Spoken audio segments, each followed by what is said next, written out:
Hello. Alright. I adjusted my mic settings a little bit because I don't know, noticing some sound quality that I didn't really like. Hopefully it sounds okay. I don't know, we'll see. But yeah, hope everyone's doing good. Friday, end of the week. Love it, love it. Time for some relaxing. And, can't hear you? Yeah, sure. Yeah, sure. Sure you can't. Music too well, okay, that's a separate issue. The music is just for the intro, so it doesn't really matter.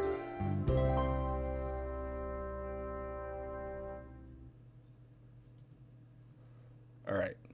So, yeah, end of the week. Time to relax. Next week is also Golden Week for me, so that's cool. Gonna have a nice break. Alright, so I haven't decided. I mean, I didn't have anything in particular to fill the Friday slot with, so we're just gonna do a little bit more Wildfrost today. So that should be fun. I'm gonna start with the daily run as usual. So yesterday's daily run I got obliterated. I don't know why I do so much better on stream. I mean, I was playing kind of much less careful, of course, as always, but also it's just like it was harder. The fog bell was annoying. So much fog bell. Golden Week, yeah, it's a series of holidays in Japan that line up so that they give you like a few days, consecutive days off. And when it lines up near a weekend, it can be like, you know, very long. It's almost like you get a whole week off. All right, here's the week, or here's the daily. Okay, what bells? Goat bell, same as the other time. That one, oh, with 4 HP, it's a lot scarier. Before we had like, you know, 10 HP. We had goat bell, but our leader had like 10 HP, so it was fine. But now with 4 HP, we really cannot get hit very well. Frozen heart bell is fine. We just need some more stuff to hit frequently.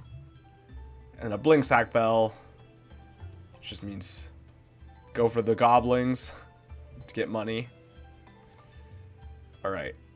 I mean, while active, add 2 plus 2 to junk in your hand. So the junk is just swords now, scrappy swords. It's not amazing, but it means that getting junk is not the end of the world. We also have a blaze bomb, which is very nice. That can be very strong. Loki's fine. A lot of this stuff is standard. Junk head, flask of ink, the gear hammers. Magma booster is interesting. Gotcha pomper also interesting.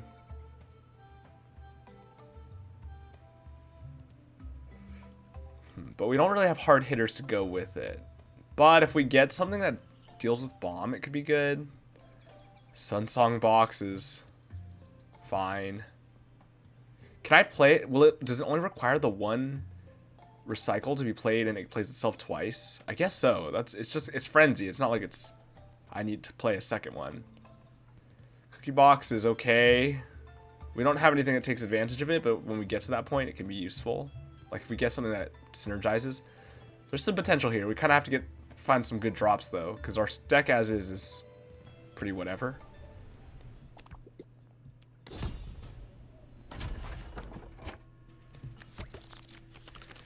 Okay, what are we doing? How are we doing this? We do have to be careful, right? Like getting hit by a 2-hit kills here.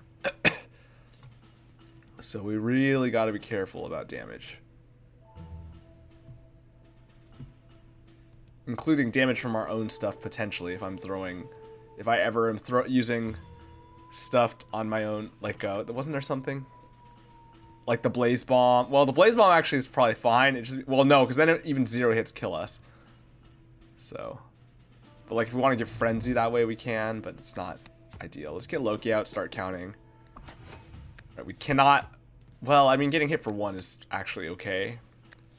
Ooh, maybe I do. Or I just have to kill something. I can kill the baby Snowbow. Why does Loki only have 2? Is that one of the bells? No. Or did it change? Wait, was there a patch or anything? No. Doesn't Loki... I thought I could swear Loki's default is 3 health or 4 health or something. Wait, I probably can check here, right? 5 health, yeah. Why is there so little health?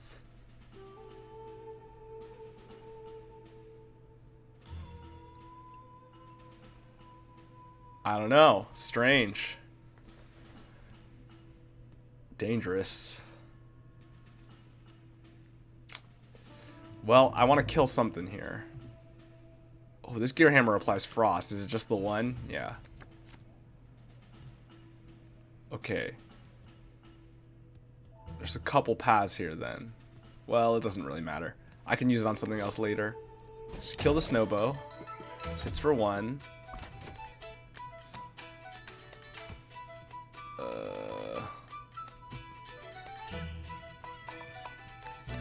Can gear hammer this Snulf so we don't take damage. We get slowed, but whatever. Or we get snowed.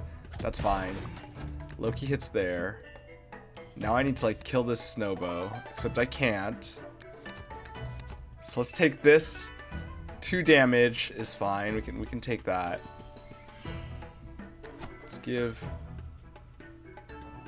you the magma booster so that you'll hit stuff very hard. Shuffle. Gotcha Pomper's not relevant yet, but it is good to have. Okay, we can kill these things with these 2 turns. Maybe I want to play the Gotcha Pomper at some point though. Next turn I will, because then I'll want it to. Okay, that's fine. As long as we need to stop. We are gonna need to kill both of these so we don't take damage though, or throw a junk head out. So maybe that's the play.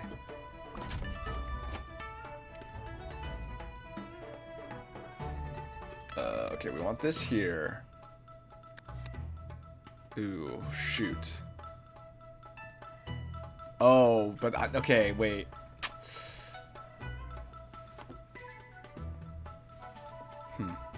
Gotcha Pomper only works in the row. Snowbow's aimless, so we do kind of want it like this.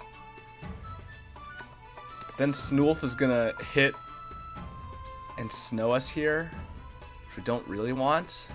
But I guess it's fine. It hits us for 1. That's okay. And we can kill the snowbow so it doesn't swing. Loki will hit the gobbling, which is fine. Or Loki will kill the Snulf, which is also fine. What do I care about more? I mean, I can kill the Snulf on my own later, but I can also hit the gobbling on my own later. So I guess we should kill the Snulf.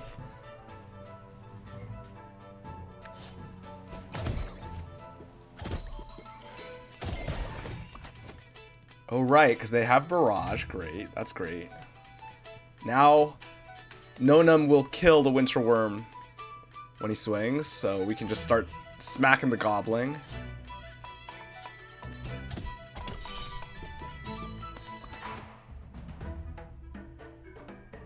Yeah, I guess I'll just hit it with the Blaze Bomb just to get 8 more gold. And let it run. Okay, Snow Knight gets instantly block cleared, which is good. We should put this up to tank hits, because we're gonna need it here. I might have to pull Loki just so I can fully tank this with the Junkhead, because I don't have any cards on my deck that help me slow this pace of damage here.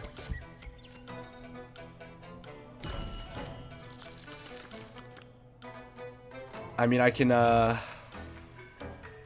hit this so I can kill it next turn, which is something, I guess. Oh, I could Gear Hammer something. That works, actually. Well, if we leave that up, that'll kill eventually. So we'll do this. Hits there. Oh. That was the right move, because I forgot this has aimless. That was an accident. I made the right call by snowing this, or by frosting this, because otherwise there was no way I would have had to You know what? Yeah, no, there's no way to dodge it. Or I would have had to put the junk head here. And they had to be in the same row, though, for the junk head to block both. Wow. I forgot that it had aimless. I was not thinking, but accidentally made the right move. Alright, well now in 2 turns, the Snow Knight will die. And it will swing here, so none of this matters.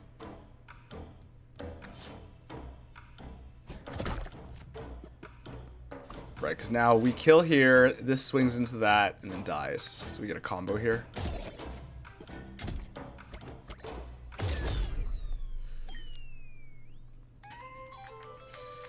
If I can get a way to increase the power of the junk further, that'd be nice. That'll work well with what we're looking at. Okay, we probably take the Traveler here just to see, although money's not bad. We get a treasure either way. But I think the Traveler is probably higher value, especially early. Fizzle. Mini Mika is not good here because our junk does damage. Mini Mika is nice when we have junk generators, but our junk will just kill over time. This doesn't work well. This just gives us extra junk, which I don't know that we need that much extra junk. We already are getting some from the junk head, and we don't have anything else that's helping us here. Fizzle, though, goes well with the Gachapomper. It's a lot of damage and a lot of bomb.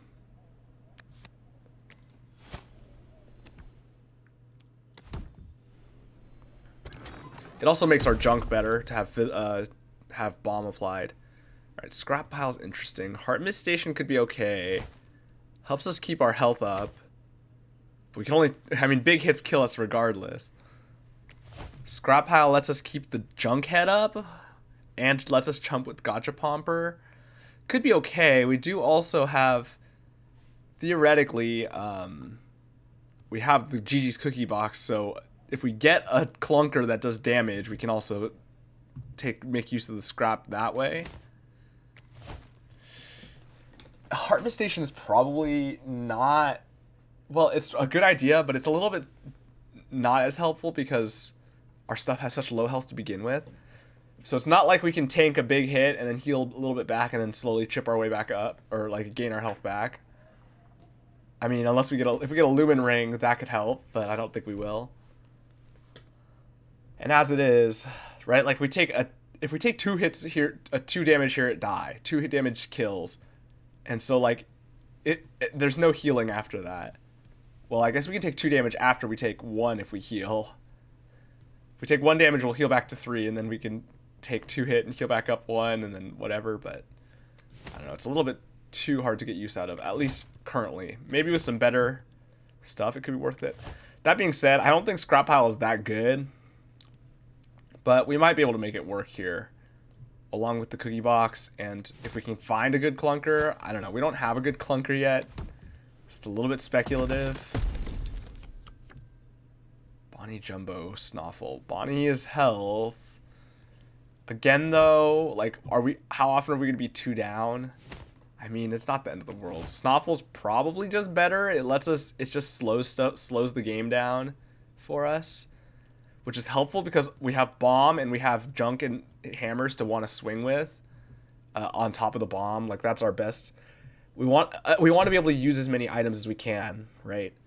We're not going to be able to kill very quickly. A lot of our kills are going to be kind of over time from just swinging with a lot of stuff over and over. I think Snoffle's probably fine here.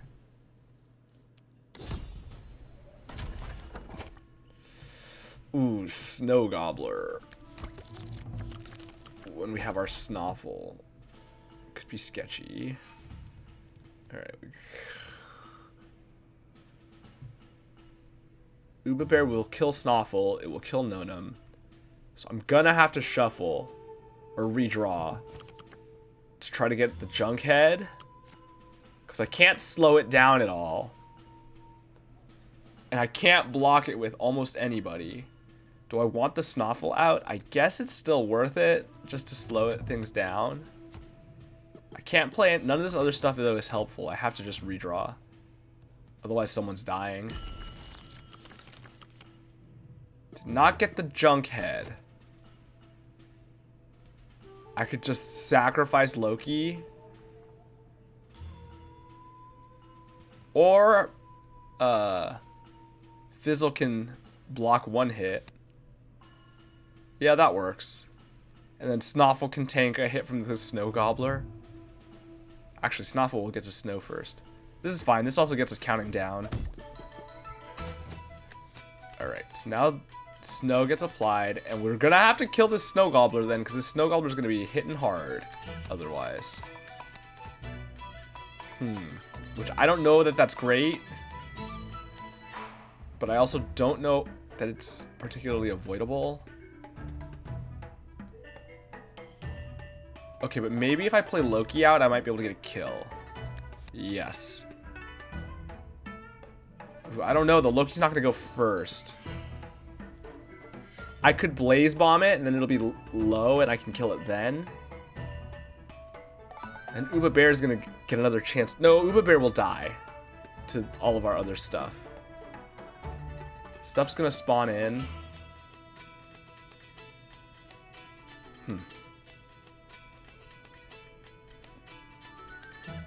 I do also have the Cookie Box to go with the Gachapomper if I want to use it as a body block. Could be worth it, although I don't need the barrage quite yet.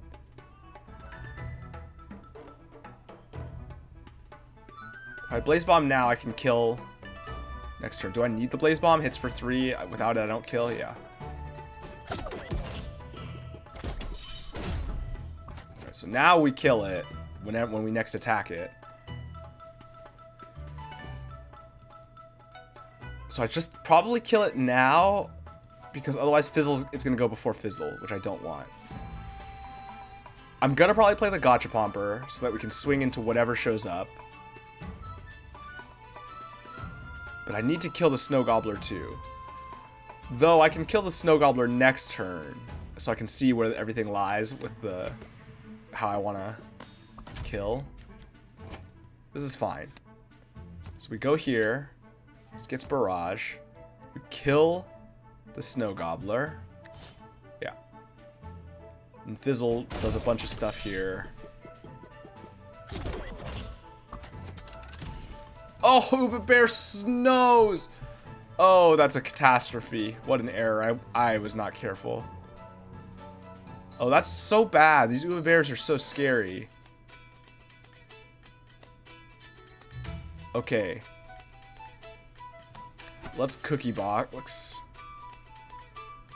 Does it not work because it's... Oh, it's trash too. Oh, no. It should be able to work. It doesn't have an attack value, so it doesn't work.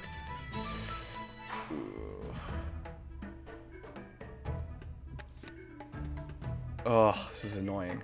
It's like, guess we just chump with Loki? What are my other options? Ooh, I'll get the Junkhead. Okay, the Junkhead can block. That's the correct choice. Now the Junkhead can also block here. Snoffle can take 1 from the Frostinger.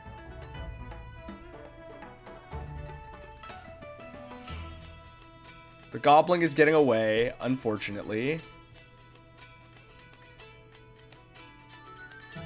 Let's Ink Flask this so that it doesn't snow us. I could Ink Flask the Goblin to keep it here. Don't think that's worth it. I think I'm in too much danger. I don't think I can afford to. I think I have to actually prioritize killing here. Okay. Should be able to kill a lot of stuff here. This is taking an extra damage. Everything here is. This is the one that's going to go soonest. So if I hit this twice, it dies. Then we have a bunch of stuff still going to attack the turn after. Or at least this will be. It'll be this and then these two. And by then, stuff will have spawned. Notably, the boss will have spawned. Which will be the bear. Which is very scary. Wow, I don't know if I get out of this fight. Maybe if I Magma Booster someone. So that they can hit hard. It's probably Fizzle. But the Uba Bear is annoying with Fizzle. Still probably worth it. Because of the triple strike.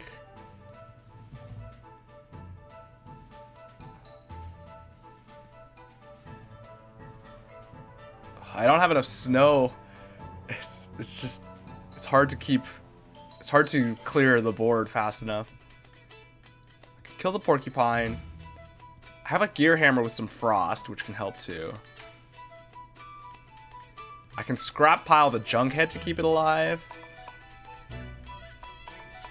Or on the gachapomper so it can take a hit. Which is what I might have to do here. I think I need to kill the porcupine, otherwise it's going to cause a problem. The Uba Bears need to go also, though, unless I draw my ink, which I'm not going to, because it's the only card in my discard pile.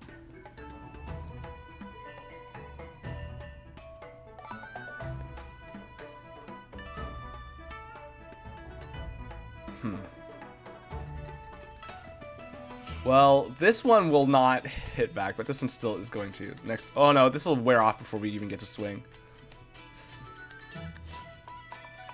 The porcupine will hit so many things if I don't kill it, so...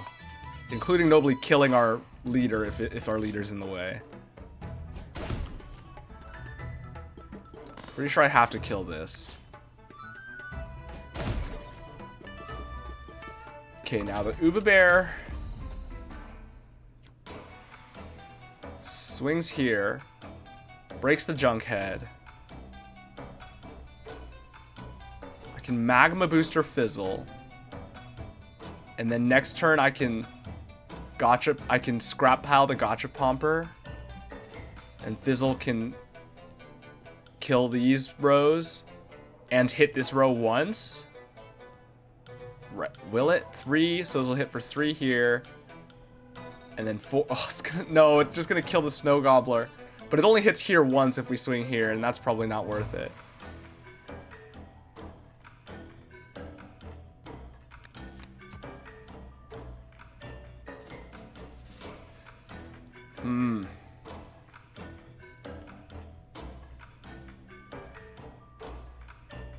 I can also scrap pile here to keep this alive a little bit more.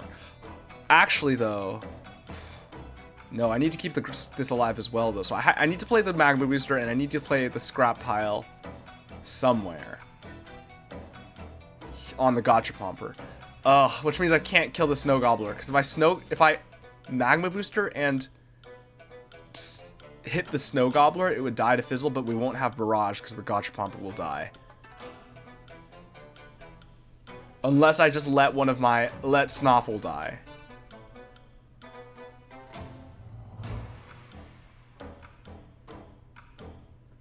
Which I guess is a possibility.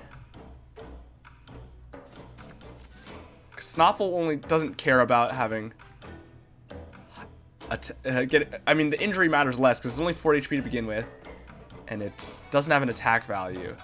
So maybe that's fine. Okay, maybe that's the play. Scrap pile on the gachapomper. Oh no, it doesn't work. I don't have enough turns.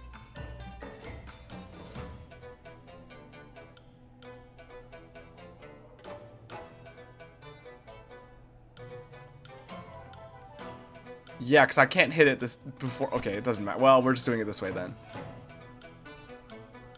Oh, it's also the snow is back anyway. Okay, wait. I need the magma booster just to kill here then. Oh no. Our leader will kill here. Unless I rearrange the order here, which I think I do.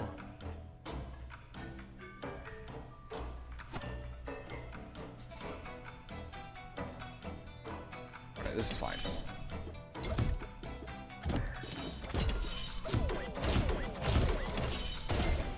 Oh, the aimless overrides the barrage, and I got a lucky just kill all 3. Or kill both. Hit in the 3 ways where it kills all of them. Kills them both. Oh, I wasn't actually expecting the aimless to override the barrage. It's good to know. I guess because it's applying it was applying later versus this is a perpetual effect. I guess that kind of makes sense. Alright. Well, this gachapomper becomes less valuable then. I mean, it's still worthwhile with our leader.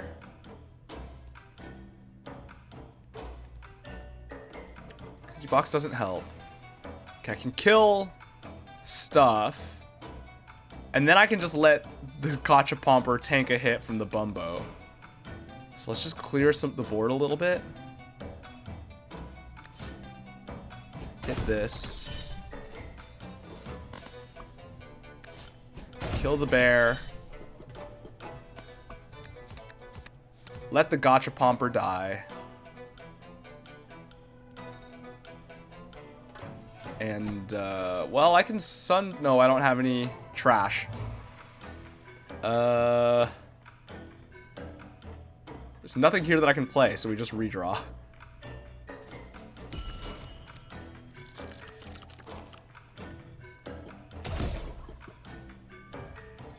Right. We can let our leader... Well, actually, we let the Snoffle tank another hit from the Frostinger, because that doesn't matter.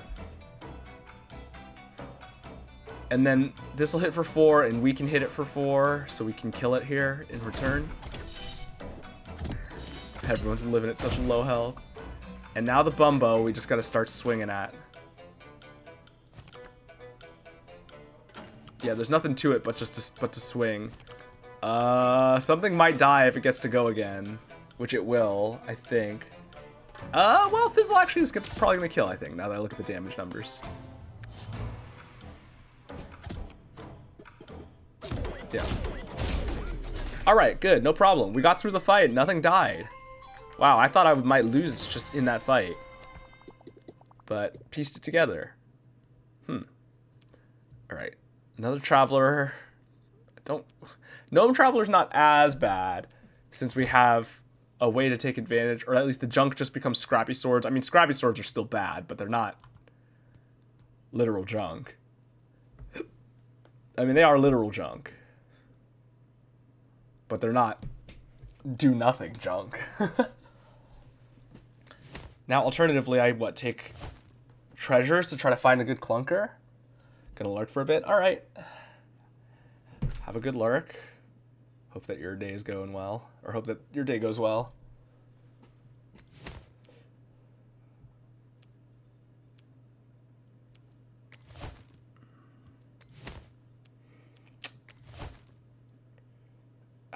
I definitely feel like I need some better companions, but I also need a clunker to use to make this cookie box do something. And I don't care. Even though the junk is not as bad as it could be, it's still not great because I don't have the stuff for it yet. So I guess I'll just take the treasures. Good clunker, please. Tutorian's not it. Frostbite Shard has potential. Super Snower is too hard to use. We don't have enough trash. Our only trash generation is Junkhead, which is not that much. Oh, and the cookie box, which we can't use. So, Super Snower is too hard. Frostbite Shard is funny. There's a lot of times where it doesn't do anything, but in the right situation, it becomes just completely shuts down an enemy. Unfortunately, the consume means it can only do that once, right? But like anything, like the Makokos, which gain 1 each time they attack and they swing every turn, reducing that by 1 makes it 0, so then it's just doing nothing. And there's other stuff that is similar, right? Where like the big draw is their effect, or like their ability. Right? Like gaining the cats, which gain, well, they gain 2, but like, you know, reducing that hampers their damage. Haze Keg. If I had Recycle, Haze Keg would be good. Mimic could be good. Mimic gives us something to do with the you know what? That's actually a good, that works. It goes well with the cookie box because it gets +2 and 2 scrap. And it goes well with Fizzle because it'll swing after Fizzle for extra damage.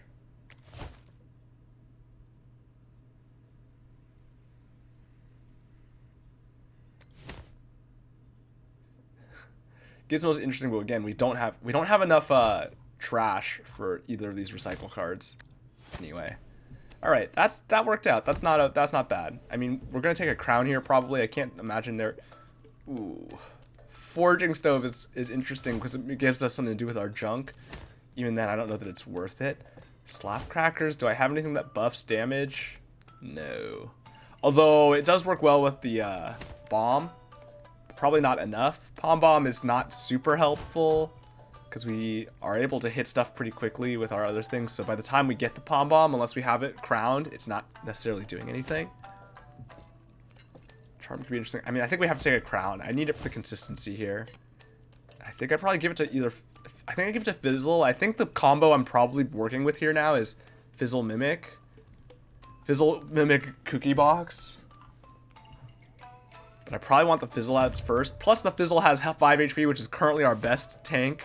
I do need to find some companions to tank with. That is something that I'm going to need. So let's just hope we can survive the boss here. Because this boss... Oh, shoot. If it's... Okay. I have to kill Bamboozle or Ink Bamboozle before it swings, or it just kills. It just kills my leader.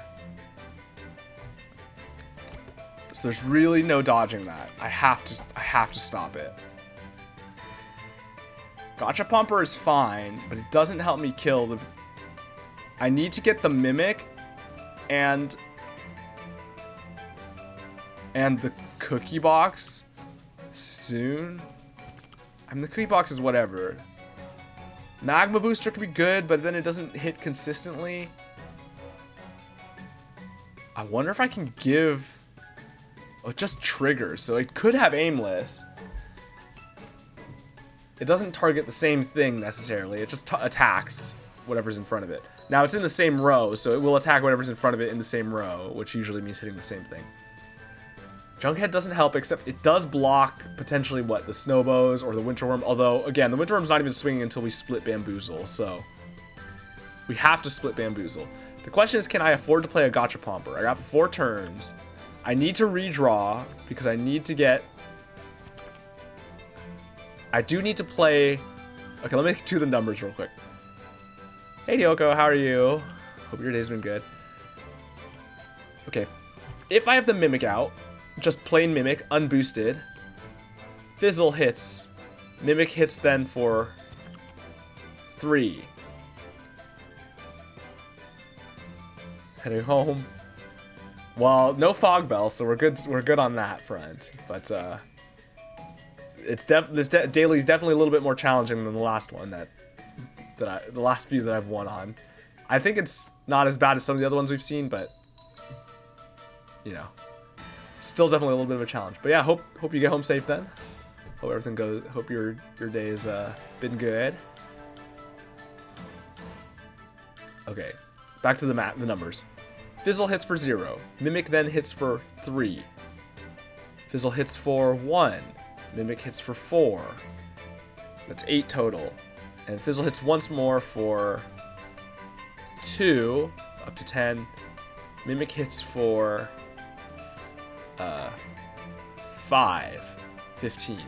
So I have to hit for 3 in the meantime, or I have to give it a way to hit harder. And I have to do that all in 4 turns. I cannot... The hammer's not going to be enough. The hammer's 2 damage.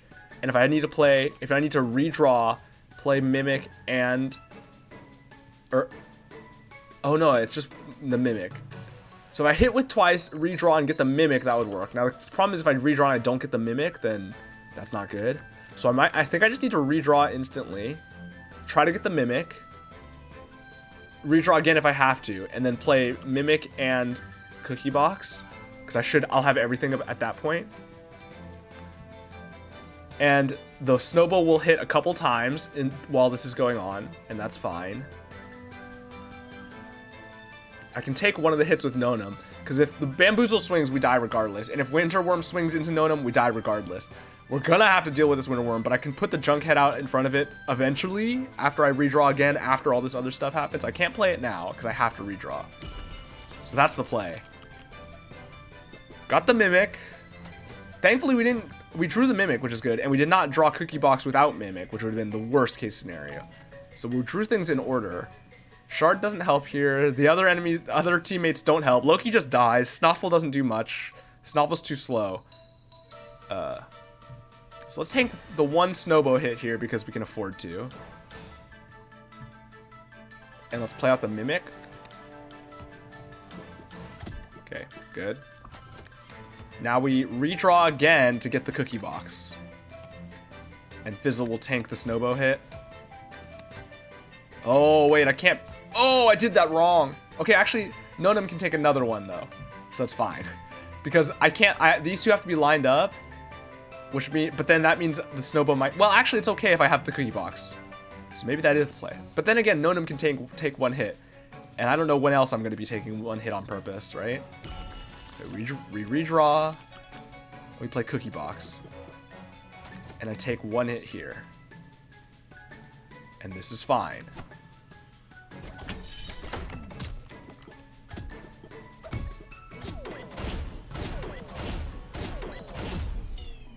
Huh. We could have... I needed... Well, if they weren't in the other rows, Nonum would have gone second and would have hit the Boozle for a little bit as well. Would have been helpful. But nothing we can do about it now. Huh. I can prevent it from snowing here, which is maybe worth it. We're so low on... I need to get my junk head out, though. Or something, because otherwise this winter worm is just going to blow us up. I mean, I can... Okay, you know what? I can block with the Mimic. But I need to kill something. And then the Bam is going to swing. Okay. I kill the Snowbow with 2 swings. Mimic takes 2 hits. That's okay. And then I... Scrap? Or Gear Hammer? Something. And then I'm able to redraw. Yeah, I guess that's it. We have to kill the Snowbow. More stuff spawned in. Okay. Oh, I don't know. I don't know if I'm getting out of this. I have to kill the Snowbow. Mimic tanks 2 hits. Snow goes away.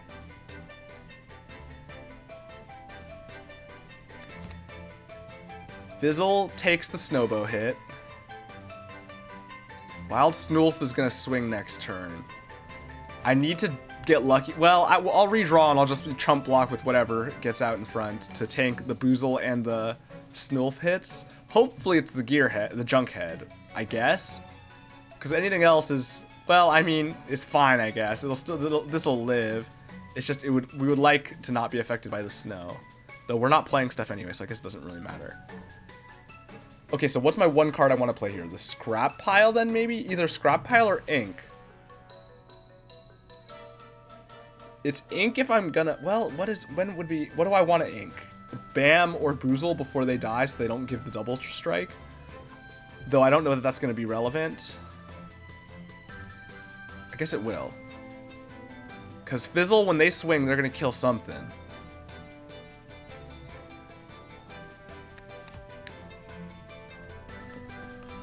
Scrap Pile lets Mimic tank 1 more hit, which is also not bad. Because it can just tank the Bam hit if Bam's not dead, or one of the Bam hits. So actually, I guess Scrap Pile is the play.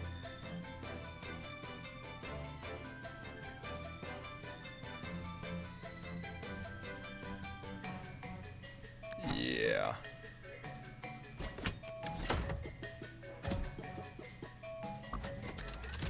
These are all going to swing. This is the order that makes the most sense, I guess. This is the most likely to kill stuff. Well, actually, I guess I could do the numbers, right? This is doing effectively 6. And this is doing effectively 12 plus 6. Okay, so that's a lot, right? The first hit is 0 plus 5. And then 1 plus 6. So 5 plus 1 plus 6, that's 12, and then Fizzle kills here. So oh no, because then this also swings after this swing, so I guess this is still the best. It'll hit the Winter Worm. The Wild Snulf is here though. Oh, I need to body block. Right. So I need to put something in front of this stuff. Junkhead, that's what we wanted. But that means I cannot have this all here. So actually we're killing this side. So we hit for 5, 1, 6, 2 is 14. Mimic kills. Nonum swings, Mimic kills the Snowbow. And this row is just hitting into the junk head. Alright, that's good.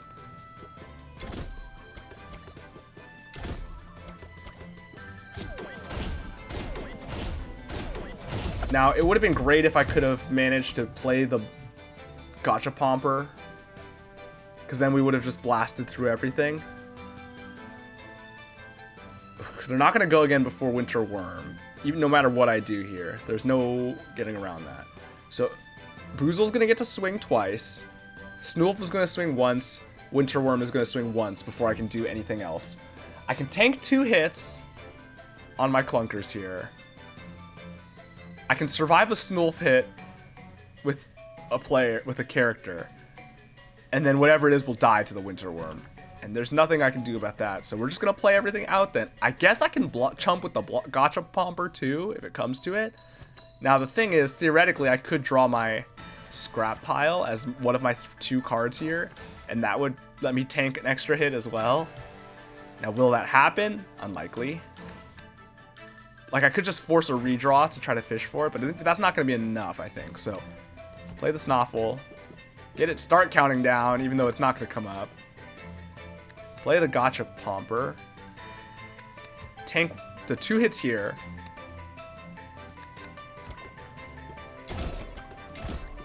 Alright, Snow wears off. And now we let Snoffle block the Snoolf hit. Ooh, we have to let it... Ooh, the Gotcha Pomper's not even relevant, actually. Because I can't have it in the same row.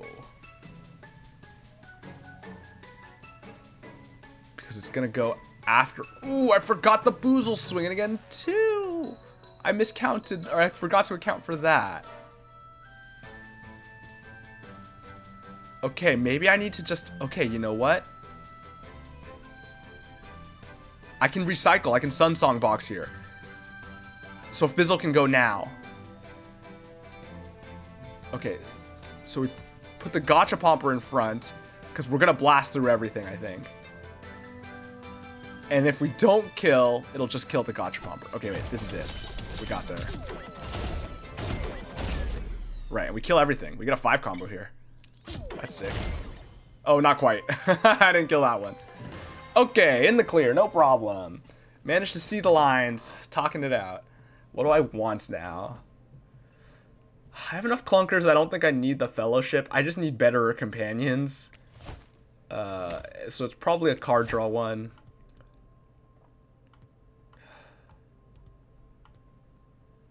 I feel like I'm forcing or wanting to force redraws a lot. So maybe it's just the Sunbell of the Bell.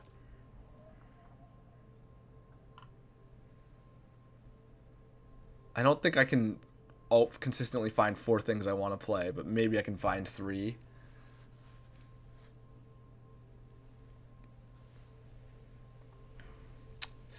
Because we're also going to end up with a lot of junk, though.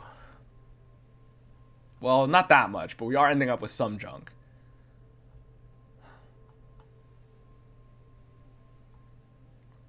Yeah, I guess we'll take the Bell. I don't know. It's kind of a toss-up here. Ooh, Muncher. Interest would be good. An extra shop is okay. We get a Traveler either way. The Blinksnail Cave means the shop is live. We'll get something out of it. Muncher's not bad, though.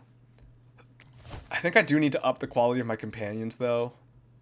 Like, we're kind of okay on items now that we got the Mimic. That was, like, sort of what I was fishing for since I had the Cookie Box and a Fizzle, and we got it. So now we're kind of okay there. I mean, there is definitely a possibility of other clunkers that could be good, right? Well, Plinker's not good without... Plinker just blows up instantly. But if I had another Durian Charm, Plinker would be insane. But with a Durian Charm, Plinker is already insane. I mean, Cookie Box goes well with Plinker. It gets 2 extra hits and it makes it hit harder. But, like, you gotta have it instantly to put on there. Getting rid of the 2 dead Gear Hammers is okay. Or just getting rid of the junk. I mean, do I have anything that needs junk? No. It's just that the junk is swords. But on it, it's not like we need them. Oh, except for the Sun Song box. But it is still probably fine to get rid of. I think I still want to up the quality of my Travelers, though. And the shop could be okay. I mean, We're gonna end up kind of poor after it, but oh well. Fulby, Snobble, Demona. None of them are great. Fulby's trash, but we don't need trash. Snobble is okay. Snobble's more snow. Probably replaces Loki. Or Demona would replace Loki. Honestly, Demona is just kind of a better Loki in this situation because the aimless makes it hard to synergize and the damage is irrelevant and the health is better on Demona. Now, that being said, Fulby is also just a tank, which is good. 12 HP ain't nothing to what's the phrase, shake a stick at? I don't know. 12 HP is significant. Snobble not having much HP makes it a little bit not as helpful. I think I do want a tank, actually, the more I look at it. 6 health is a little bit. That's like that's past the threshold, the like low health threshold into the like mid health. It's like 5 HP is like below 5 is mid and then above 10 is high, right? And so this is like, or sorry, below 5 is low and then above 10 is high. So Demona is in like the mid health range.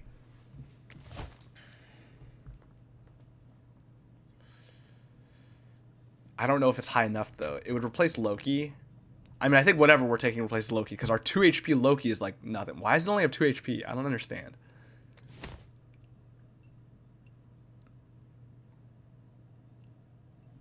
Is it a mini-boss? Yeah, I don't know. So the question, though, is do we want to replace with Demona for Demonize or Fulby for just body blocking? The trash is not helpful. The Demonize is not that helpful either, to be honest. Like, we're doing most of our damage through Fizzle and Mimic, which does do decent chunks, but it's still hitting weakly on the Demonize. So the Demonize doesn't really matter. I guess we take Fulby as a body to block stuff. It's gonna load up our deck, which is a little bit annoying. But so it goes. At least our, like, as always, at least our junk is not just completely dead. It is at least just, they turns them into scrappy swords. So they do something at least. How much money we get here? 74, not bad. It's pretty good.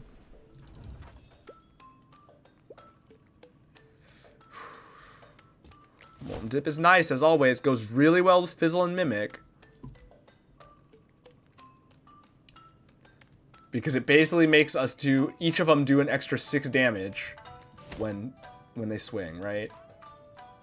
Yeah, that might be the play. How much money do I have?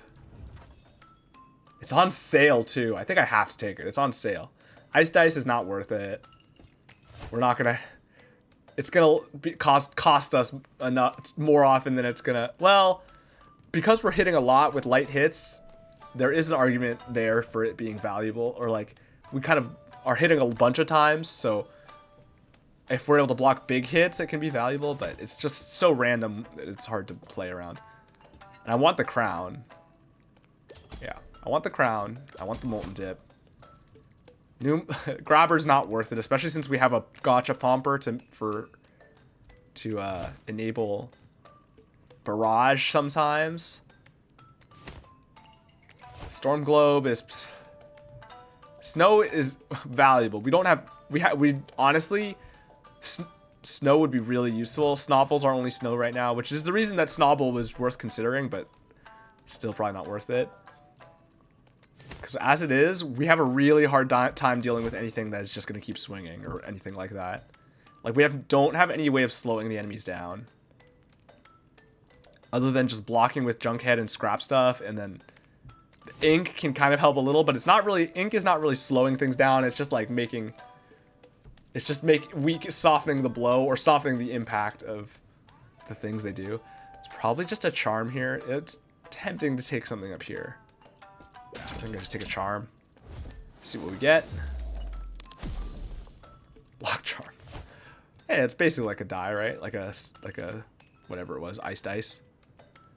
It's gotta be Mimic, right? I mean, I'm tempted. If I get another crown, it goes on Molten Dip. But as is, without the Mimic also in play, the Molten Dip's not as good. Because Molten Dip now is just better than...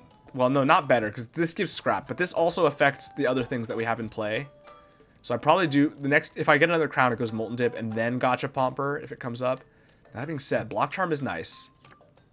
Block Charm negates the Demonize. We can tank one big hit with the Block Charm and then it clears the Demonize. And then we can take a couple small hits that way.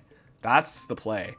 Because I learned on one of our earlier runs where we were applying Demonize that blocks the damage, but it still counts as taking damage for the purposes of counting Demonize. As opposed to something like Frost, which when they're below 1 damage, they do 0 damage and it does not count for Demonize. It also doesn't count for breaking block, which I guess it makes sense, right? Block says if you take damage, negate it, and this says if you take damage, double it, multiply by 2. So multiplies by 2 and multiplies by 0, which gives us, either way, it gives us 0, but then it clears them both. So I guess, you know, in that sense, it makes sense. This is also just like a bit of a security blanket for when I inevitably throw the game and put it in front of something on accident. Alright, that's everything we can do, so. Well, we're into the second area, at least. Nut Fight. Nut Fight should be okay. Our damage throughput is high enough that we should be able to get through it. And we get to swing before the Conquer swings. Not before the Shell Witch, but we can chump a couple hits with the Junk Head. Although I might actually want to just... Well, I have a scrap pile too. The stuff here is worth playing, I guess. I could Gear Hammer one of these to reduce the damage as well. I guess Shell Witch. Although it doesn't matter if I'm blocking it with the Junk Head. But I guess I don't have to block it with the Junk Head if I use the Gear Hammer. But I'm playing what? Junk Head, Scrap Pile. Yeah, and then at that point I would just play the Gear Hammer. What am I playing the Scrap Pile on, though? On the Mimic or on the Junk Head? Actually, probably on the Mimic, just because the Mimic is going to matter more, and then we can use it effectively as a clunker by having it have Scrap. Okay, so now do I want the Shell Witch to hit more... Okay, yes. I Gear Hammer the Shell Witch, because it takes damage, and then it hits for 1. And then the Junk Head blocks this hit, because we want these lined up so that we can blow everything up here. I mean, I was thinking I might want to redraw for Gotcha Pomper, but getting the Junk Head out and getting a Scrap on is worth it, I think. That's fine. Alright, now we can blow everything up here. So this blows up the Conquer, and I think it probably also kills the Shell Witch. I don't think we killed the Pecan. Do we get a Gotcha Pomper? Ooh, we do get the Gotcha Pomper. Huh. Okay, in that case, I think I just play the Gotcha Pomper here, and I think we do kill this. Is that what I want to have happen, though? Maybe not? Because I do have one more turn until the spawns. I don't think we'll kill before the spawns, but we're not really that afraid of the Pecan.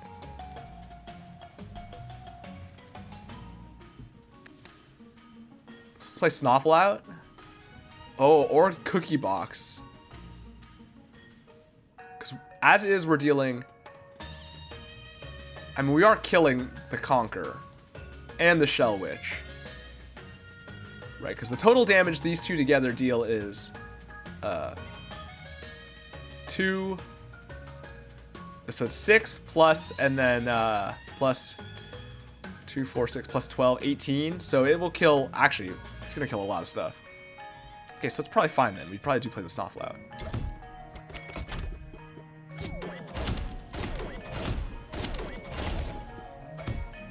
Yeah, okay, we do not kill the Pecan. I didn't think we would, but I didn't do all the numbers.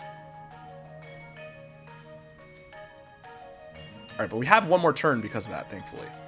So now I play the Cookie Box, I think. Or Gotcha Pomper. Well, we're playing them both out eventually. And is that all we're playing out? Ooh, actually I play Sunsong Box too. Because we have the junk in hand from the... Ooh, that worked out. I kind of forgot we would get junk. Well, we'd get junk from the Cookie Box, too. We're playing a lot of stuff here, then, actually. We're just going to play out this hand, basically. I don't think the order matters. There's nothing with a countdown. Okay, but am I going to want two things out? I'm going to want to play this Gachapomper. So, okay, the order I want is these 3.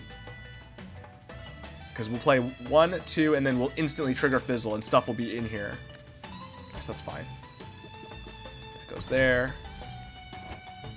This goes here. Ooh, what do I want to hit, though? Up here, probably, actually. And then we can eventually blow up the Goblin. I mean, I could just start hitting the Goblin. Oh, no, I need to hit this. I need to do this first. Right, this clears a lot of stuff real quick. Oh, this clears the whole board. Not quite. Okay, now we are going to clear the board very early. To be honest, earlier than I was expecting. And that's fine.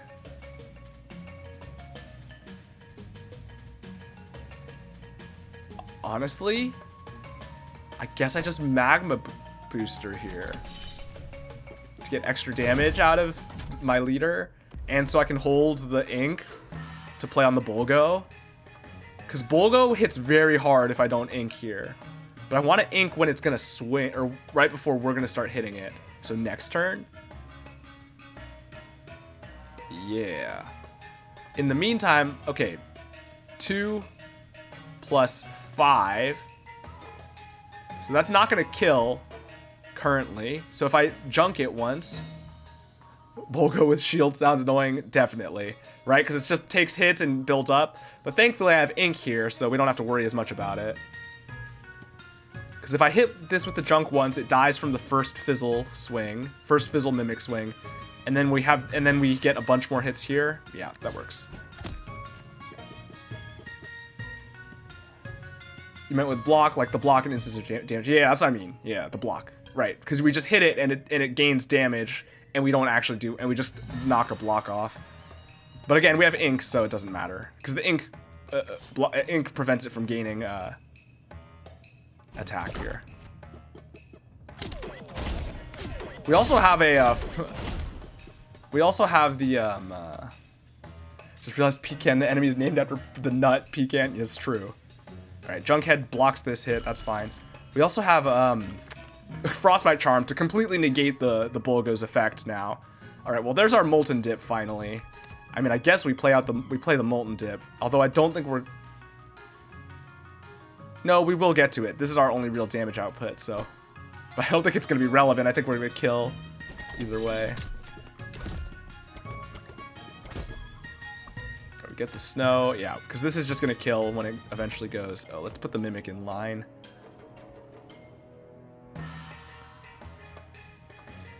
Alright, this is all fine. It doesn't really matter. I guess I could put more bomb on just to kill a little bit faster.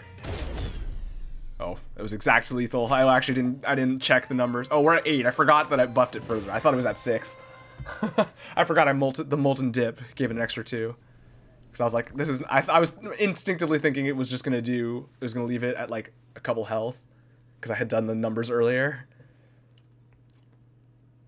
We'll take our treasure, see what we get.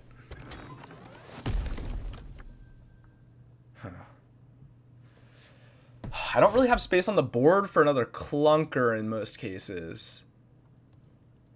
And it's also late in the game for a Bling Bank, although Bling Bank is just free score if I can afford to have it on the board. Totem of the Goat is okay, although we're not taking huge advantage of it because we're kind of just swinging when we swing, and we're also basically killing when we swing because we're hitting for a lot of damage regardless. So I don't know that the Totem of the Goat is worth it. Foggy Brew is good if we can connect where we need it to connect. The aimless makes it much harder, but if in the situations where you can increase your odds by having only 1 or 2 in the row on a key target, aimless is very strong. It is a big swing. And Bling Bank is going to be hard to fit on the board. Free money is money, though. Money is score. I think it's just the Foggy Brew, though.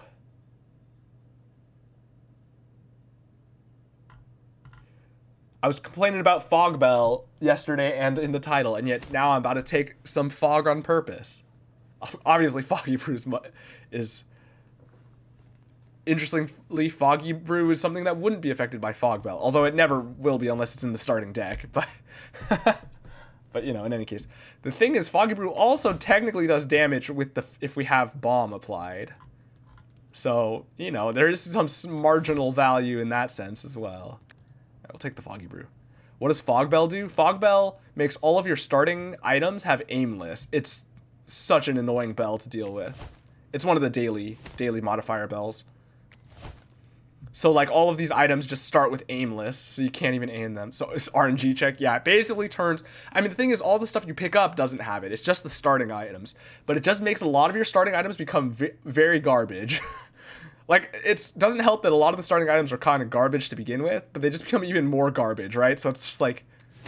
It's basically saying, you better find some good stuff.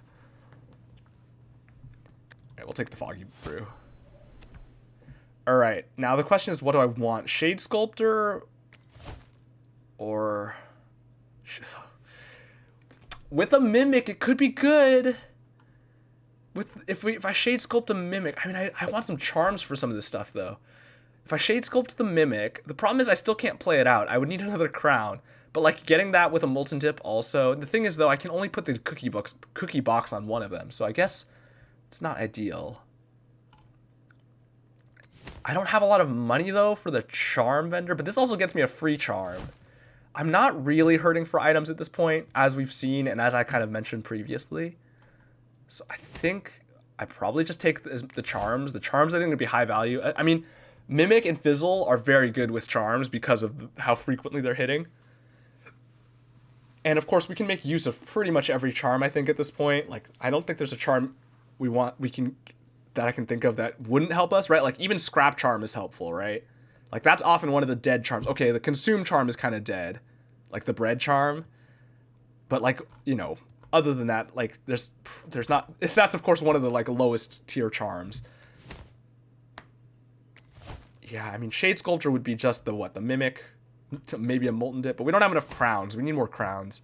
Now, that being said, I need more money to get more crowns. But I think we take the charms. This at least gets us a free charm, too. Frost Hand Charm's not bad. If we're barraging anyway, then applying it to Fizzle is good, or the Mimic. Fizzle's probably safer, right? Well, Mimic gets technically attacks more, because Mimic also attacks when we line it up with one of our other attackers. So I guess in that sense, it's better with Mimic.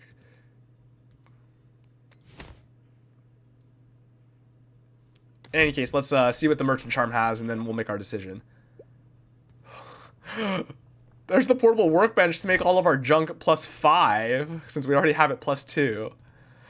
Well, I mean, +5 is pretty solid, but I don't think it's worth it, because we'd have to play it out, and our board is very full. I mean, we are getting trash from Fulby. What's my board, though? My board is Leader, Fizzle, Mimic, Gachapomper. So those 4 we have to have out. Yeah, and I guess it can just slot in when we have space instead of the Junkhead or Snuffle. I don't think it's worth the money, though. It's too expensive. I can only buy one thing.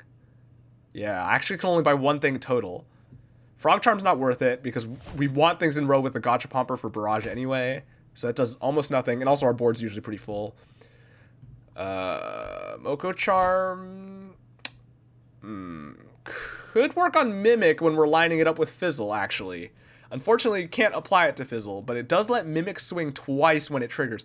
So that's doubling it, and we're getting damage from it hitting on the bomb, but it's losing out on 2 damage on each of those hits, so that's kind of big. Now, that being said, we are also giving it Cookie Box and Molten Dip, so the damage loss is actually not as much as it, or at least proportionally not as much. Going twice, in that case, is a bigger deal. Like, once I apply either one of these, the Mimic is then hitting for the same amount of damage, right? Because it hits twice at 2 instead of once at 4. And if I apply both, then it's doing more damage. Now, as far as the Frenzy Charm goes... could be good on Foggy Brew or something. Least overthinking Wildfrost player. I mean, this is like literally my whole thing. This is what I do on every game that I play on this channel, so if you enjoy that kind of thing, stick around, because I do it all the time. If you don't, sorry. Although, that being said, some of it is overthinking, and I definitely think way too long in every game I play. But, you know, I wouldn't say it's necessarily overthinking. It's kind of necessary thinking. So if it's necessary, it's not overthinking. Frenzy Charm doesn't work on already. Oh, yeah, I knew that. I forgot this was Consume. Yeah, obviously. Could put it on the Gear Hammer. Could be okay. I mean, a lot of stuff is dead, but it's mostly, there's nothing we really want to put it on. Yeah, it's probably just Moko Charm, and we can actually apply it to the Mimic, so it kind of works out nicely. And actually, that improves the Frost Hand Charm if we also put it on the Mimic. Alright, that's probably fine then. Just stick those both on the Mimic, and really hope this Mimic doesn't die. When we run into the spike walls, it's going to be a pain. Don't know what we're going to do then. Or anything else with Smackback, because we do not have enough snow. We're going to have to use the ink.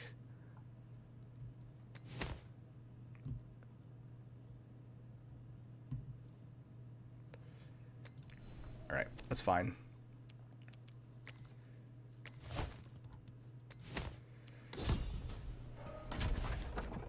Oh, Trek Fight. Alright. Trek Fight could be okay. We have the block to tank one of the Bigfoot hits.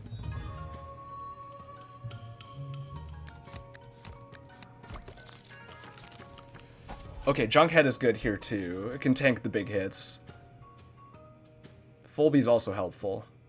Scrap Power. We got a lot of good stuff here. I hate King Moko. King Moko is...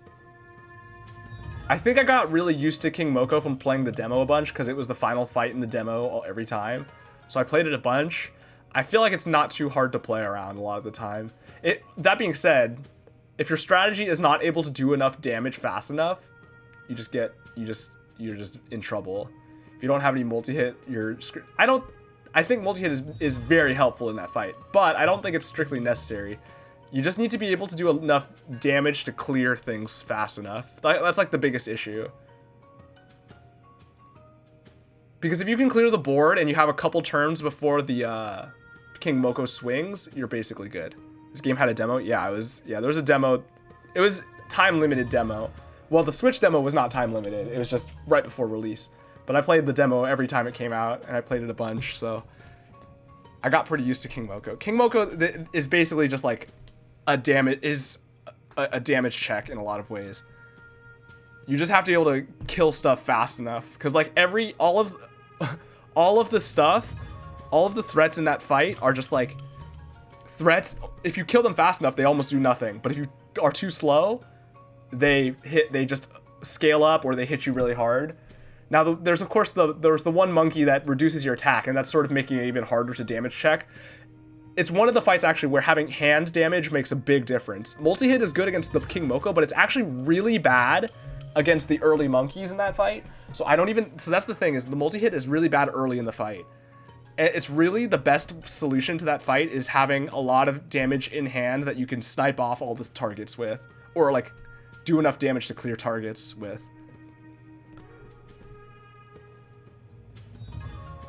And of course, dealing with Makoko is annoying, but if you have, there are a few ways to deal with it. All right, sorry, I'm getting distracted. Okay, let's think through this. We're gonna have hidden 4. We can just tank one of these with Nonum. I can also put Fulby out. What am I playing? Junkhead, Scrap Pile, Fulby. Could play the ink, although the ink actually isn't a big deal here as is.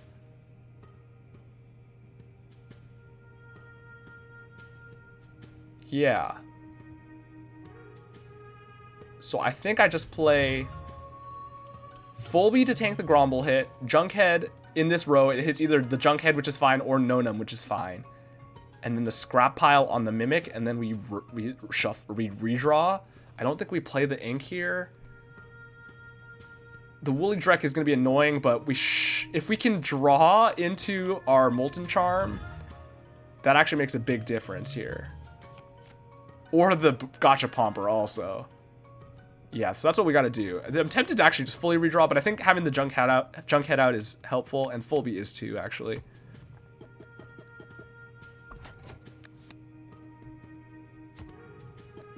Okay. Fulby gets hit. Gives us this jump. Scrap pile on the Mimic. Alright. Redraw. Ooh, the order here is not ideal. We drew the cookie box, which is like the least value of the possible draws we could have got there. But I guess we still play it.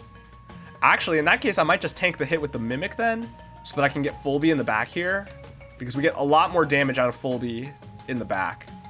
Because the Mimic is swinging after it, and it'll have bomb applied. Although that, yeah, and that should let us kill the Drek. It might die before the final hit, but we'll see.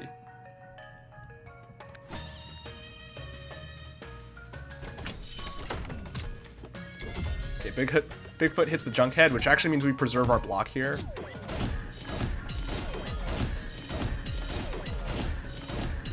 Oh, not quite.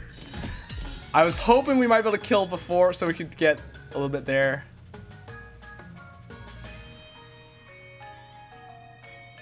I mean, I play Slay the Spire too. I don't really know what the point you're making is. Again, it's not overthinking if it's necessary to get through the fights. Overthinking, I mean, some of it is overthinking because there are times where it's unnecessary. But the key thing about this game is you actually can plan really far ahead. There's so much that you can plan ahead with, and it's really valuable to do so. I don't like games where you have to think too much. Then why would you be playing a game like Wildfrost or Slay the Spire? Those are like, that's like the whole point of those games is thinking. I mean, I love games where you have to think about them. That's, again, like I said, that's like the whole deal. If you're into watching that, you can stick around. And if not, I don't know what to tell you because that's what you're going to get here.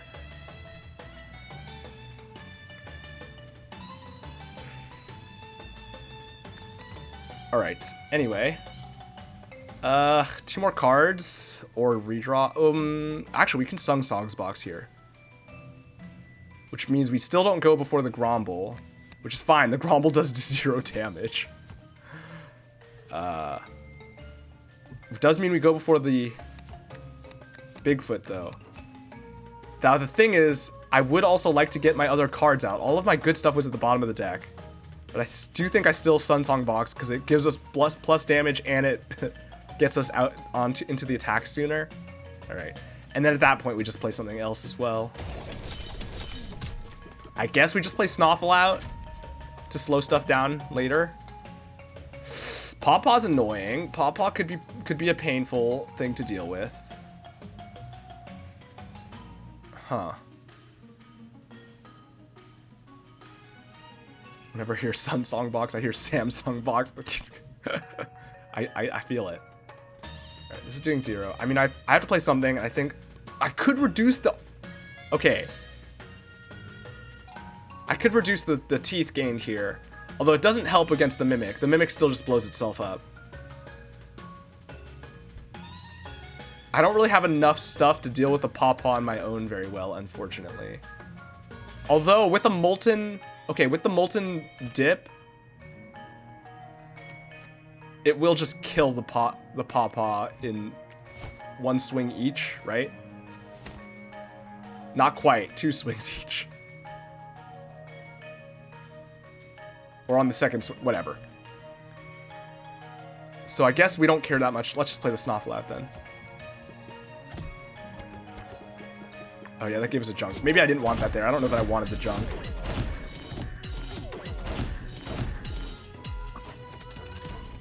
Alright, that's at -1. So again, not hitting. I don't think I want to be gaining more trash here. Let's redraw. Hope we get a... Or, well, we knew we were getting everything. Alright. Oh, I don't even have space for the Gotcha Popper anymore. I'll have to pull something. I can pull the Fulby or something. I do want, though, to Molten Dip here. And I want to Gotcha Pomper, yeah. Okay, so those are the 2 cards I'm playing here before This swings. Huh, when do I want to do that, though? That's hitting for 2. That's hitting for 1. None of that matters. I pull the full B then, and I play the Gachapomper out. So that we can hit the... Oh, the Goblin gets away regardless. Ooh. Okay, wait a second. I might actually Blaze Bomb the Pawpaw so it dies. No, it dies in 2 hits regardless. Because otherwise, our Mimic is gonna get blown up. If I play the Gachapomper, okay, if I don't play the Gachapomper, we don't hit the Pawpaw at all. So maybe that's correct, actually. Yeah, I guess that's fine then. I mean, I could go for the Foggy Brew, but if it hits the Pawpaw, I'll be kind of sad. Maybe I just redraw now. No, I want to be able to play the Gachapomper soon. Or next turn.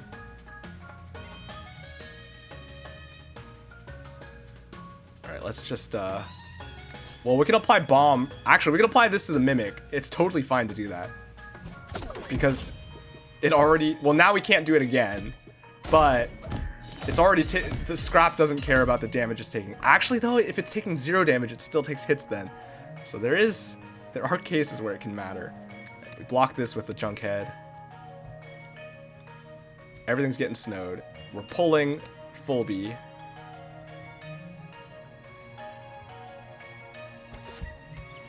To play the Gachapomper out. Oh, it has Aimless! Oh my goodness. Careless. Careless. Hello, how are you? Hope you're having a good day. Not that that really mattered, but that was careless. I kind of forgot that it hit Aimless. Playing too quick. Imagine if it hit the Gachapomper. I mean, to be honest, I don't know that that would have been a big deal. Would have been... like, the Gachapomper is useful here. It lets us clear a little bit faster. But to be honest, I don't think it's going to make a big difference.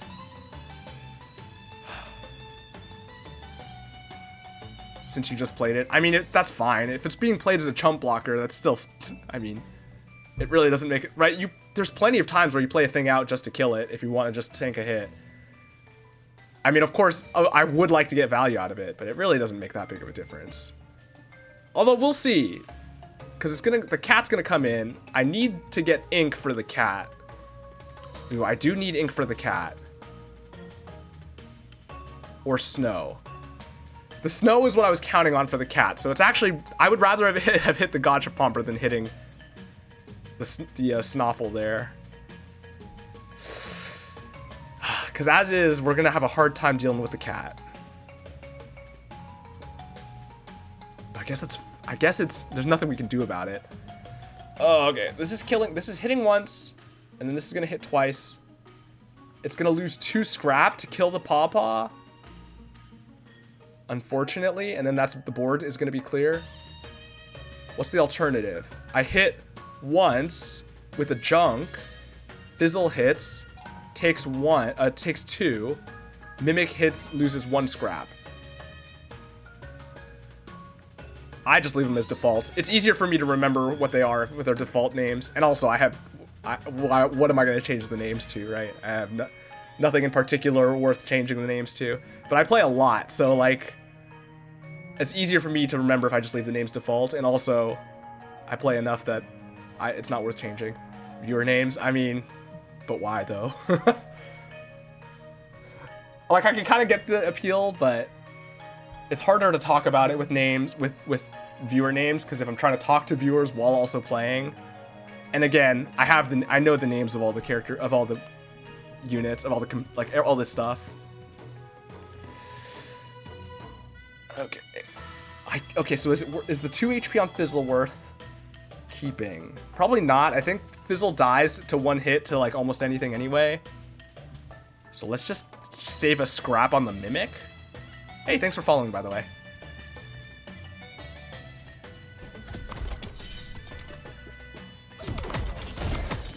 Right, board's clear, and they attack a million times into nothing. All right, here's the big glue. Oh, it's not the cat. It's the Drek fight. I was thinking the cat, the Pawpaw distracted. The pawpaw completely distracted me and made me think it was the cat fight, but it's the Drek fight. So it's Big Glue. Oh, big difference here. Okay, we do not need to, don't need ink or snow to stop the cat. I would like... Oh, that's right, my sun song box is, consumed now. So the Bigfoot's gonna get to swing again. Because I don't have a way to slow it down anymore. So that's less than ideal.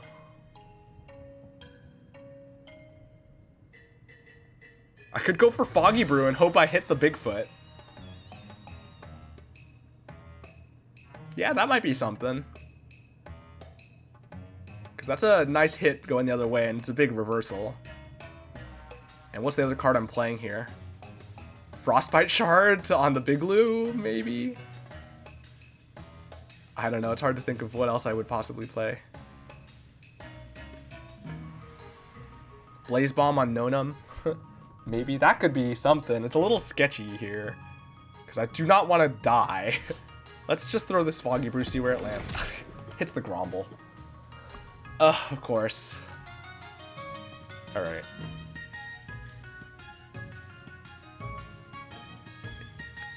Let's tank with the Junk Head. And...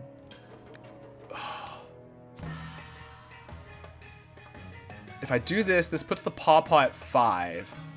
But it also gives it 2 teeth. Which still dies to Fizzle. Or still, no, Fizzle has to swing twice. Well, swings once, then the Mimic swings, kills. Oh, wait. The Mimic dies here if I don't hit something. But if I hit it, then Nonum has, well, it just gets blocked, takes the block. Okay, so I guess that's what we do. Because that way I kill the Pawpaw, and then the board is free to swing into. Okay. So let's just hit the Pawpaw with Junk, I guess. Blaze Bomb. If I hit it with the Blaze Bomb, we still don't kill. We still leave it at 1. Unfortunate. Alright, we'll save the Blaze Bomb for when we have something better to hit then.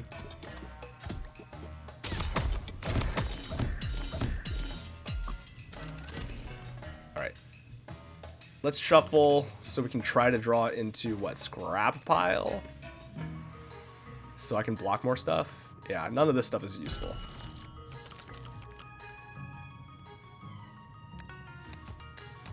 No, I don't have, this is a daily run. And I don't have it unlocked, so I don't even know how it works yet. I haven't gotten around to finishing the, I haven't finished the 3 bells yet. No spoilers. I don't actually know what it does, so no spoilers. I mean, I've surmised that it exists, but I don't know what it does. I don't know if it's available on daily runs anyway, though, is it? I don't even know. Like I said, no spoilers. Don't talk about it. Oh, I didn't draw my scrap. Okay, well. Like I said, stop talking about it.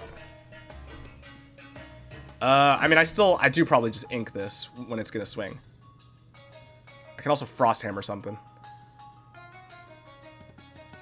These are gonna get to swing again. Maybe I just redraw to try to get scrap. Because those are gonna swing. Ooh, actually, that's kind of annoying. I do want the scrap, actually, so that they can tank the aimless Bigfoot hit. Oh, but the Gotcha Pomper's not going to be lined up.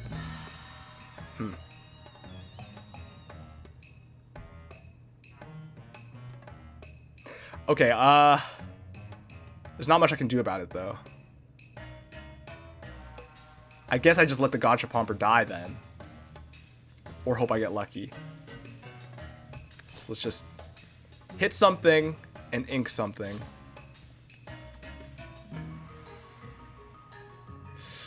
Doesn't really matter. We ink this so that we don't get snowed.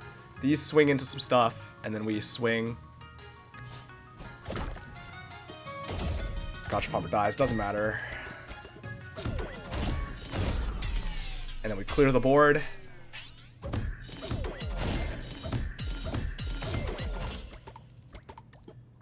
Right. Yep, Snuffle died. Money. Dang, which treasure should I take? Those paths were so important. Ooh, Bombarder! Oh, wow, a Bombarder, too. We definitely take that. Alright, well, now my board is very full. Honestly, now I probably start cutting some of these companions. I need more crowns, though. Clockwork Bomb, not even worth it here, even though we're going for bomb. Even though we have a Bombarder. We need the crown. Oh, Snowcake is nice. It'd be nice to have more snow. Plume and Lantern's funny. Hard to use, though. Proto Stomper's not worth it. Oh, man.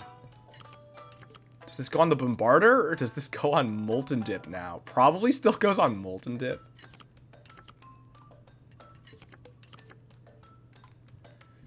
Yeah. I mean, honestly, if you have a strong Shiv deck, Time Eater's not that bad. Like, if you're able to consistently swing 12 times a turn, or play 12 cards a turn, or 6 cards, or like hit it evenly on the 6s, it's not that bad.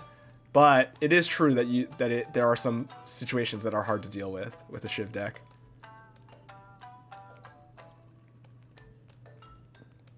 Teeth is annoying, though, in this game, because there's, like, really no mitigation around it. Like, Smackback, you can use ink or snow or whatever, but Teeth is just... You just have to hit it. Have I played Downfall? Not really.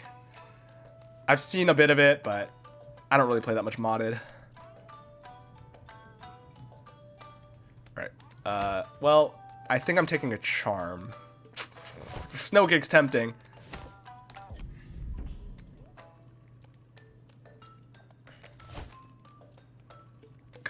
I would like some more snow. We have, like, no snow, especially if I pull Snoffle, which I might do, because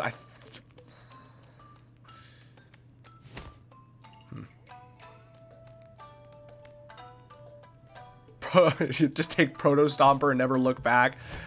I don't think Proto Stomper is good here. Proto Stomper can be very good in the right situation. This is not that situation. This is a situation where snow is kind of important, but the charm could be good too. The thing is, Snowcake is only good. It's not. Snowcake is nice against the right bosses and stuff, but against things with snow resist, it becomes obviously much worse. I think I take the charm and just hope that we can get through things okay. What's my board now? 1, 2, 3, 4, 5. And then one more thing. I think I have to cut something. And I think it's probably the Snoffle, because the Fulby is at least a body to block. And the Snoffle's not hitting enough snow to be worth it.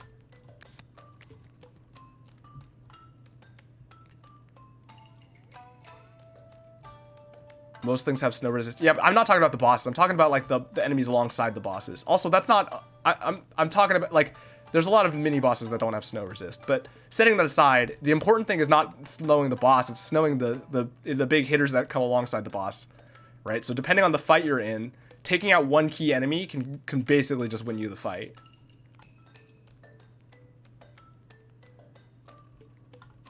I said against certain bosses, I just meant against certain fights.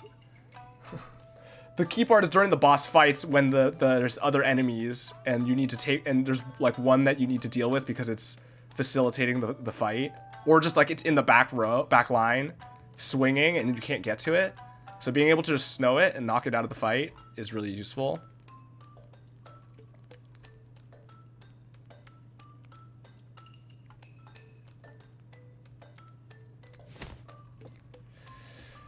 I think the charm is still more worth it here, though. Of course. Consume charm. Great. The worst charm. Lovely. I don't even know what I don't even know. I put it on, I just put it on a junk, I guess, so I can get rid of it. Or, I mean, a gear hammer. Either, they're kind of the equivalent at this point. Alright, in that case, this the charm was not worth it. Alright. I think I still put this on the Molten Dip.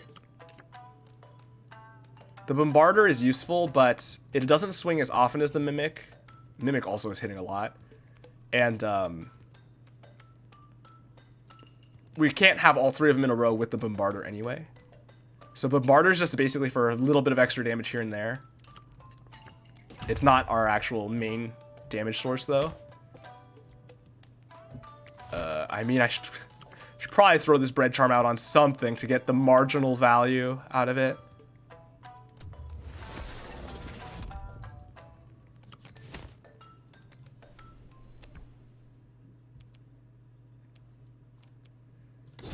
Alright, what boss are we getting? Truffle. Well, with the Gachapomper, Truffle should be okay. Because the bomb sticks, or bomb gets split, and it'll just keep hitting them all, and it'll clear the board very quickly. Alright, we got the Gachapomper, which is very nice. We are going to have to tank a hit from the Pop Shroom, unless I can kill it off the bat, which I don't think I can. I could go for the Foggy Brew. I could go for the Foggy Brew and see if it hits the Pop Shroom. If it does, we don't even have to worry about it, and then we're golden. Because Bombarder Fizzle Mimic will obliterate the Shroom Gobbler before it swings. Truffle will get to swing once. What's our count? Gachapomper, Foggy Brew. Well, we play Foggy Brew, hope it hits the Pop Shroom. If it doesn't, we're gonna have to figure something out. I might just have to sack the Bombarder.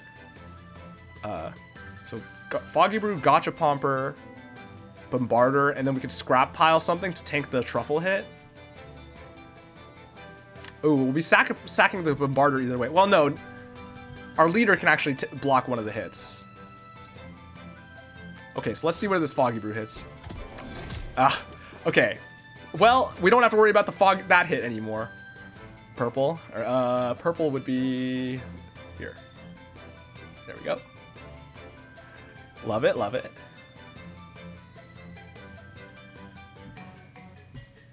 Alright, so now we just have to sacrifice the Bombarder. That's the play now. To the Pop Shroom. And let it die.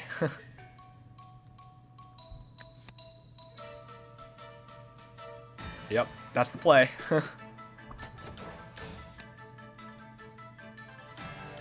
Play the Gachapomper out. And then we redraw. Well, we want this here. It's gonna hit. This will hit the Shroom Gobbler. Scrap pile could be good, but what? If I get a cookie box, that'd be good too. Although I mean, we're splitting a bunch of stuff here regardless. And this will be split on max timer, so that's good. I guess the scrap is worth it. It lets me block an extra hit to something, although what I'll want to block, it's hard to say. No, I probably just draw. I hope I draw some. See what I draw. I did draw the cookie box. Flask of. Oh wait, Flask of Ink is big here. I played the ink, so it doesn't split. Yeah, that's the play.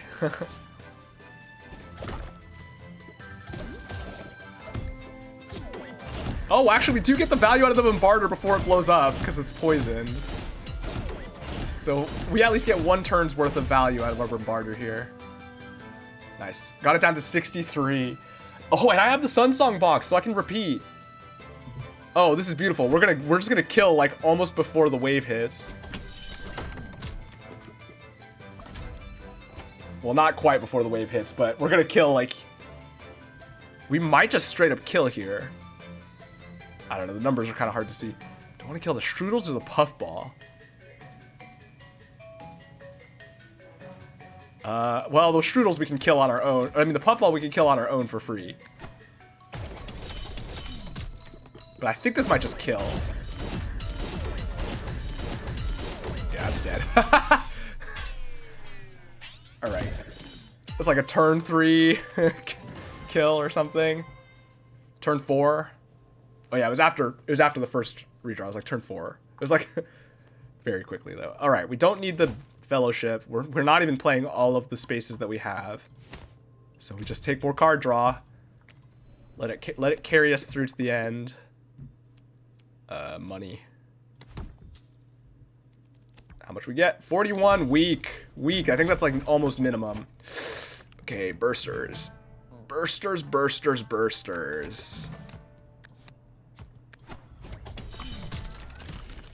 Bursters are gross.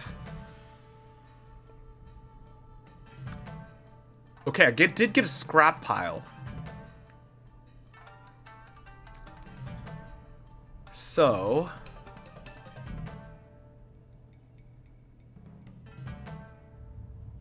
I mean, it's sort of an RNG check, but I would argue, I mean, you really don't want to get hit by RNG. You don't want to be put in a situation where you're forced to roll RNG, which is what I'm about to prevent here, right? Like, what it is a lot of the times is a check on if you can mitigate the status effect, like having it applied to you, either by slowing them down or inking them, or just by blocking it with stuff, which is what I'm going to do here.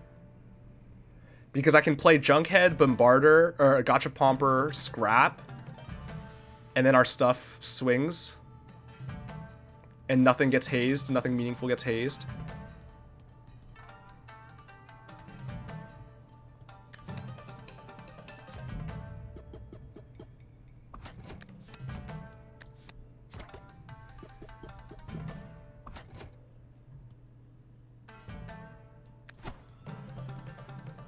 Ooh, I can play the Bombarder out too. Which I will. Is there anything else I'd rather be playing? No. Okay, but the question is, which order do I want to be swinging here? I don't think it matters. I think we're killing everything on the board. Regardless. Although I do want them... Okay. I do want Fizzle swinging before the... before my leader. Just in case. Right. Those apply. One haze. We're fine. So yeah, see, like this is why it's not, in this case, it's really not an RNG check, because we're not getting haze applied to us, period.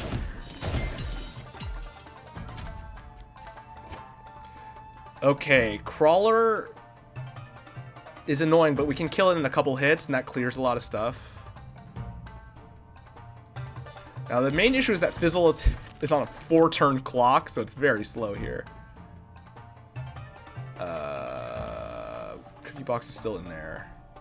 We did get the Sun Song box. I could just go for that if I want to clear the board again, which maybe I do. Although, it's so early. If we clear the board, we're just resetting. So I guess no, I want to get value out of all my other cards first. What does that entail though? Just redrawing to get the cookie box and the ink? Yeah. Because the Crawler is going to swing once, and the Burster will swing once, and the Goblin will try to run, but I can ink that, so it doesn't run. Wow, I redrew the Sun Song box too, actually. That's very nice, actually. Didn't draw the scrap, but that's okay.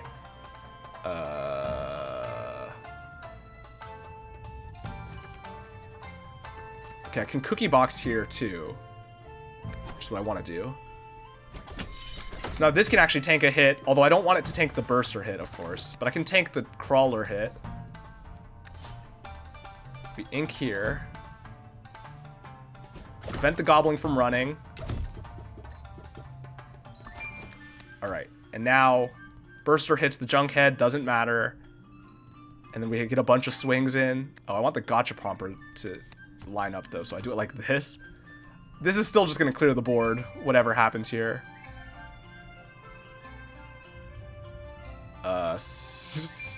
So with that in mind, what do I even do? Just hit something? Oh, I hit a gobbling for a little bit more money. Although, I don't know, it's going to die off of... Well, it gets us one extra hit. Oh, it's inked, though. It's not dropping money. I didn't account for the fact that the ink meant I wouldn't drop money when it swings. Oh, well, we're not getting any money out of it. Okay, none of this matters then. I just want to save the Sun Songs box for next turn, so we'll play the Gear Hammer so that we can increase the damage on it. Some marginal value.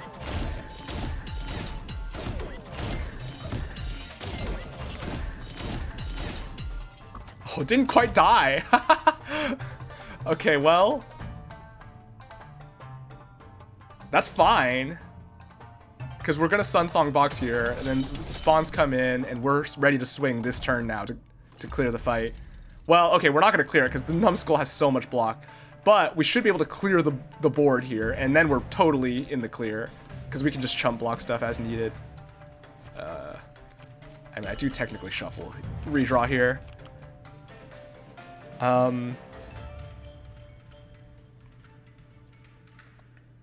What happened to Numbskull? What do you mean?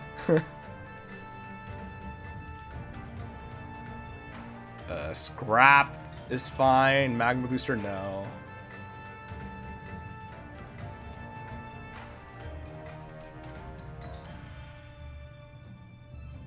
I don't know what you're talking about. Alright, well, we'll just Blaze Bomb our Mimic so it swings an extra time each time. Oh, I forgot about that. It doesn't matter, though. I forgot Bombardier hits our own stuff. That's 14 block. That's from the Bell. Frozen Heart Bell. Frozen Heart Bell reduces mini-boss HP but gives them block. Alright. And now we're basically fine. We'll just swing in for some extra stuff. We'll give a scrap pile to something so we can tank one of the hits for free. Although it's only doing one as is. Let's line this up. And now it's hitting for 0. Alright. Well, we're in the clear. It's GG.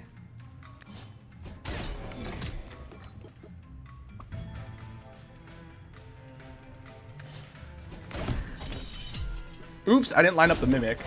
Not that it's gonna matter. Because the Bombardier's enough to kill. And also because we had applied so much bomb already. Okay, Shop and Muncher is probably, if I'm worried about winning, that's the best choice. If I'm worried about score, I'd rather just go here. Honestly, I think our deck's pretty solid. I think we're pretty clear. Mostly. There are a few things that can be annoying. The Bigfoot, because aimless is annoying. The Mega Mimics, if they line up properly, could be annoying. If they happen to show up at the right time. The Spike Wall could be a pain. I might have to just manually destroy the Spike Wall. Or if I can get ink, then we can clear it. I will actually probably have to hit ink, because the thing is, otherwise my team is just going to keep swinging. This also does get me a charm. Now, that being said, the Muncher lets me get rid of some of the garbage in my deck. And it lets me get an extra crown. Do I need the crown? I don't know that I really need it. I probably should just be fishing for score at this point. I think my deck is probably going to win. What's the worst last boss I've had to fight? The one that I did on my last stream, which was it ended up, I beat it, but it took me, it was even in a bunch of off-stream runs, I had such a hard time because it was such a pain to deal with. It was like Smackback, Barrage, applies 4 Overburn on hit, and 2 Frost. So every time you hit it, if you didn't have a way to, if you didn't have Frost or ink, or Snow or ink, when you hit it, it would just smack back and completely 4 Overburn to the whole row and apply 2 Frost to the whole, or 3 Frost to the whole row.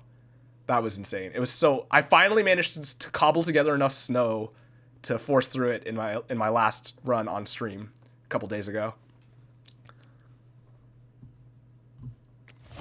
What was I saying, though? I mean, I guess I'll take a crown.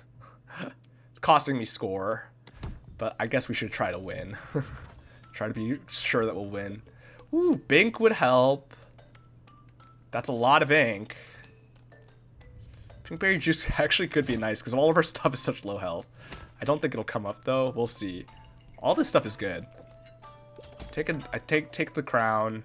I don't even think I take a charm. What am I applying this to? The Bombarder or the Gachapomper? Actually, probably the Gachapomper. Just so I don't have to draw through my deck to find it. Because as I've said, the Bombarder's not really super important for our damage output. It's just some extra hits. I don't know. That's a difficult call. Bink could be good. Bink lets us blast through a lot of the stuff, the dangerous things. Yeah, and it's cheap. I think that's probably fine. I don't know. We'll see. It's definitely possible to get bad draws or misplay and lose here. Like, my deck's not as overwhelmingly gonna win as some of the other times, but it's pretty solid at this point.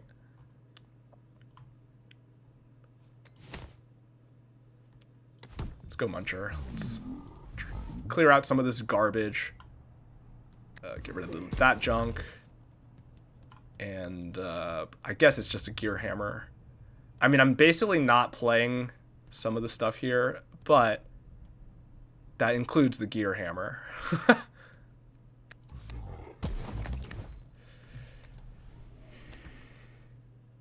All right. Everything's set. All right, let's see how it goes.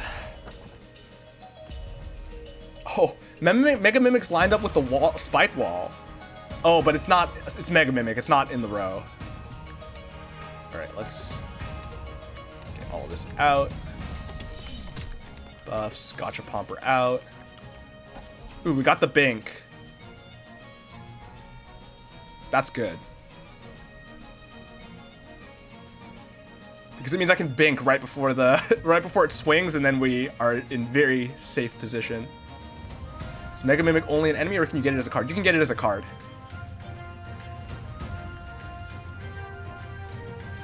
And yeah, it's pretty. It's okay. The problem is it's basically just adding 5, but because it loses scrap, it's a little bit hard to use. I honestly think regular Mimic is better than the Mega Mimic in most situations. All right, we play the Junkhead out because it's useful, or Fulby. Actually, we probably play Fulby out because it's technically doing damage, and we already have the junk for the Sunsong box. Because we're going to play out, what? Fulby, Sunsong box, Bink. Frostbite Shard doesn't do anything here. So then also the Junkhead, I guess. Oh, we just played nothing. I don't have to play the Junkhead. I could just shuffle. Ooh, red? Red now? Alright, sure. Here's the... Where is it? Here? There's the red. I like the red. I like a lot of the colors, but I do like my eyes with the red. They glow red and gray. Or they flash red. Okay, so I'm drawing all but one of these cards on the redraw. So I will probably want to redraw that, actually. So what's better to have out, Fulby or the Junkhead? I guess technically Fulby. I don't know that it really matters. Okay, so we're playing that. We're playing, oh, the Sunsong box or the... If I Sunsong box, then it swings now. Oh, the timing here is weird. Oh, no. Okay, I can Bink and then I can Sunsong box. And just and swing early. Alright, that works. I Bink now.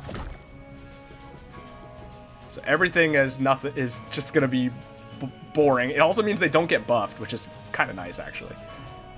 And then we... Yeah. Sunsong box here. Because we happen to have a junk in hand, which is lovely. Oh, it was 1 HP away from dying. I didn't do the math! I mean, I could just kill it. It's only got 1 more turn of ink. Honestly, I think I shovel, because if I can get another bink, then we're pretty safe. This is only hitting for 3.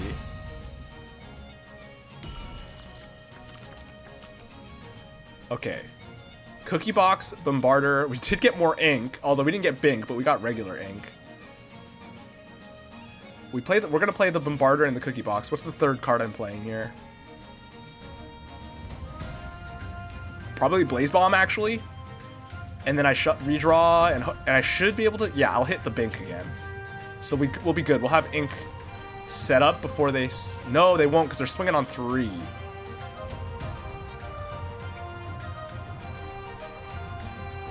So in that case, I can play 1 card and redraw. Is that worth it? Well, this is going to clear the board whenever it gets around to swinging. As long as we don't draw into anything dangerous, which I guess we're fine.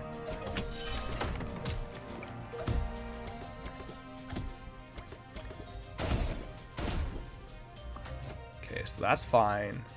And then we...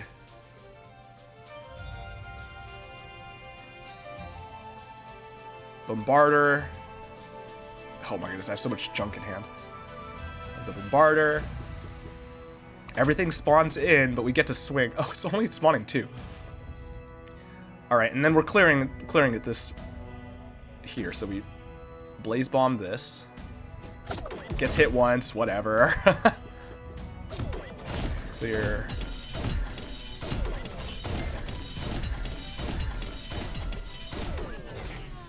Okay, and then we get still a couple more hits in here, although it's not really that helpful. The enemies all spawn in. Oh! Okay, we cleared a bunch of stuff there, which is really nice. Redraw. Bink is going to be valuable here for swinging into the Uba Bear. Also, I forgot I should have put... I mean, it didn't actually matter. Okay, we're pretty clear. Because these are going to swing on 2. So with the Gotcha Pomper, they just kill here. I need to redraw for Bink, though. Because I don't want to deal with the getting... Well, the snow probably doesn't matter. But is there anything here I want to play? No. This is hitting for 5 as is, which is fine. Oh! Oh, shoot! That was a mistake. I actually didn't mean to play that. Because it means the Frost Guardian doesn't get its health reduced. Okay, well... We're really going to have to blast it now. We're going to have to do a lot of damage here. That was... I actually meant to not play that. But then I guess I moved it up enough that it played. I saw the issue with that line right before I let go. And I tried to let go in the hand. And I guess it was not in the hand. So, oops. Let's pull Fulby. Let's get a junk head out just to tank some hits. I mean, I think we're okay, because with all of our damage here, I don't think it's going to be an issue.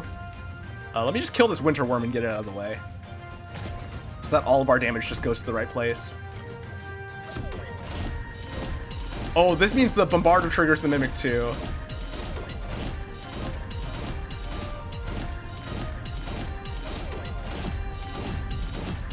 So yeah, this would have been over if I didn't ink, because it would have just killed. It would be dead already. Oh, now I gotta deal with these. Annoying.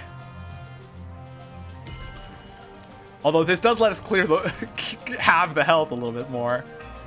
It's also at minus 12 damage though. Oh, that's funny. Alright, what do I want? What do I even try to hit here? That's not even gonna get to go. Am I just trying to redraw for more binks or something? Or more scrap piles? Yeah, scrap piles, I guess.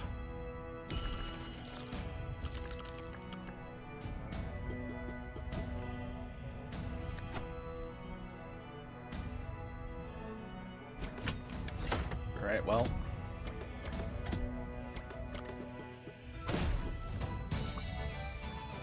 This is swinging twice. That's fine.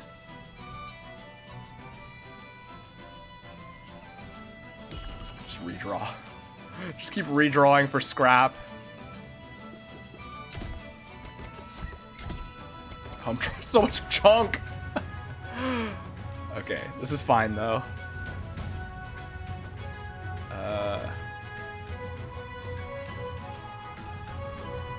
Alright, well. Oh yeah, we want this lined up like this so we can get more hits in. This is gonna kill one hit of each, and then it swings through there. If I do this, then it'll kill here one shot. Okay, so that's fine. Just give it aimless.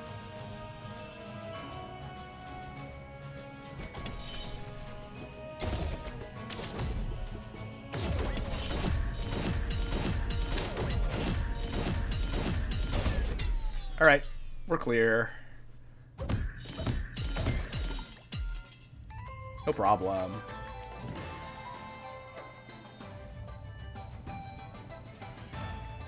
Alright, 9 o'clock. I guess we have time for another run. It'll probably run a little over, but, you know, that's how it goes sometimes. Very nice, very nice. Global rank 58, not bad. Although, as always, I think I'm a little bit early on the run because of my time zone. So I'm sure that'll go down as we go. Alright, so it's time. We got all 3 bells. Let's see if we can get a 3-bell win here. I don't know, though. What are our choices?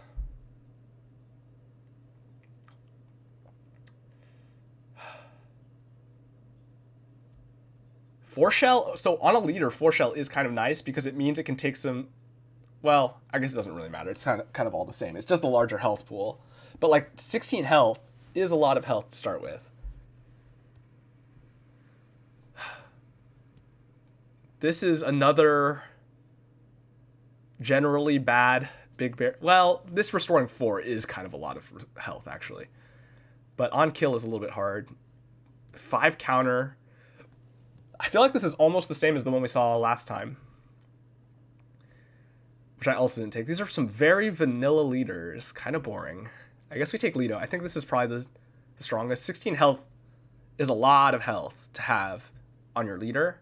It means you can kind of play a little bit more risky in a lot of ways. I don't know if it'll really work out that way, but we'll see. I have 3 bells. Yep, 3 bells.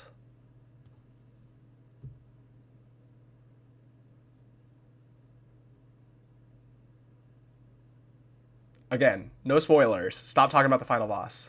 But I understand. I kind of know that that's how it works. I don't know the exact mechanics though.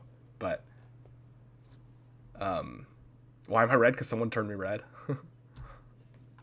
Someone requested red, so I'm red. But yeah,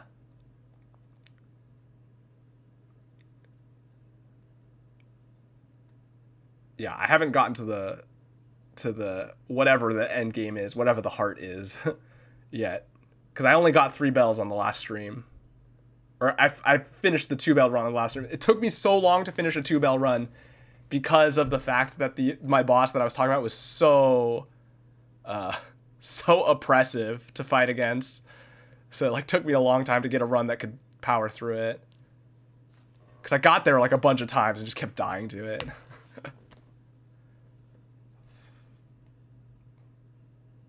Hey, thanks for the raid. I hope you had a good stream, and I hope you're having a good day or morning or evening, whatever time it is for you. And to anybody showing up, welcome. Just playing some Wildfrost. Finished the daily run literally like 2 minutes ago. So before I end, I'm going to do another regular run.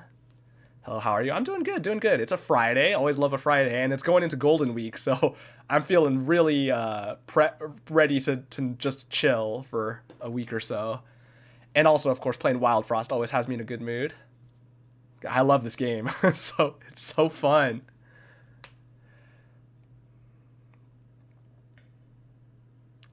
Yeah, I mean, I think this is probably the best option. The damage is pretty weak, but damage output is often going to be better on companions anyway. It's not like the damage output here is significantly better. Slay the Spire is my favorite game of all time. It's one of my favorite games. I've talked about this before. I love the roguelike deck building roguelike genre, but specifically because I love Slay the Spire. Slay the Spire is probably like a top 5 game for me. Probably around number 4 or 5 somewhere for me. But I love Slay the Spire, and every other deck building roguelike I've played, they've been fun, but none of them have come anywhere close to Slay the Spire. Wildfrost, is the first one where I genuinely think it's on the same level. Like the enjoyment I get out of it is like the same level. Time will tell how much in the end how I feel about it, but like it's the most that I've had like this visceral enjoyment, and just like that I felt in control. Like it syncs with me well, the mechanics of the game, better than a lot of the other deck building roguelikes. Honestly, in some way, it almost syncs with my playstyle better than Slay the Spire to a degree. But I do love Slay the Spire, so. The Wildfrost difficulty curve I don't like. But that's what I'm saying. Like, everyone has complained about the difficulty curve, but I found it's just, maybe it's just clicked with me. But obviously, I haven't gotten to the final boss yet, but like, even setting that aside, like, I always feel like I can see lines, or like, especially, I play a lot better when I'm on stream than when I'm off stream. Off stream, I just rush through stuff and I end up dying a lot. On stream, because I'm talking through everything, I play a lot better. And it's like, everyone's like complaining about the difficulty curve and the randomness. That's just like, it does not seem that bad to me. I literally won my first game after release. Like, I've won my first run ever. The first full run that I played, the first non-demo run, because the demo only went partway through. Like, I bought the game, I streamed it the first run, and I completed it. So I was like, that cemented to me that I was like, it's just like the difficulty curve feels fine.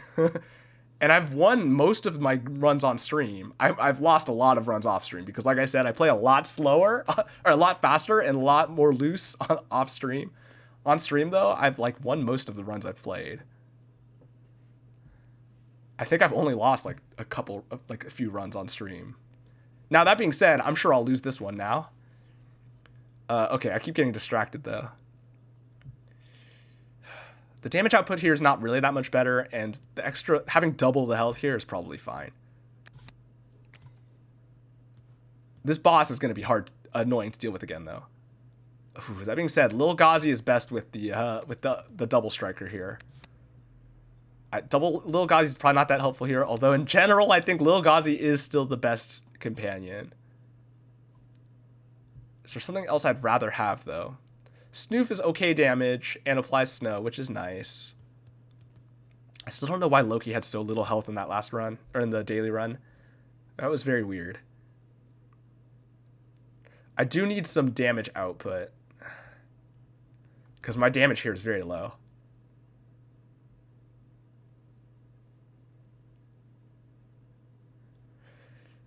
Let me check the frostoscope. I can't even remember what the run is. I just remember that it's annoying. Right, it was a shroom run. A shroom and snow run to get, like, jointly somehow. Yeah. I don't know. Maybe I take Krata with a... It's still a 5 counter, though. It's so slow. Right, we're taking Lido. And I'm taking... Health is less... The Bushu is less helpful since it's part of it is Shell. It's probably Snoof or Lil Ghazi. I guess we take Lil Ghazi. Lil Ghazi works better with a lot of the other stuff in general, although Snoof works okay with a lot of the snow stuff, which is pretty prevalent. I'll take Lil Ghazi. Oh, journal page. Oh, this is about the final boss. Or something. It's because Lil Ghazi sounds like a rapper. Well, it's the avatar of Gazeter, the artist who did all the art. Who is awesome and whose art is amazing, for the record. Luminice is formed during a rare phenomenon where water from erupting hot springs is instantly frozen, creating a special type of ice that feels warm to the touch. These Luminice shards possess a unique ability that amplifies the abilities of those who hold them or the items they are infused into. Travel backpack infused with Luminice can contain more than meets the eye. Oh, that's why our backpack can hold all this stuff.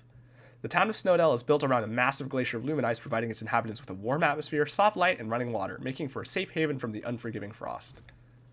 Nice. Lore complete. Alright, we're fine. Ooh, gnome. Ooh, gnome could be good, especially with Lil Gauzy. You could find a use for gnome. Can I set it up where we'll actually get gnome? I think we should be able to. It's coming in 4, so I have to either just kill them outright to... Oh no, because if I kill them outright, naked gnome's gonna be the only thing left. So I cannot kill them. I have to let the attacks kill them. Isn't gnome bad? I mean, it's a 2 counter attacker. Like, if you can... Like, that hits very fast. If you have a way to buff its damage, like Lil Gauzy, or you can give it charms, you can apply effects very fast with Naked Gnome. That being said, there are things that are much better, right? Blunky is like strictly better Naked Gnome, right? And there's plenty of stuff that is better. But having it early game can be very nice for damage output, especially in combination with Lil Gauzy. Plus, what kind of monster are you? Just willing to just sacrifice the gnome? You're not trying to save the gnome every time you can? I can't believe that. I won't say I never killed the gnome, because sometimes I do. A lot, but almost always unintentionally. But also, here's the thing to keep in mind. Even if gnome was actually bad for to have in play, you still could save it. You don't have to play. You can just sideboard them instantly, you know? Like, I mean, you don't have to play it in your deck. So, you might as well just try to keep it alive, right? Alright, we have to let our team kill the penguins, because otherwise they're going to kill the gnome.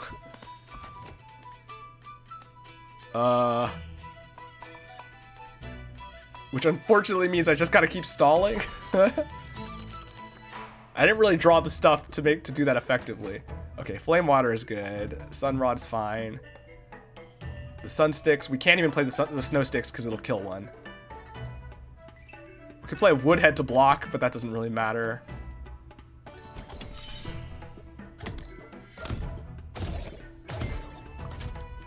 There's our 2 combo. Okay, good. We can still kill. We got the Gobbling in the back over here. This is going to get to attack, but our leader has so much health that it's, like, really not a problem.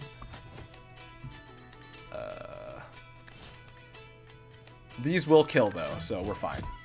We'll just let them kill the Waddle Goons. Make some money off the Gobbling. Alright, and then we'll kill the Gobbling, let them kill the Waddle Goons. Perfect. Get some combo money. Alright, Big Pang, please! Oh, no!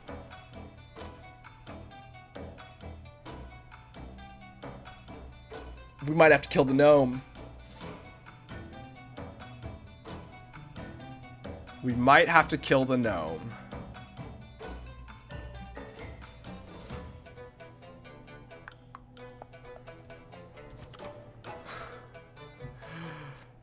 Because the Big Pang lined up with it. I don't think I have enough damage throughput to kill the Big Pang without my guys, without my people. Because I would need to get 5 swords into it. What? And that's not happening. Especially not if I'm trying to kill them, because I have to kill the penguins or they're just gonna keep swinging. I do have a lot of... Okay, I mean, I have a lot of space to block attacks. Okay, so maybe we can try to work towards it. There has to be another way. There has to be another way. I know, I wish. Okay.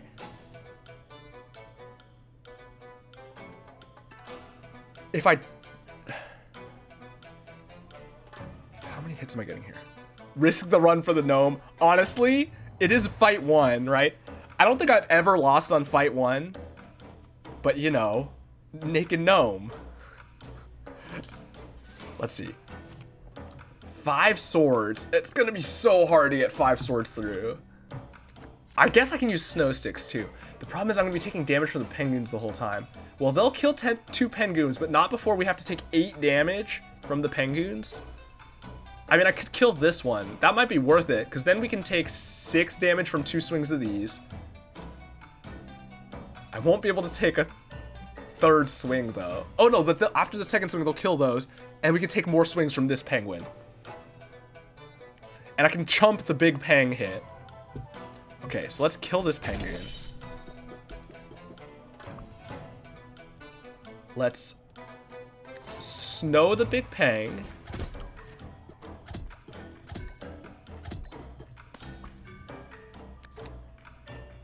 Let's play the woodhead.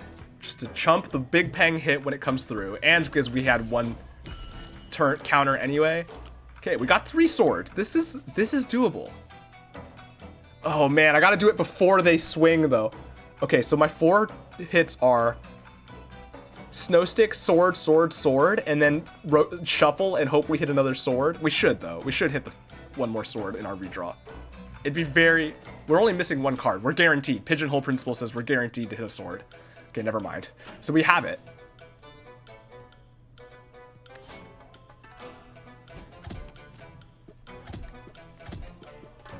Nice. Okay, we got it.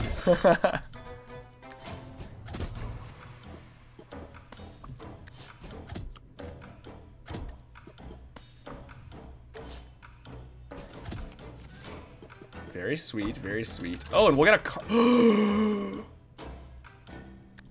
I pull Gazi. Okay. If I didn't pull Gazi there, we would have killed the gnome. Because we would have killed the pig peng, killed the penguin, killed the gnome. But now, I can kill the big peng. It swings... Okay, let's line these up. Just to be safe. Got it! Got the gnome! Gnome saved. Oh, wait, give me 1 second.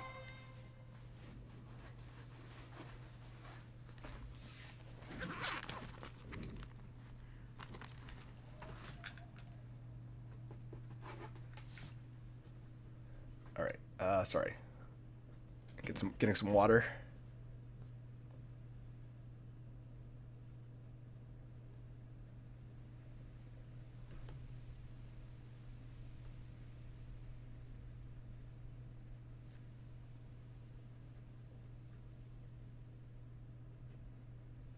Alright, back to it.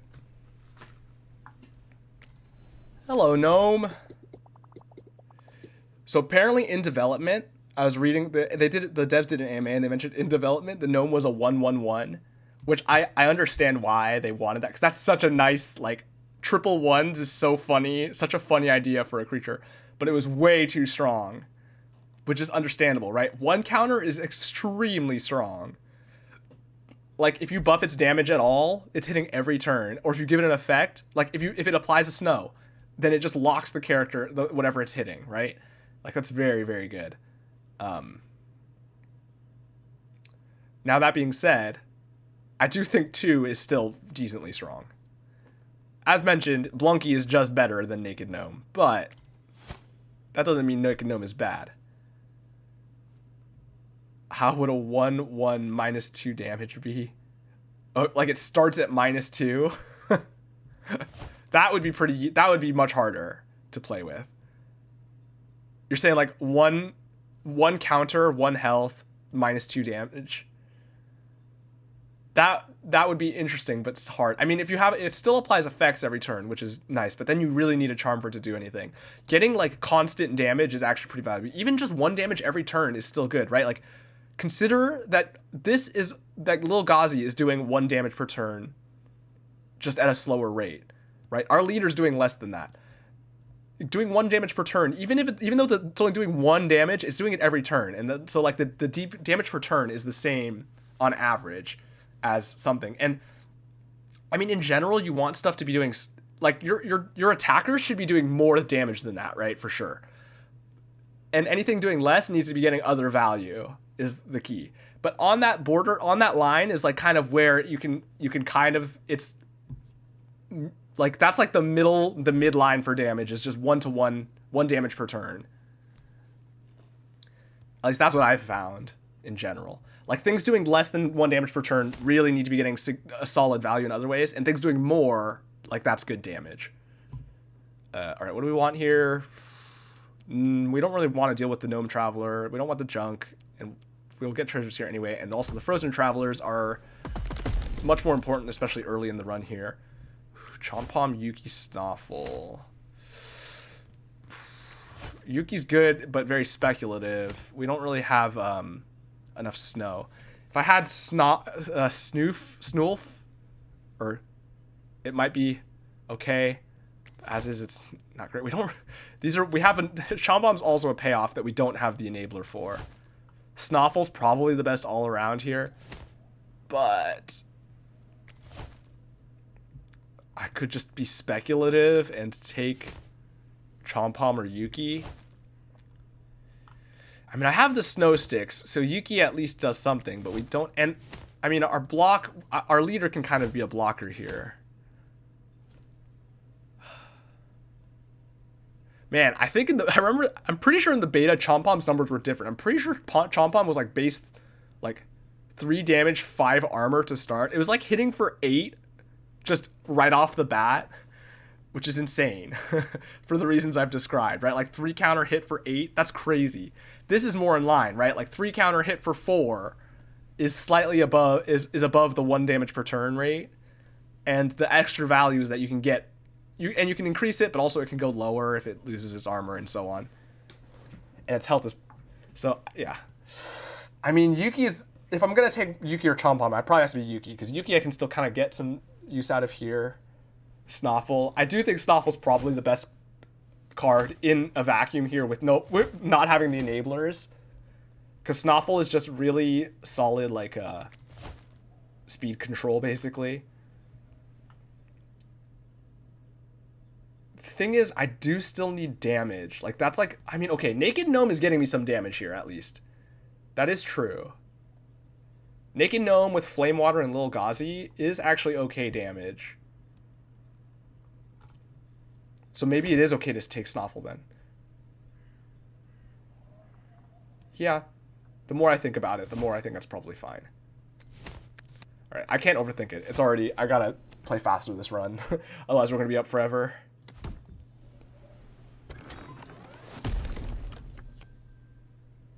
Oh, I get extra rewards because the Titan Bell. I forgot. This is my first time with the Titan Bell, so I forgot that item drops are better. Oh boy. Whew, Chrono. Ooh. Chrono seems good. Do we just start fishing for crowns? Okay, Shell Shield would have been good if I had Chompom. Noomlin Biscuit's not good currently. I mean, Noomlin Biscuit can be okay, although I think it's a little bit hard to use. I think it's not particularly valuable for the most part. Chrono seems good though. I could put the crown on Naked Gnome, although I think I still want it on Lil Ghazi at the moment. Well, actually, the DPS, if I have it on Naked Gnome...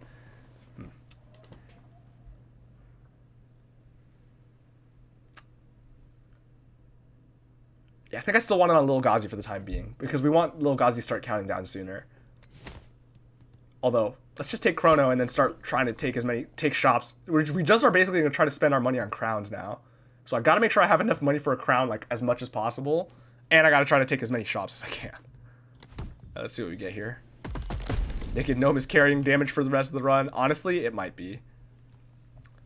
Ooh, Big Bear's a nice tank. We don't have much use for the healing, though, if we're being realistic. Jumbo's not great here. Honestly, I think Jumbo generally not great. I wish it was better. And I think there are edge cases where it can be very good. But for the most part, I think it's just mediocre. At best. Pootie's interesting. Pootie could be good, but Pootie's a little bit... The randomness of where it goes can make it kind of annoying to deal with. And it does take up a slot, an attack, or a character slot, which, I mean, whatever we take, we're probably not playing. I mean, okay, I guess I take Big Berry in case it turns out that I need more defense, right? Because I don't have much defense right now.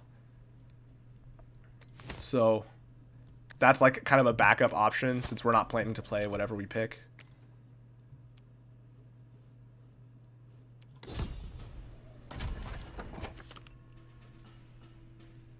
So this is only regular bosses, not even mini bosses. I don't think. I think it's just the harder boss battles. Right, there's Naked Gnome and there's Chrono. Oh, Teeth Charm. Oh, I hate Teeth Charm. Teeth on its own is annoying, but like it's sort of part of it, the deal, and like the things that just kind of the things that normally have teeth, the teeth fight is very annoying, but like, you know, you just gotta find ways to play around it. But Teeth Charm is annoying just because, one, it starts out at 4, which is so much extra teeth, and 2, because it can be on anything. So it could be things that are just a pain to deal, that you like are a pain to deal with for other reasons, right? Like the things that have teeth in the teeth fights, like that naturally have teeth, they're balanced around that. Oh, okay, I have to kill this Shroodles on my own. I can't. Well, okay, I can let my leader swing into it one time. So that's fine. Snow Stick, Scrappy Sword gets it into range. Lido kills it. That will work. That'll work. With the Chrono out. We Snow Stick.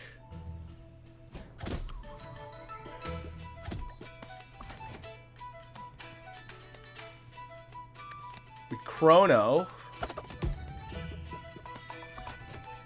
Oh man, the frenzy on them is crazy. Like, look at that. It's so much extra damage, especially with Lil Ghazi and everything. Ooh, beautiful. And then we stab. Oh, actually, this is still gonna hit twice though. I wasn't really thinking about the fact that it was at 4. For some reason, my brain thought it was at 5. I don't know why my brain thought 5. But it's fine. We can take 2 hits. Thankfully, our starting health is very high. I guess we have to. But then that means I don't need to stab it. Because I just need to snow it so it wouldn't swing first. So I play a Woodhead then. Just to have it out as a chump blocker later. Alright, Puffball. We're going to need to kill the Puffball. We're going to swing before all this other stuff though. Ooh, it has Smack Back though. Okay, I need to kill it. Do I want to redraw first, though? Yeah, we'll draw a sword. So, let's just see what we get so we can plan our turn. I guess I could have sort of planned it regardless. Alright. We have to stab the Puffball this turn or next before our Naked Gnome swings. Although we can just move the Naked Gnome. We can kind of stab it whenever. We just have to stab it before it gets hit. So in that case, we're playing Snoffle out first, because we want to start getting that counting. Then we're going to want to snow the Gobbling and stab the Puffball. What's the order, though? I don't think it really matters. Unless I want to hit the Bulbhead. But no, the Bulbhead will die to either one of these on their double attack. Yeah. So stab the Puffball. Let's snow the Gobbling. Keep it locked in. Now everyone's going to swing, and we should basically just kill the board here. This kills here. This hits for 8. Oh, not quite. We don't clear the board. Unless... Well, we don't kill the Gobbling, but if I do this, then now we at least clear the enemies. And then we can try to deal with the Gobbling later. Alright, here's the Veiled Lady. Our timing is a little strange. Well, we can Woodhead one of the Veiled Lady's attacks. And actually the Puffball, too, isn't an issue because of that. As long as we kill the Bulbhead, which we will. Alright, we're good then.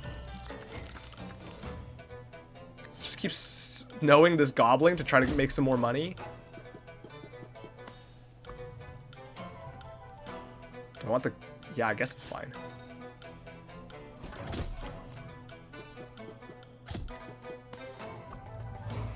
This hits here, that hits there, that's fine.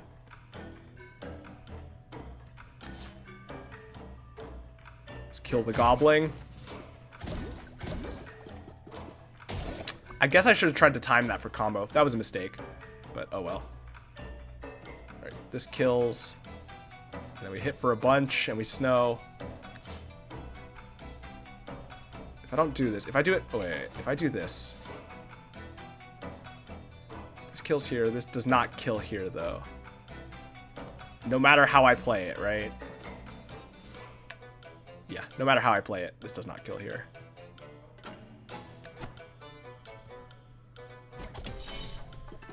Actually, I should put that on the Naked Gnome, and I should have rearranged some stuff. Oh well.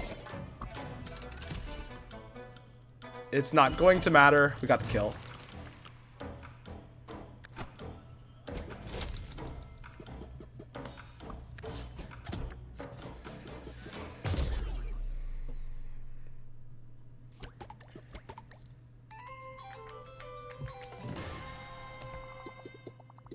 Lots of items. Charm. Okay, but I want the money. Well, we're going to go to the charm merchant regardless, but I want money for crowns. And also charms are nice. I mean, treasure's okay. But what do I even want? I mean, there's plenty of stuff that could be good here. But charms are also good, as is money. We need to fish for shops, though, for crowns. Whew, battle charm's a good charm. That's a good charm to go on Naked Gnome. At which point, I think I crown the Naked Gnome. I mean, yeah, that's got to go there.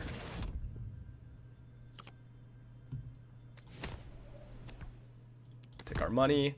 Actually, I should have... Okay, that was a mistake.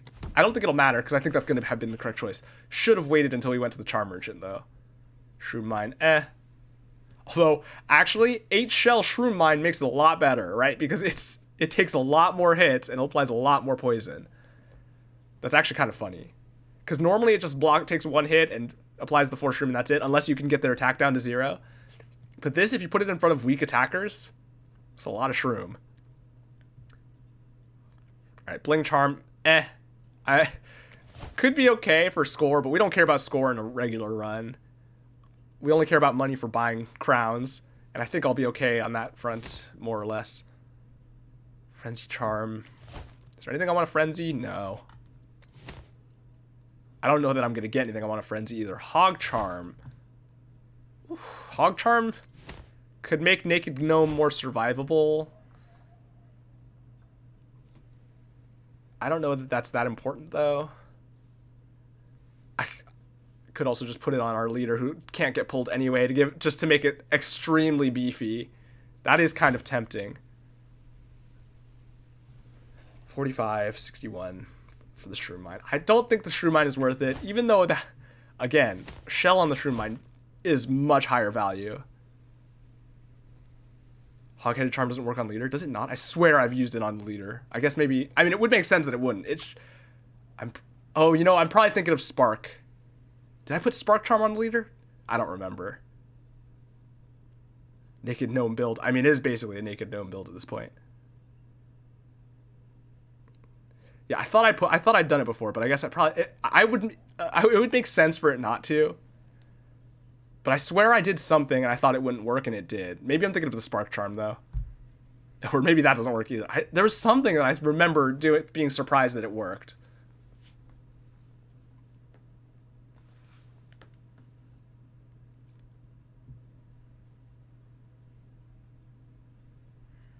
I mean, even so, Hog-headed Charm could be okay.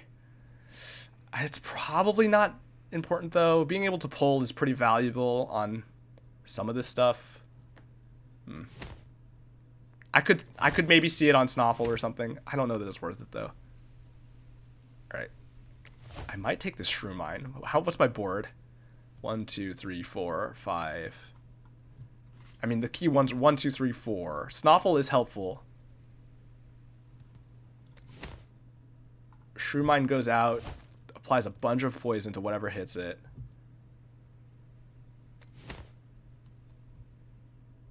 Four poison is 10 damage over the turns, which is nice. And the shell means against weak attackers we get a lot. Against like a multi-hitter, it'll basically just kill them, right?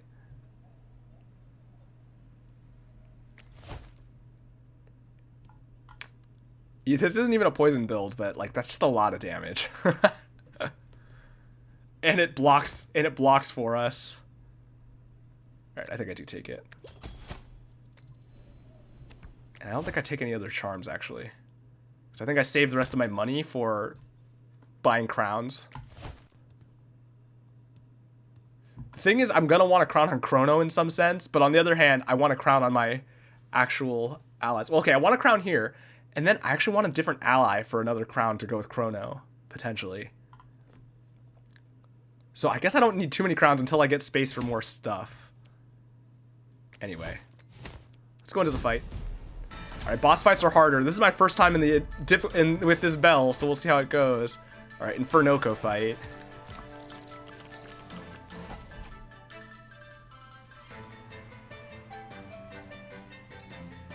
Okay. What do the bells do? The challenge bells?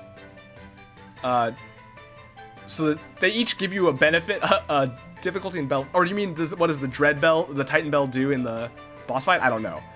But yeah, the Dread Bell, this is the first bell. It gives you, it makes the enemies randomly have the charms like this, right? This Porcupine has a sword charm, very annoying.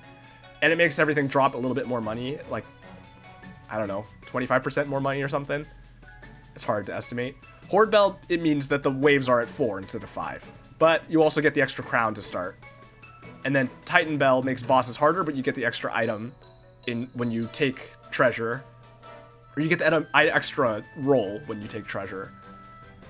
Okay, we're gonna have to play the Chrono out before Naked Gnome swings, so that's next turn. Oh, Shroom Mine just kills the Makoko here. Alright, well that's great.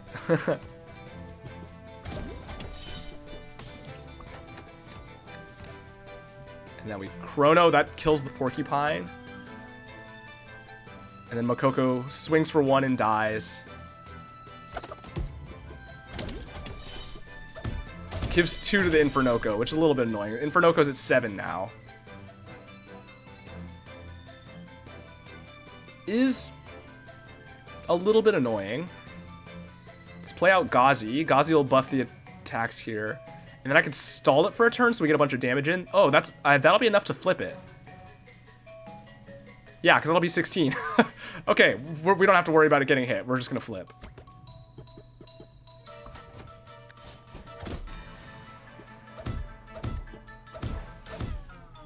Alright, here's the flip. Whew, man, Naked Gnome doing a lot of damage. Doing 8 damage every 2 turns. Alright, Makoko blows up against the Shroom Mine. This Shroom Mine already paying off. Look at that. Look at that. Do I Flame Water here, or do I... What is the alternative?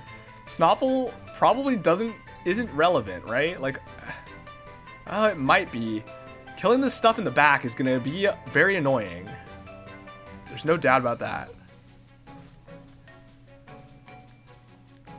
Though, it's all pretty weak.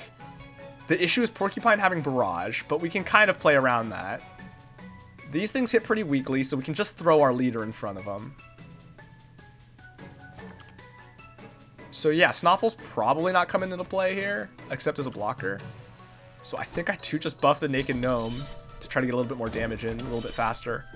Because now in 3 swings of the Naked Gnome we kill, but also our other stuff is also swinging. Alright, Infernoco's swinging. We'll let it swing into the Shroom Mine so it gets poisoned. And into our leader, because our leader's beefy. We can also Sunrod. Actually, Sunrod on the Naked Gnome would have given us basically 10 damage immediately, because it's just, that's the full countdown. Oh, but I can't do that now. I should have done it last turn.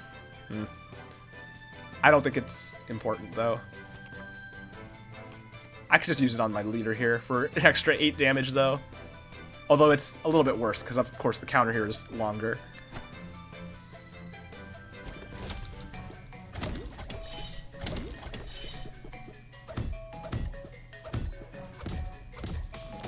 Alright, it dies in 2 turns.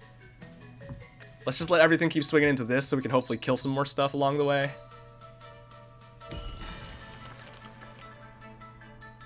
Can I line this up in a way where I can kill multiple things? Get a combo. Yes.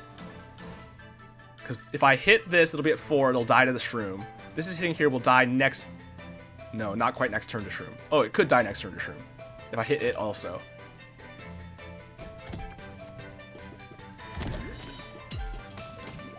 And the Infernoco's dying here.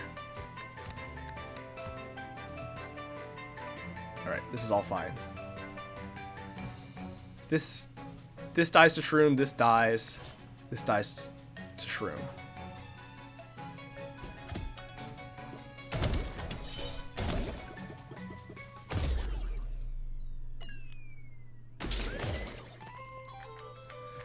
Very nice. Big combo.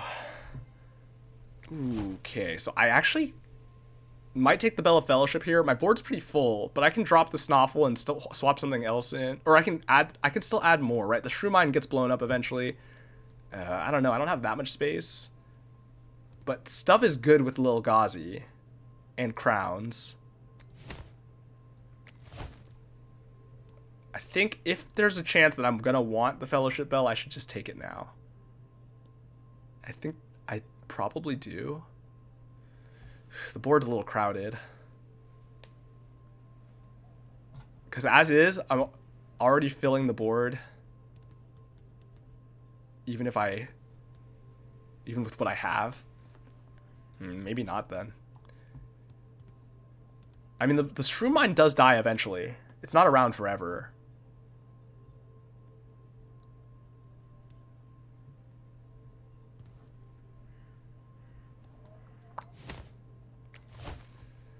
Alternatively, my items mostly aren't that important. I mean, I could take the hands just to try to get the cards I want in the opening hand. But I'm gonna have crowns. I'm hopefully gonna get more crowns because that's pretty important for what we're doing here. Yeah, I guess it's just Fellowship. I mean, Shroom Mine, maybe because I do potentially just start throwing Shroom Mine in front of stuff to blow up. And then it dies, and then I have an open slot. It's iffy, though, because if the board's full and then I can't play Shroom Mine, then it's just a dead draw. Like, Woodhead is basically a dead draw already.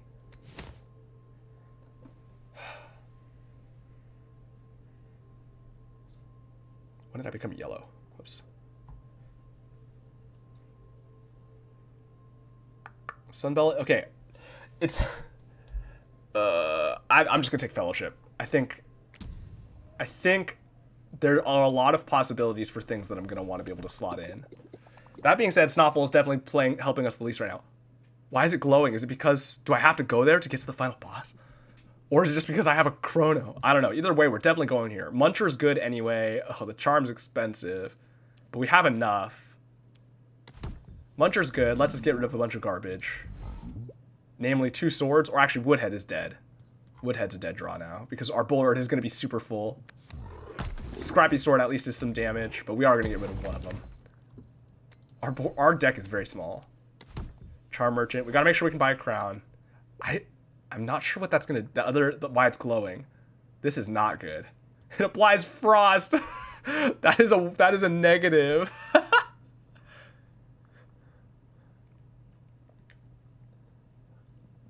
Chuckle Charm is funny. I mean, I've never had it. I've never actually used it in a way where it was helpful. I've had times where my things got full of charms and it would have been useful, but I never have it in those situations. Okay, Block Charm. Probably not important. Greed Charm could be good if I'm trying to just hoard money. So maybe that's a... Ooh. I think that might be the play. I Greed Charm, and then I buy the crowns, and I don't buy anything else. It's also... I mean, it's only 40 here. It is a little bit expensive. But this will be a pretty big damage buff by the end of the game if I just start hoarding money. I put it on Naked Gnome, and we just blast through damage. Oh, man. The moment I hit Teeth or something, it's going to be GG. There's an argument to be made for putting it on, like, the leader for that reason. Okay, I think I take it. Well, let's go check the shop, and then we'll figure out what we're doing with that greed charm. Glowing shop.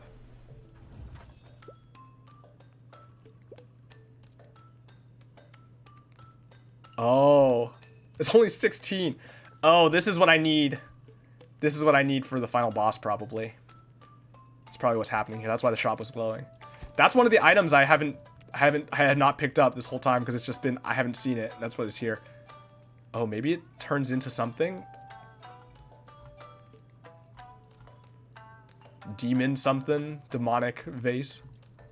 I mean, there's some other stuff I haven't picked up, although it's stuff that I know and could pick up. I just haven't yet. Including the nutshell cake.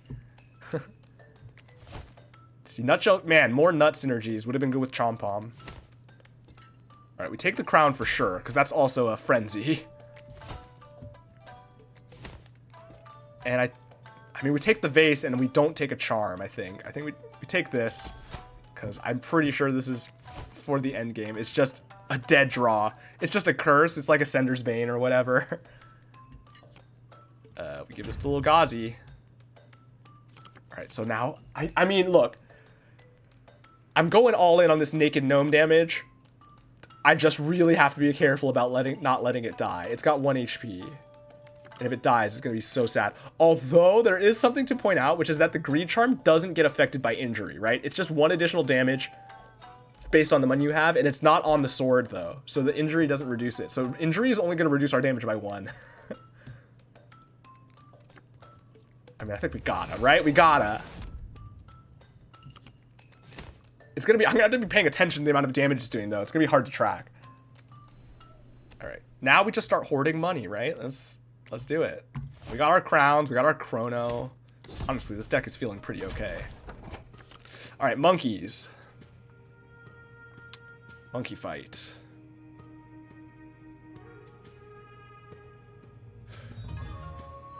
Well, we're actually hitting very hard. We're also hitting very fast, but we are hitting very hard. So we can kill the Grog. Easy. The issue is going to be killing the Grumps. We want to hit it hard enough that we don't reduce our damage too much. So what's our best option there? I mean, we can use Flame Waters to mitigate it.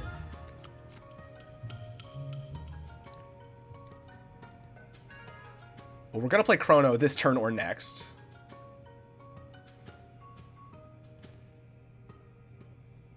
Alright, the Grog is dying off the Chrono. Like, all of our stuff is hitting for 4 twice now. So this hits for 8, reduces it to 5, goes down to 4 at the end of the turn, and then it's still gonna die before it gets to swing. So that's fine. And I guess I have to start sorting on the Grumps to try to manually reduce its health a little bit so that I don't have as much health damage reduction. Yeah, I guess that's fine. Do I play the Snoffle? Yeah, probably. Snoffle's pretty valuable here. Slowing everything down. Like I said, this fight is very much just like a damage check. Like, if you can do enough damage fast enough before things become dangerous. But this actually slows down the pace slightly of how fast you need to be doing that damage.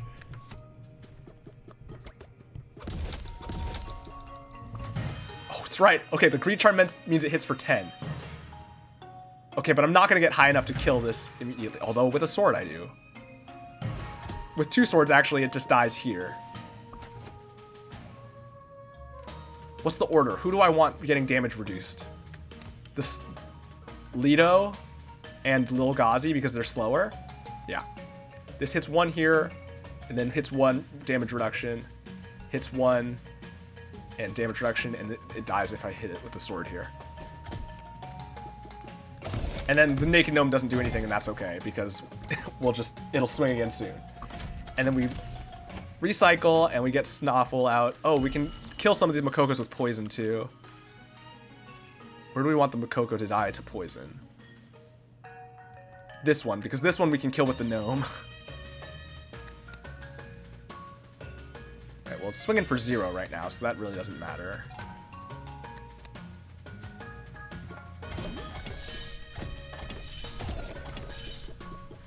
It has aimless! Oh, we're in big danger now. It had aimless and it had a gnome charm. I completely blanked out and ignored the fact that it had the charm. That was 100% the wrong positioning. That was extremely survivable. I just was completely blocked out of my mind that it had the gnome charm, which also means it attacks twice, so it gets +1. And unfortunately, it hit the what we didn't want it to hit. That's actually very bad. That's a lot of our damage gone. This fight just became a lot harder. That's so bad. I'm so dumb. I completely threw that. Because that's so easy. I just put Shroomine in front of it along with my leader, and it hits the Shroomine and gets, or if it doesn't, then it just hits the leader and it doesn't matter. That's actually 100% just the wrong move. I was doing this side because I was like, oh, we'll kill the goblin afterward.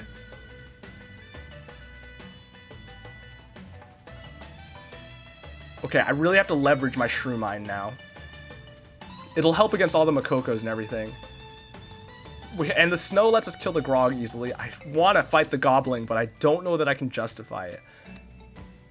Now we are still doing decent damage off these two with the Chrono. Though it's a lot less. We've like halved our damage output basically. Because the gnome was basically half our damage, and each of these is like a quarter of our damage output.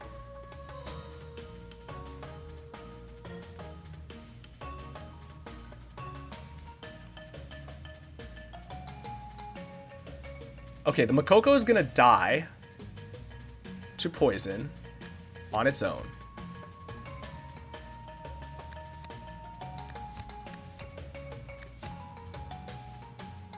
Ooh, this is annoying.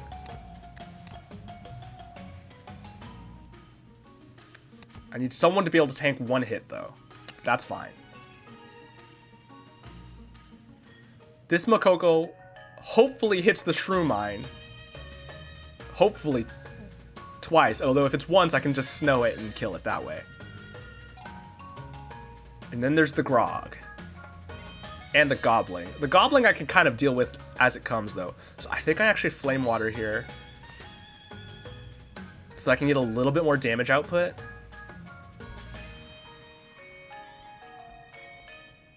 Yeah, I Flame Water, because I'm going to probably play the Snow Sticks as well. Yeah.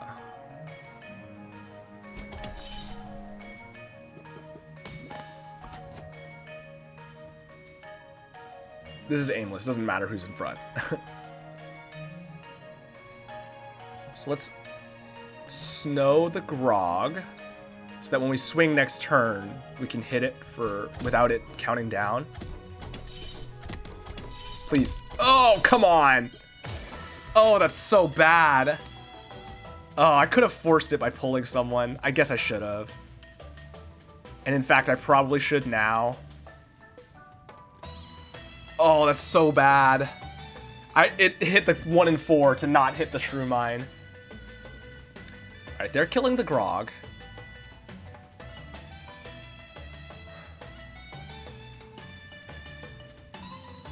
Okay, well, maybe the play now, actually, is to snow it and let Lido kill it.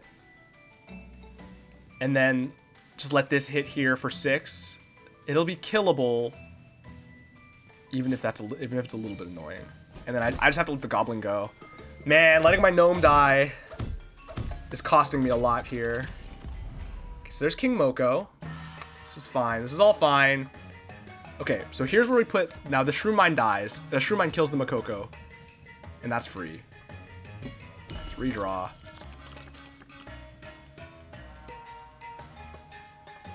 I don't have a good... Okay, the Shroomine can deal with the Pepper Witch. This Pepper Witch getting hit is fine because it doesn't affect anything. So we snow this Pepper Witch so that we can delay so that the Pepper Witches die to the Shroomine. Yeah, that's the play. That'll work. We also snow everything by 1, which is nice. We can't stop this Goblin, unfortunately. Well, I could snow it if I think it's worth it. I don't know that it is, though. Because if it body blocks a hit, it could actually cost me. I think I have to let it go. I can't take the risk here.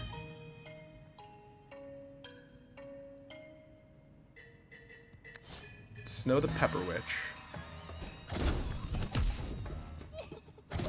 Because we can't afford to let the King Moko swing. Everything dies to the King Moko, even just like baseline here. Alright, the Makoko now dies in 2 turns. So that's fine. The Pepper Witch will eventually swing and die in a couple turns.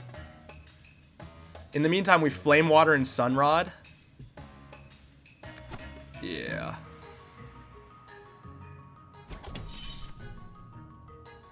Well, I don't really want to buff this stuff yet. So we Sunrod after they swing and start dying. So I think I just stab the Grog. So that Lil Gazi can kill it next turn? Yeah, that works. Because Lil Gazi then kills it in 1 hit.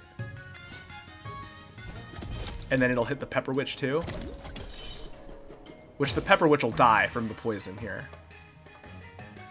Alright. This works. And then yeah, this hits the Shrew Mine here, and then this one hits the Shrew Mine here. It'll be at +6, so it will not... It'll break the armor, but it will not break... Because it'll hit it exactly for the shell. So it'll actually still be alive for 1 more hit. This only... Oh, my sword is weak! It was a weak sword! Okay, wait, I need to stab this Grog. Okay, let's just stab the Grog so it dies.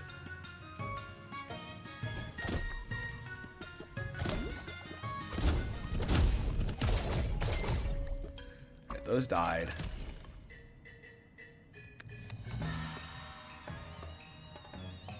Let's Sunrod. Ooh. The Pepper Witch will kill the thing. Well, it's going to kill it regardless now, so we Sunrod here. Okay, we should be... I think we're in the clear. We've slowed everything down enough that I think we can maybe get through. Ooh, it's gonna be close. I really need to get some lucky draws, honestly. Okay, another Sunrod's good, and the Flame Water helps a little too. And the Snow Stick. It lets us stall for an extra turn. Flame Water. Just keep buffing our damage a little bit. That hits there. That's fine. It'll die in a couple turns. Let's Sunrod again. So you get to go again before the Moko. And then these all swing. This should be enough. We're also going to Snow 1 extra turn just to be safe. Okay, we got it. We're clear. Gnome died, and it was not great, but we got there. Oh no, Gnome's damage reduced by 1. But it's now up by an extra 1 from our Greed Charm. So we came out neutral. Although we would have been... We still technically came out 1 behind because we would have more. We'd also have a little bit more money because I would have been able to absolutely beat up the Gobbling. Unfortunately, that didn't happen. So we missed out on probably 30 gold or so. Moko Totem, Pepper Flag. I don't really have anything applying Pepper though, right? So neither of those is good. Berry Blade is also mediocre, but it's just a better sword, so I guess we'll take it. It's not really that helpful for us here. But it actually does something, unlike these. I mean, if... You know, I could take them speculatively, but I don't think it's worth it. Pepper is okay with some of our stuff, although... Or, like, Pepper Flag could be okay with our stuff if we're able to get Pepper enablers. Because our stuff is hitting often, and then if we have a Pepper Flag out and we have a way to give Pepper, then it's just damage buffs. So maybe that's worth taking speculatively. Moko Totem is not. Berry Blade is only good for healing our leader, right? Nothing else is very helpful. And outside of that, it's just a sword, which I think is not worth it. So maybe I just take the Pepper Flag and hope. Take the money, right? Because that money is buffing us. This is basically a free damage on our gnome. And also, the charm we get either way. Traveler could be okay, but money's more valuable here. How much money we get? 70, very nice. Ooh, we're going to be able to hit... We're going to get to 200 in the middle of the next fight. Alright, let's not let our gnome die now. Please. Gnome charm. The gnome would hit so hard all over the place, but honestly, the aimless is so annoying to deal with. Especially on something low health, because, like, there's things you don't want to hit at the wrong time, right? Like that's actually it's actually really important to be able to select your targets. Now, on the other hand, being able to hit things in the back line is very valuable, for sure. But you can't choose to do it. It's just random.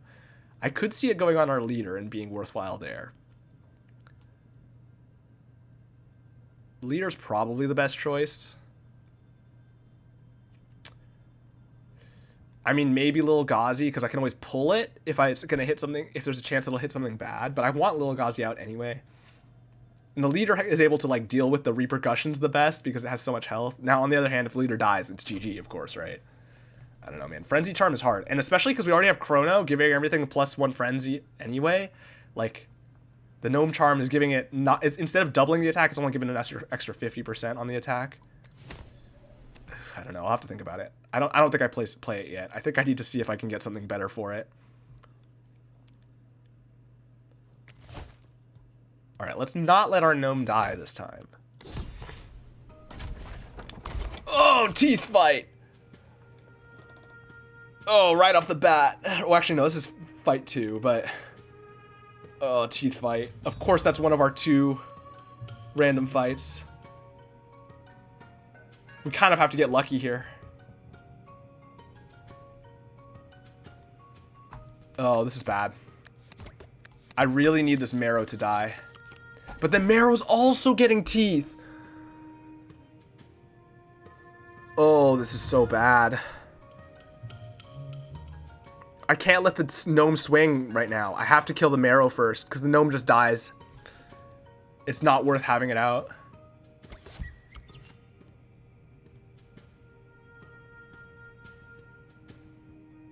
Shroom Mine helps. Shroom Mine is big, actually.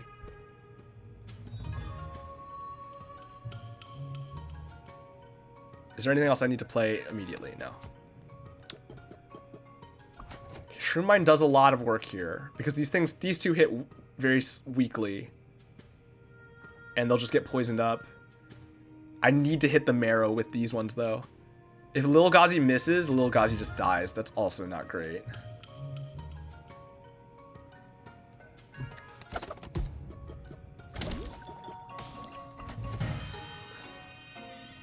It's gonna do 6 more damage. It's not gonna die here. I can kill it with a sword though. But I don't have a sword. I can snow this so it doesn't get to attack. That's probably what I want to be doing. If Lido goes first, it either kills the Gromble, meaning that Lil Ghazi can't hit it, or it does enough that Lil Ghazi only needs to hit it once. So that's fine. So we snow the Smog.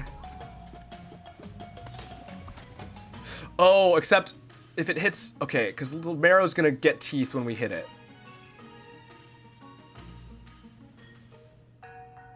Okay, well, if it gets hit twice, Lil Ghazi will kill it on hitting it the 3rd time.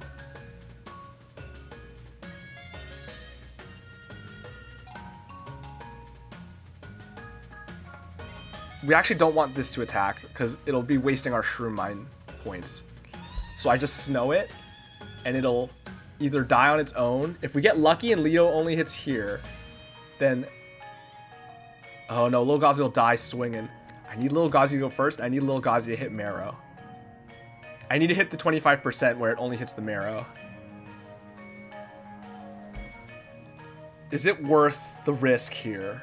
Or do I just pull Lil Ghazi? Oh, this fight is so bad. This fight is so bad for me. This could be the end of the run.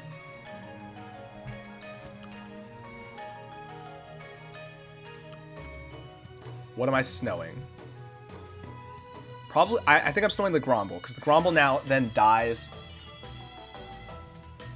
to end of turn, or if it gets hit by Lido once.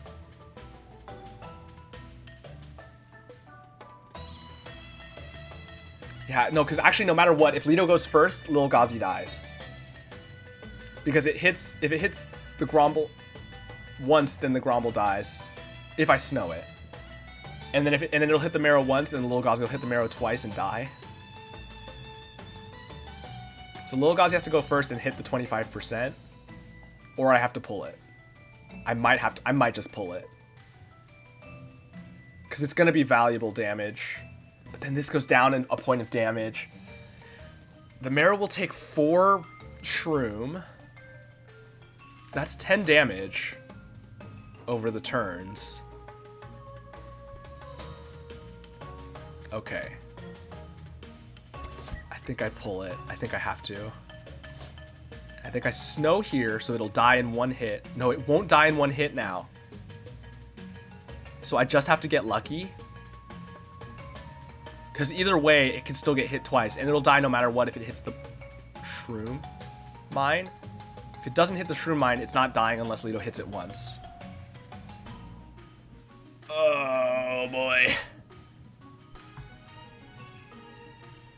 The numbers here are rough. How important is the two extra armor on the Shroom Mine? Potentially important. We're still in the first round. Alright.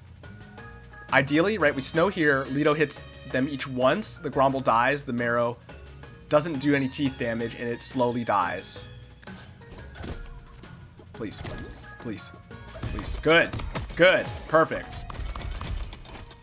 Oh, and there's pawpaws now. Okay.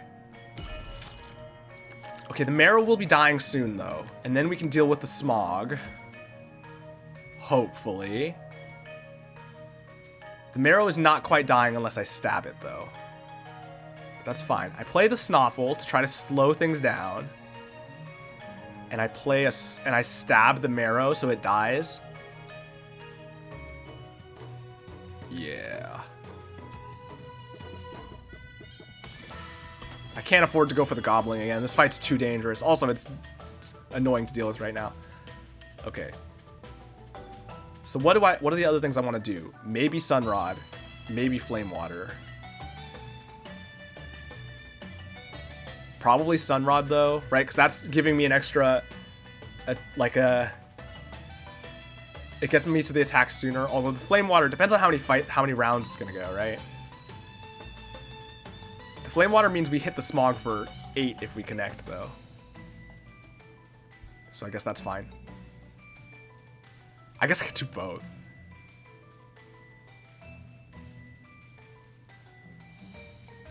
Because I do have 3 turns before this even swings again.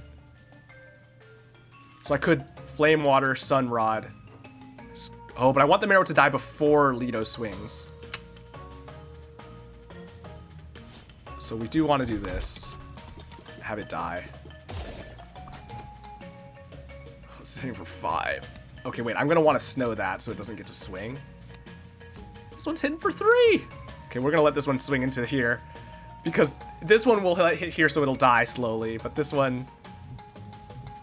Alright, we want to slow this down and hope that we hit for enough damage here. Yeah. So now if we get the 1 in 25, or sorry, 1 in 25, the 25%, the 1 in 4, we can kill the Smog here. So that's what we're hoping for. 1 in 4. 1 in 4. Nope. Alright, we hit the 50% chance. Alright, Maja. So here's the cat. Alright, no more Marrows. So no armor. No extra armor. I think that might not always be the case. I feel like sometimes the Smog is a... No, I guess it's usually a Smog. Alright, so if I can clear... So this'll die. That's gonna die to the Shroom Mine. So let's put this Shroom Mine here for this Pawpaw. The Gromble is annoying, but largely not an issue. The Smog could be an issue. Our Snoffle will help a lot. So maybe we get out, we just redraw to get our stuff out again. Because they're going to be able to start hitting soon. Yeah. Okay, but the order we need to be careful. Because the Naked Gnome swinging here just dies. And with Aimless, it could just die swinging into this. Oh, and anything could die swinging into the Maja. We need to sync things up as well as possible. Which we can sync them all up to hit on turn 4. So maybe that's the goal. Because then I can snow it and everything will swing at the same time. So let's play Lil Ghazi. Sync that up. That's gonna die.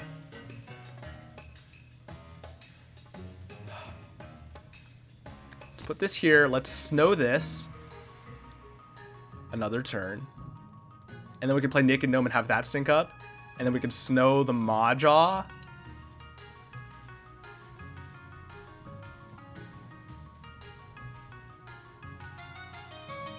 Yikes. Lito's gonna have to swing through the Pawpaw, which she will be able to. She'll take 6 damage. No. Yeah, 6 damage. 2 and then 4. Oh no, who's swinging through it? 1 hit from here, and then little Ghazi will die. Oh no, because it'll swing into the Shrew Mine before that happens. Yes. Yes. Because the Shrew Mine will still be up for 1 more hit. That one dies. Okay, I think we're okay. Because now I play the Naked Gnome. This swings into the Shrew Mine, dies in 2 turns.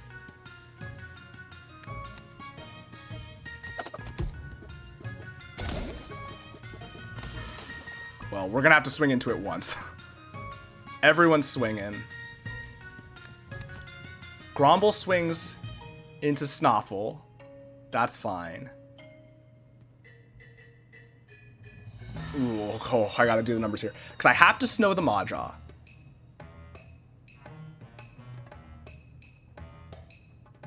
The Smog will kill everyone except Lito. Lito's left at 5. Gromble hits Snoffle, leaves it at 2. Lito hits something. If anything hits the Pawpaw, it dies. That would kill the Naked Gnome, but that'll be at the end. If anything hits the Smog, then it also dies. So okay, Lito, the worst case scenario, Lito hits, takes 5, is at 5, hits here, is at 3, but then this is dead, and then we keep swinging, and we're fine. And this is snowed, doesn't smack back. Okay, but if anything else hits this, if Lil Ghazi hits this, it kills it, does not die. It's just the Naked Gnome. So this is the correct setup, and this is where we want to be.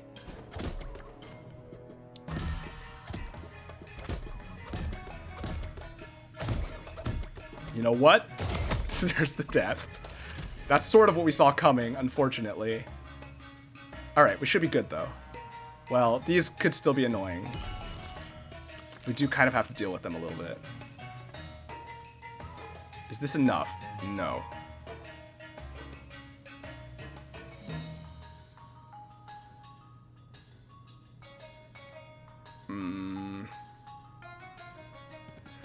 I need to get one more attack cycle in. The Maw is gonna get to swing. I can't stop it. I can't stall long enough. Unless I just Snow Stick. I double Snow Stick.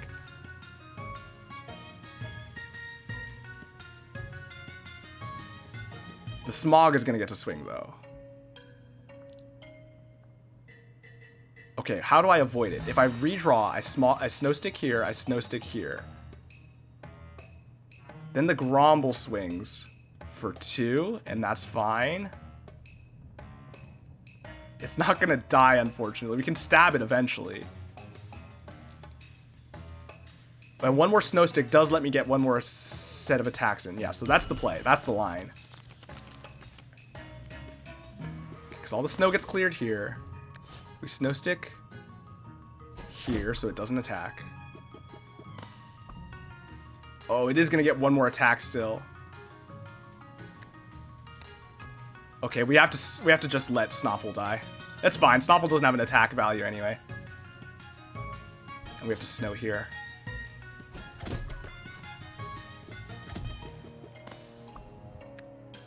Pepper Flag can take a hit. True! True! You're right!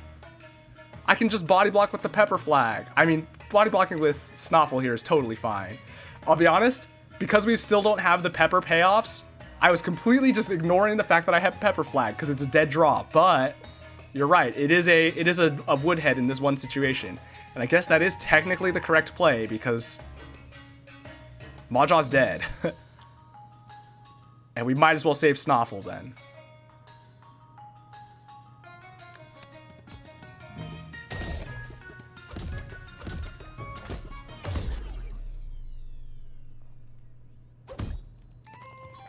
All right.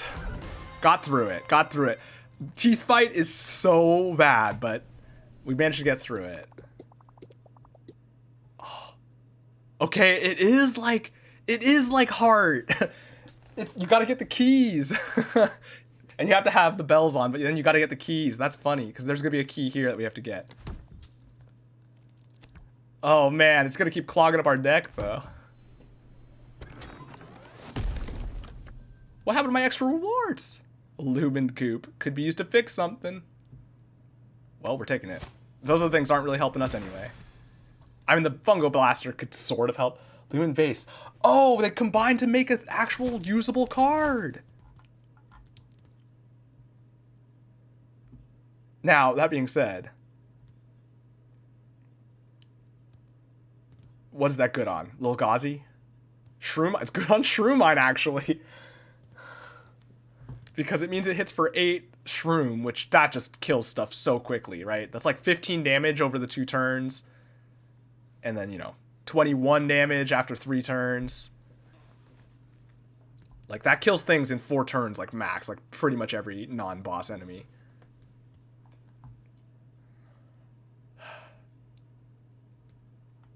And, I mean, you know, it might give them extra frenzy on the chrono. I don't know that it's worth it, but... that is another option. Of course, we'll have to just see where we draw it. That's going to be the bigger question. Do I take another crown here? Honestly, maybe, and I might just put it on Big Berry. And because then Big Berry gets Frenzy and is more likely to get kills and get us healed, even though the heals are not always consequential.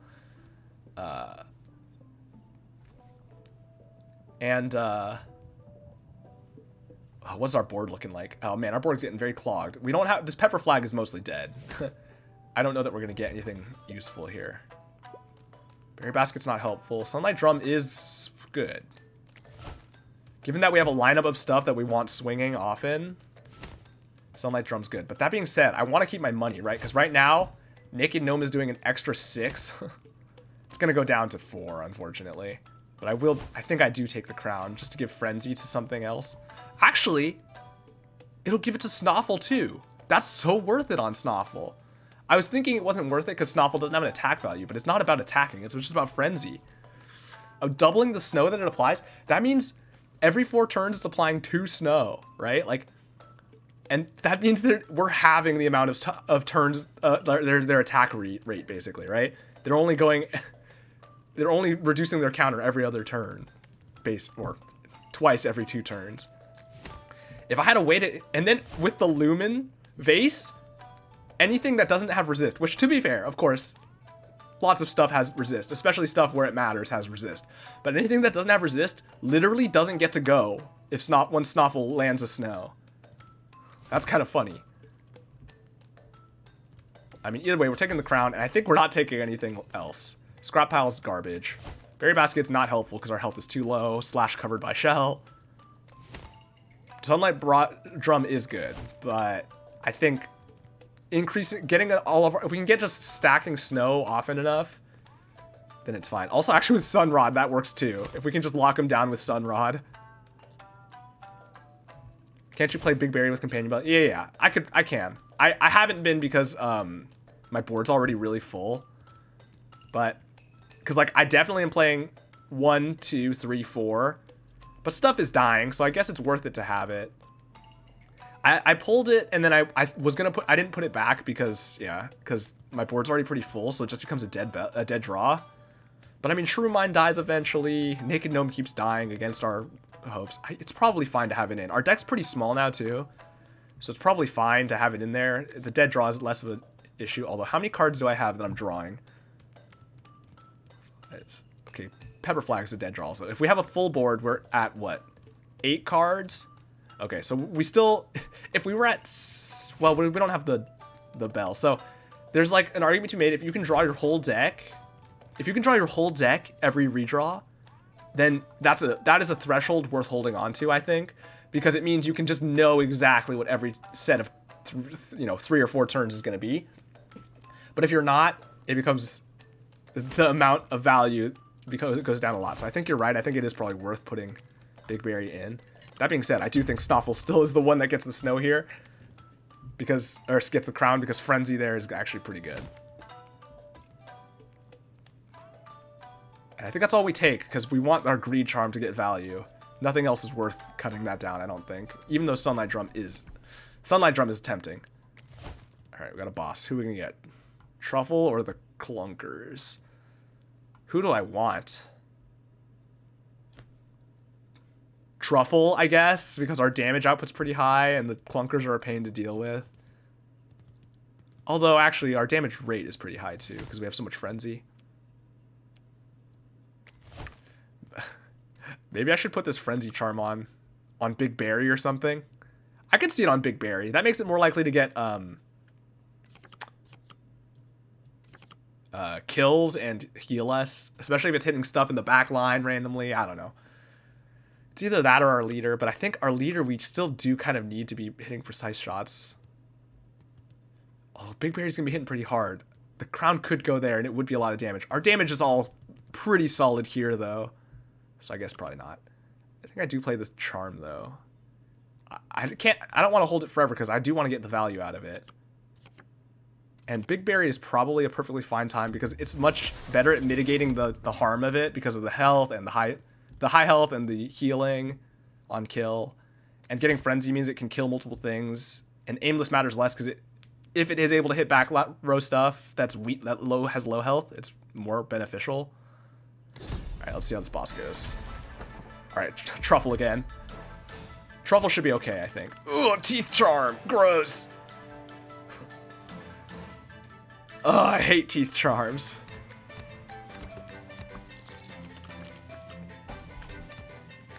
Ooh, we can just lock everything down here. As long as we go first, which we won't quite. With the Chrono, we just lock the board down because none of this stuff has resist. Because we got Chrono and Lumen Vase. So something's going to get to go once. Unfortunately. How do I... Because I can snow one of the things. I can kill the other one with the Lido or Lil Ghazi. So we're good. We have the board locked down. Just 100% locked. Chrono. Oh, this is just dying to the gnome. Great, lovely. Oh, that's not what I want. Lumen Vase. Here. Look at the Lumen. Alright. And then we snow Truffle.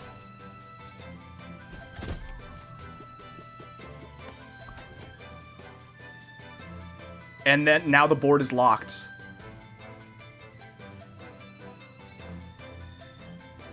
Just gotta be careful about accidentally swinging into the Shroom Gobbler, that's all. But right now our Gnome Charm is hitting for a lot, so that's great. I mean, I could start stabbing the Shroom Gobbler to start whittling away at it. Or I can just give something Flame Water so it hits harder.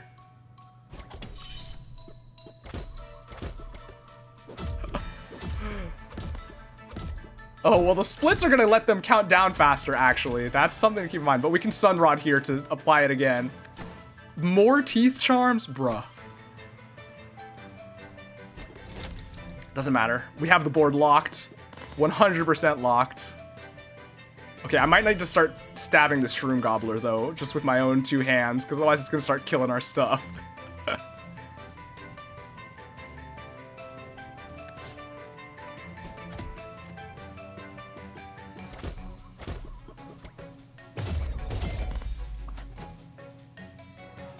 Okay, well, the gnome is probably going to die against this Shroom Gobbler eventually. I don't know if there's much I can do about it. I gotta be careful.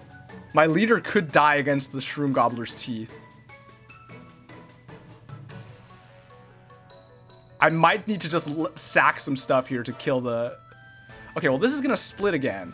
Oh, man, the numbers here are bad. Well, no matter what, Lido is not dying to the teeth because it only hits twice. So once we're good for now. But I do need to start trying to kill this or weaken this so that it'll die faster. So I think I just redraw. I think I'm just looking for... The Lumen Vase doesn't have Consume. I can keep using it. Oh my goodness.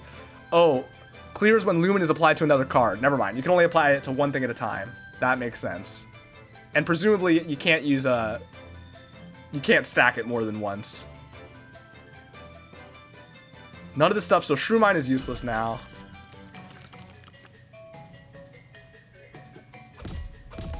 There's the split. That's the kill. Okay, Gnome dies. The Gnome just keeps dying, and you know what? It's fine. It's fine. It doesn't matter. Let's just kill this freaking Shroom Gobbler with teeth, and then we can start stabbing the Shroodles with teeth. Because our board is clear. Oh man, the infinite snow. You love to see it.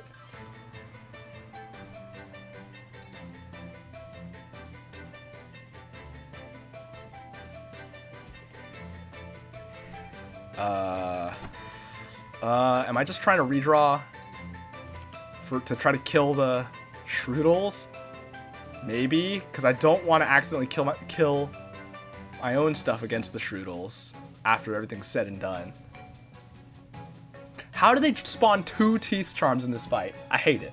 It's the worst.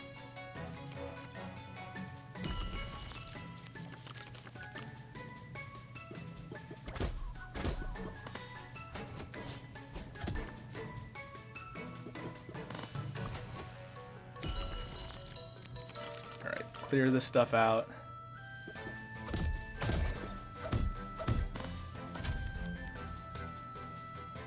All right, we're good. These are still none of this is ever gonna get to attack. We're actually grinding a lot of money out of this because all of the waves keep coming in, and we're just gonna keep hitting like combos and stuff off of it. I need to kill this Shroodles though.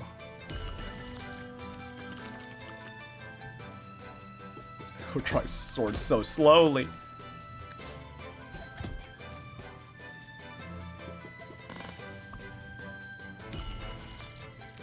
We'll kill the Shroodles with the next sword.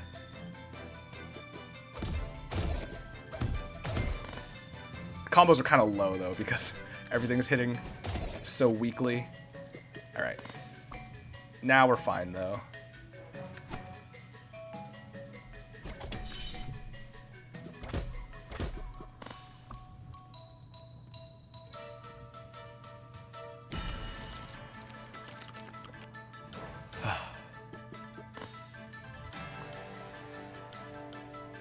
I could buff everything, but it doesn't really matter. Let's stab this. Just to build the combo up for a little bit more money. Ooh, technically they'll get to go... No, they won't. Never mind. I was looking at the snow was going to wear off before we apply more snow, but they still don't get to go.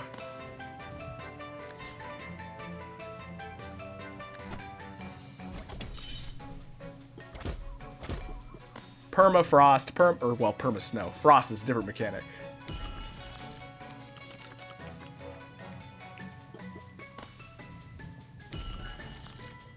Ring, ring-a-ling-a-ding. Look at all this combo money.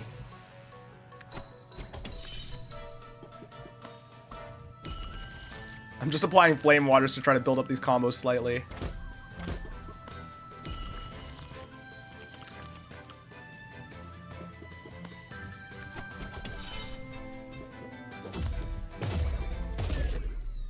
There we go.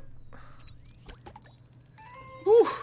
Now our gnome's hitting for a lot. If only it would stop dying against teeth. Alright, what do we want? Hand? Probably... hand? I mean, we saw there's a lot of situations where we just start redrawing regardless. Even before 3.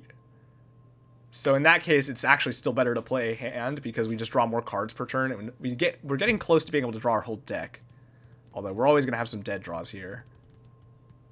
But I don't know, maybe it's fine.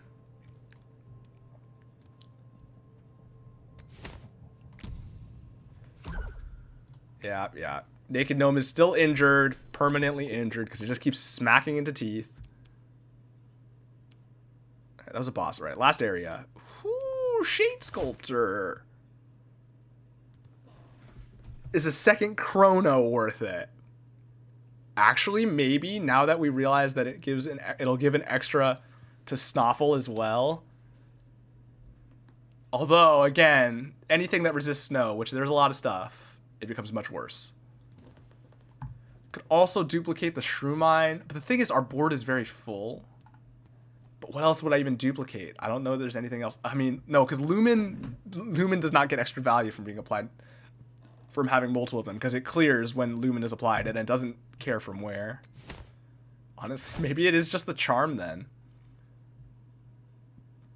I forgot this thing, it hits for 5 and has Frenzy. So actually, this would have been doing a lot of damage. I probably should just put this out at the end there to speed up the damage. I wasn't thinking about it. That was slowing me down and potentially costing me combo money. So that was a mistake, but that's okay. Yeah, I don't think I have enough board space to duplicate Chrono, even though that's very tempting. I mean, this Naked Gnome is doing so much damage now. An extra hit actually could be a lot. What would my board then be? 1, 2, 3, 4, 5, and then one other thing, probably Snoffle. So as it is, we get Snoffle and then either Shrew Mine or Big Berry. So Shrew Mine until it dies, and then we put Big Berry out. Yeah, the board's too full. Just take a charm.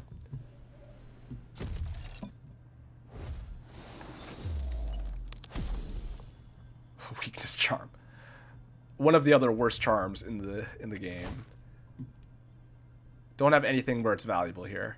There is some stuff where it is edge case usable, right? Or like helpful.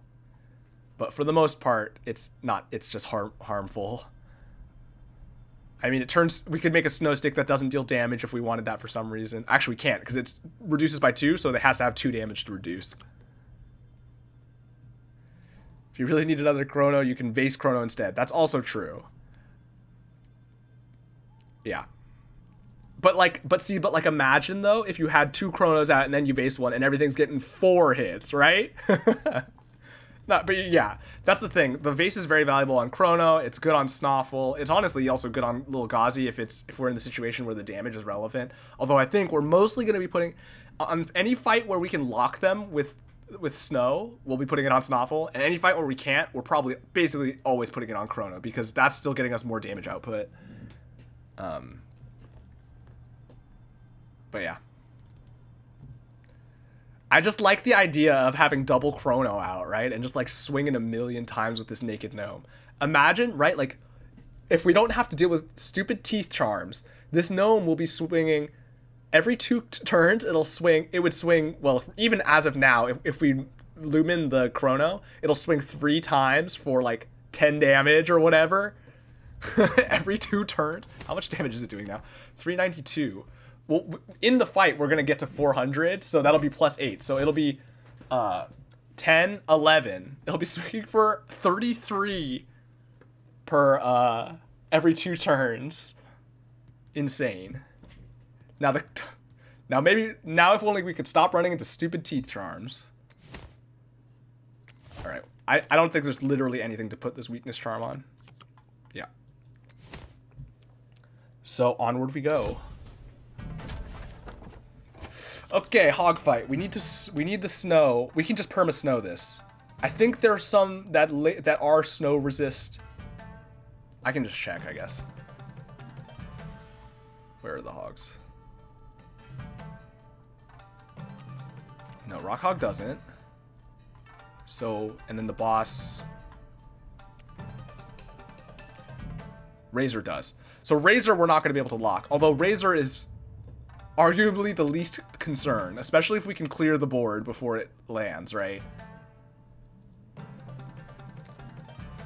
But everything else we can actually lock with snow. Although they're going to get to swing first because they're very fast. We also just kill stuff very quickly. We do need to snow the Warthog. For sure. Okay, we got the lock again. These are all going to get to swing once, unfortunately. Well, I could kill some of them. Because I just need to get this stuff out before it happens. So now, the alternative is to put it on Chrono, Lumen the Chrono, because then we still get 3 snow every 4 turns. So they are only going at a quarter speed, and we can use snow sticks to snow whatever else is relevant when it's relevant. Probably.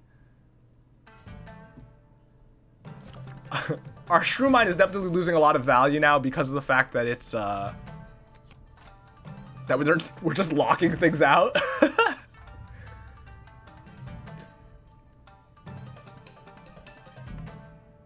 Ooh, actually, if I Chrono and then kill this hog, then Naked Gnome kills both of these.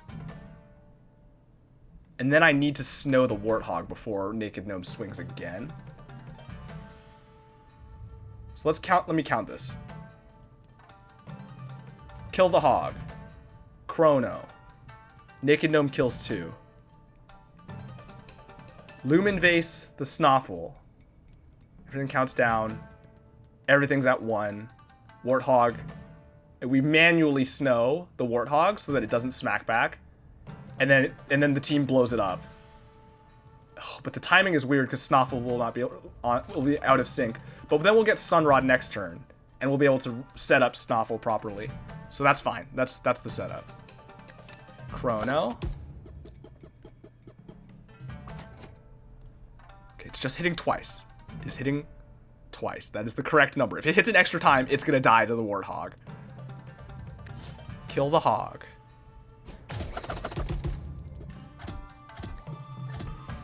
That's fine.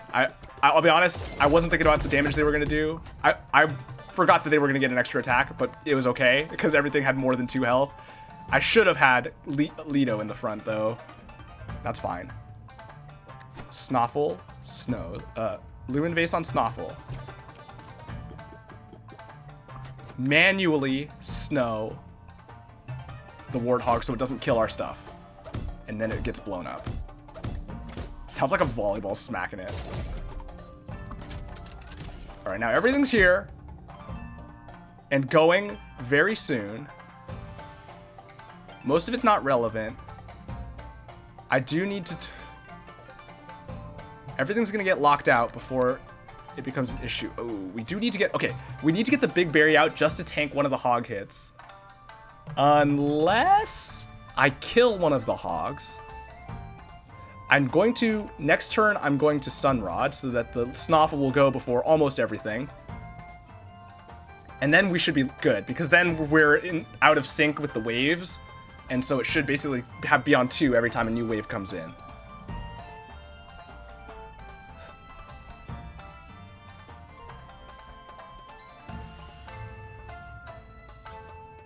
So, okay, I either play Big Berry and then kill one here, or play Big Berry and let it also tank. That's actually probably fine, because it can just tank and then our leader can tank. I don't need to kill one, because we'll have plenty of killing power, and I'd rather get the combos anyway. So we play Big Berry, and then we play Sunrod, and then I guess we could kill one, or we can Flame Water or something. Okay, let me check Charms. Fury, nothing else is of concern. These are both just going to hit the front line, and that's all fine. Okay, wait, let me count the damage here too, though. This is swinging twice. It'll kill here, it'll kill here. That's fine. It doesn't hit this. This will get snowed. Oh, this will go first, because we're going to Sunrod here. We're fine then. Totally fine. Alright, and now we're good.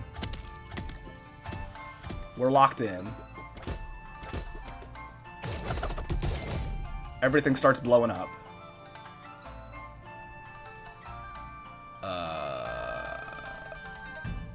Yeah, I guess I just start using Flame Waters. Ooh, I should line these up so that if Big Berry gets a kill, it'll heal. What else am I trying to play at this point now? The Sunrod. The Sunrod, the Flame Water, Snow Swords, or Snow Sticks. Should be fine. Nothing is a problem here. Everything's perma-snowed.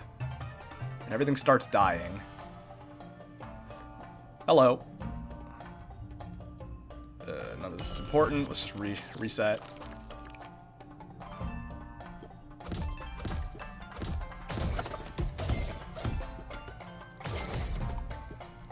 All right. There's the hog. Or there's the razor. And a bunch of stuff. So we can, even though we don't have perma snow here, we can snow stick it for the 2 turns until Snoffle swings, and then we can keep trying to, we can just keep rotating through snow so it doesn't get to attack very much.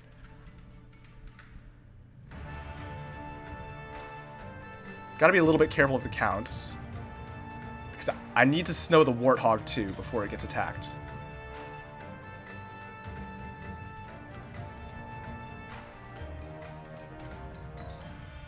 Yeah, you missed a lot.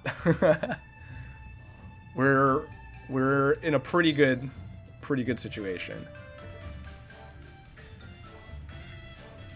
Or I Sunrod now. That gets a snow applied, and then also lets us sets the snow up on all this stuff, so everything else is perma-blocked. And then that way Naked Gnome can swing for free. Alright, well, we're locked in. Question is, do I want to let the Razor swing before everything dies? Well, everything's going to start dying now, so no, I want to just start locking the snow in here.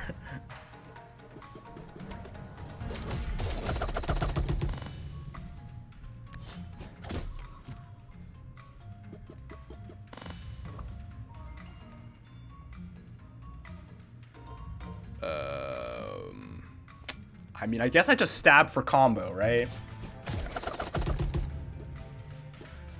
Good, that's what we wanted.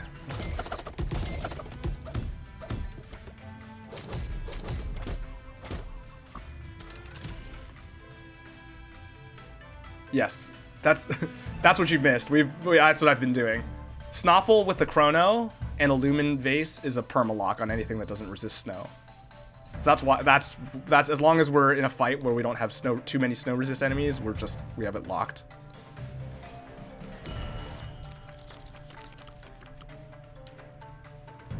All right, and the game is over.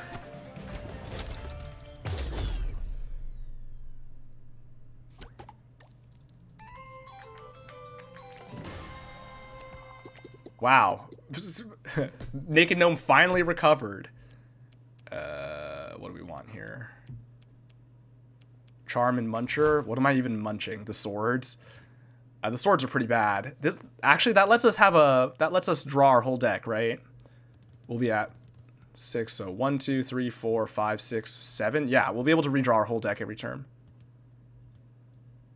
What's a Gnome Traveler? It's one of the events you unlock. There's 3 events that you unlock from the one of the facilities in town.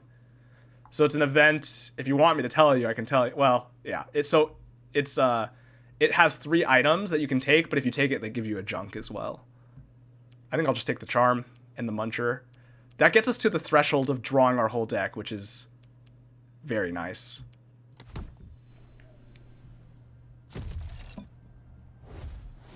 Also, we're up to 500 gold. It's hitting for an extra 10. Okay, scrap Charm. We've got some garbage charms for here at the end, although it's fine on Shroomine, I guess. Or we put it on Chrono so that it can tank a hit. Yeah, that's probably better. The Chrono is important. So I guess we're at the point where the scrap charm wasn't garbage. Yeah, it gives you a curse, basically, yeah. I mean, I guess it's more like a wound, but it's a permanent, so it's a curse. Grey Sword weak charm. Makes it 2 weak, reduces the damage by 2. It's only useful in edge cases. We don't have anything where it's helpful. Like injury. Yeah, kind of like an injury. I mean, it's junk. The junk is still usable in the same ways that all junk is. It's the same as every other junk. So there's some builds that can make use of it. Although I guess that's true of curses as well. All right, we're just cutting the swords. Why would you ever want the 2/2 damage charm? Shellbow, and there's a few cards that do damage and then give buffs. So you can use them, you can put it on there, and it does 0 damage, but then does the buff still. But it's like I said, it's very edge case. It's mostly not helpful. It's mostly just a bad charm. It's, I think, the worst charm. I called Bread Charm the worst charm, but I think actually Weakness Charm is the worst charm, and Bread Charm is second worst. Everything else is usable, so let's just get rid of the scrappy swords. All right. So the only snow resist... Okay, Grizzle resists snow as well.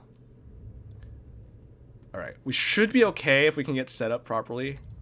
Bread is good on vase. That's true. That's true. Bread, but that's what I meant. Bread is good on anything where you want to use it once, which... because it exhausts, and that's value. But it's still... There's, like, Cake Charm exhausts and makes stuff better, right? Like... Certainly that's just what you want. Why do you only want to use vase once? Because it can only apply once. I mean, you can reuse it to reapply it to something else if you change your mind about what you want partway through the fight. But for the most part, you just want to apply it once to whatever's the most valuable and then leave it there. Like, I'm putting it on Snoffle mostly. I could put it on Chrono. I guess there's an argument to be made. Once I get to only the things that have snow resist, I can swap it to Chrono, because then it becomes more valuable on Chrono.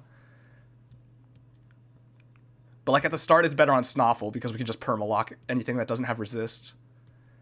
All right, this gnome is hitting for like it'll be hitting for like 15 or 16 with after all the buffs, times 2. So like 30 every 2 turns. All right. I mean, I think this is as good as it's gonna get.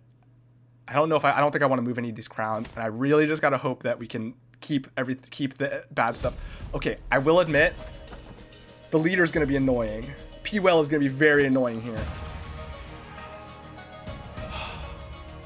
Because it applies poison to whatever hits it.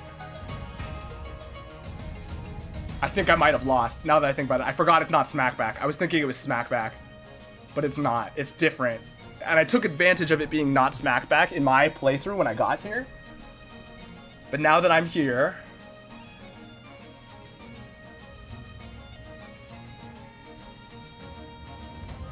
No, stop spoiling, please. Please just stop talking about it.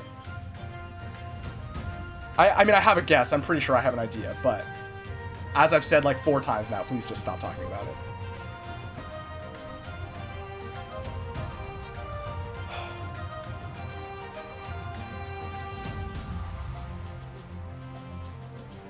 So, let's see. The fact that it's not Smackback is making this a lot harder.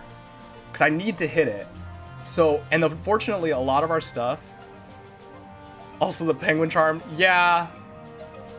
But it's only going to gain 1 at a time, because it can only get snowed 1 at a time. And I mean, to some degree, once we start snowing it, we just want to start killing it. We just don't want it to really attack much anymore. That's mostly not an issue, though.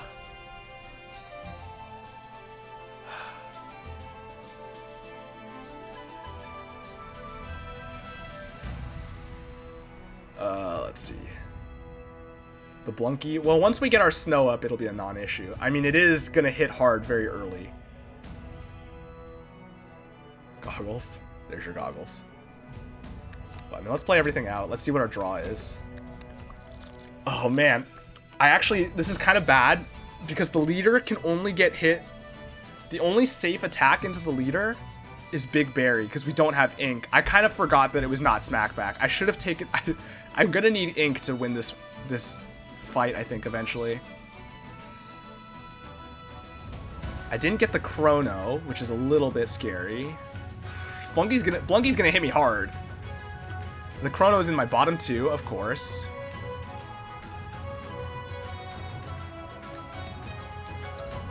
So, because the only thing, the Big Berry can hit P-Well, and then I can pull it, right? Like, that's like the only thing that I can hit. Everything else hits and then dies. Or my leader hits and then slowly dies, but doesn't immediately die. Oh, it's not great. I might be dead here. I might have lost before it started, just because... I might just have to... Or, I mean, to be honest, the other option is I really just might have to try to line it up where I can make a sack play with the gnome and hit for like 40 with the gnome and hope that that's enough for me to get through without killing anything else.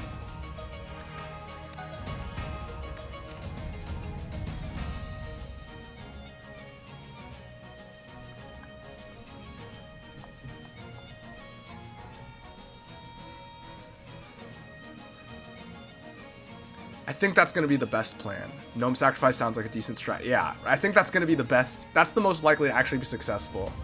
Because the problem is, even if I try to play around it and heal Big Berry, everything else is still going to be swinging and hitting eventually. Like, my leader's eventually just going to hit it, whether I want it to or not. Like, I really can't avoid it. So with that in mind, I actually think I want to Chrono the Lumen Vase, but unfortunately, I did not draw the Chrono. Or sorry, Lumen Vase the Chrono. Because then the Naked Gnome hits more. And it should be enough snow that will be maybe okay.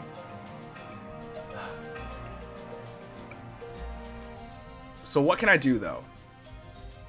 I can Lumen Vase, Sunrod. Blunky will hit once and then it'll get snowed, and then I can get Chrono and I can Sunrod again to lock some more snow into place. So that, and then these will all be locked out. And I can start killing them. Eventually, P-Well will come in and swing and kill something. I'll just have to chump. Oh, I can throw the Shrew Mine in front of it. That's something, actually. The Chrono also can take a hit. The Pepper Flag can also tank a hit. Okay, I do have some chump blockers. I do want to get the other things locked down, though.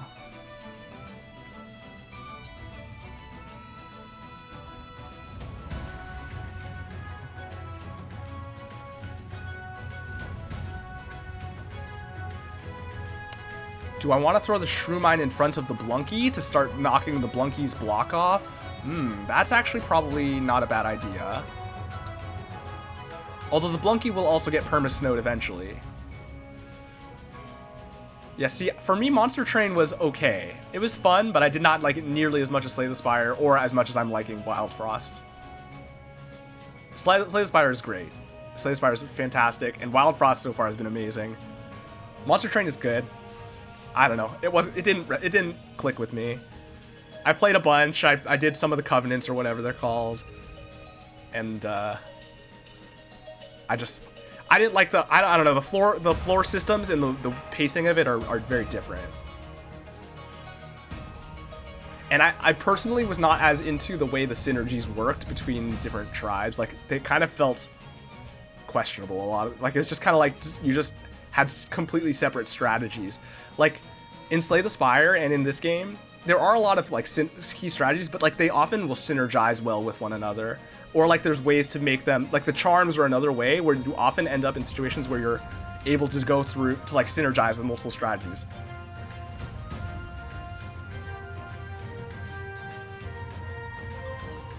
Okay, so let's see. I think I do want the Shrew Mine here just to tick it down, and it'll survive one hit, and I can throw it in front of P-Well for the next hit. Although once this gets locked in on snow, it's not an issue. Because it'll be perma-snowed. Oh, I might have to do the numbers carefully here. If I Lumen Vase into Snowstick, it swings one, or into Sunrod, it swings once. Or Lumen Vase into something into Sunrod, it swings once, and then Snoffle snows everything for 2. And I still have to play something, and then I play Chrono. And I can Sunrod again, probably.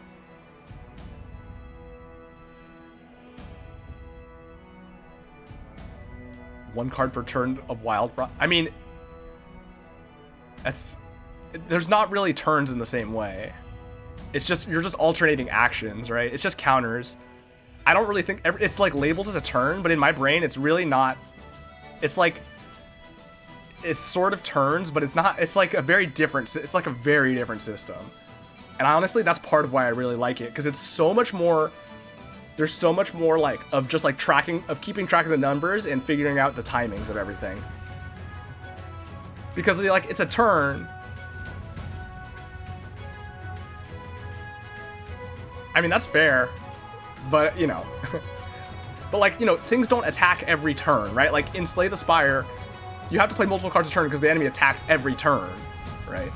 It's more like a time counter, yeah. I mean, right, like in a way, you can play 5 cards in a turn in the sense that this is not going to attack for 5 cards or something. And each card just has its own thing. So I really like that because it's like so much more. There's a lot more intricate like balancing. The enemies sometimes debuff and buff themselves. Yeah, but that's true. That's an attack. It's the same. That's. I understand you're just making a joke, but that's equivalent, right? Like it's the same thing. The point is it doesn't do an action. These also don't buff themselves except on their action, right?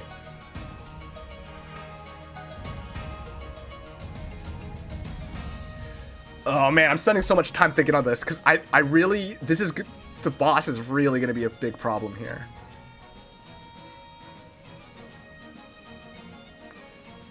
If I can get 2 hits on the Shroom Mine on the boss, that actually does help also. But the problem is it's not going to be stacked because it's going to take so long for it to happen. And I also don't know that it'll come up because its counter is 7. Its counter is so long. It'll probably get 1 attack in. So maybe I do just let the Blunky... I mean, I could just sack the Pepper Flag. The Pepper Flag is literally a dead draw. So maybe that's the play then. We Lumen Vase here. That's definitely what we want, because we want this locking everything in when it comes up. Naked Gnome here is fine. Pepper Flag. Chump blocks. Gets out of our deck. Oh, it's hitting for 14. It just blew up the thing. Oh, great. Lovely. Alright, that's one thing dead. Not that that matters, but... So now we Sunrod. And that gets us our Snow instantly. And it puts us off the cycle.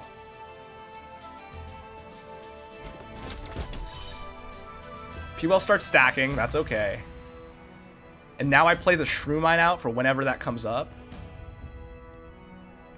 Maybe vase the Shroom Mine when the boss attacks. If I get it lined up, that is a good idea. That is actually, you're right that that's a very good plan, because that'll get us a lot of poison stacks like I was talking about. I think you're right that that's actually the right play. I just have to kind of get lucky on the timing. Now that being said, what am I doing here? I'm playing Shroom Mine because I'm definitely going to play out the Shroom Mine. And then I'm shuffling redrawing next turn. We'll hit for a bunch of stuff here, although not as much as I'd like.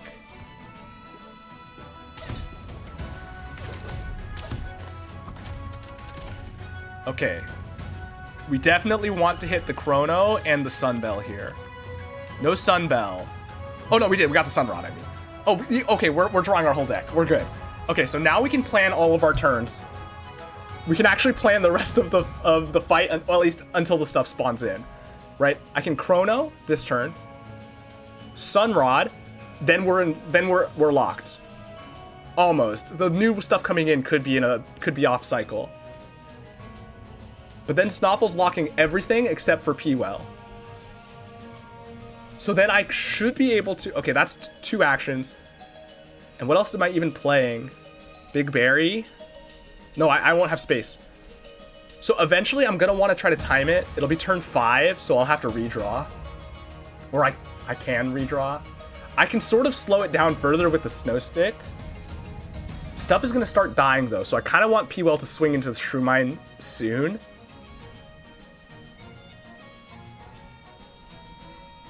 So I Lumen Vase to move the Shroom Mine afterwards, because then I'll have 4 turns to cycle it through again. So okay, I actually might have a play here, which is after I Lumen Vase the Shroom Mine, I play something else, doesn't really matter. I redraw and I Sunrod P-Well so it swings into the Shroom Mine, and then I Lumen Vase back onto Snoffle. Is that the right number of... This is why I hate small decks and deck building games, or hate watching people play small decks. What? Because they just start talking and planning. I told you when you got here. If you don't like people talking about their talking through their thinking and like planning things or thinking it through, I would not recommend my stream, because that's like not in games like this, but also in like every game I play. This is how I play, and I think it's fun. I like to do it, and I like watching people play like that. But if it's not for you, then I don't know what to tell you. So 1, 2, Sun on Lumen. Sorry, 1 on Chrono. Okay, well, the Sunrod's not getting me as much value, but it's actually fine. It'll still trigger it before they all attack. I like watching you. That's fair. I'm glad. I'm glad to hear that. Chrono, Sunrod. Okay, and then it'll be at...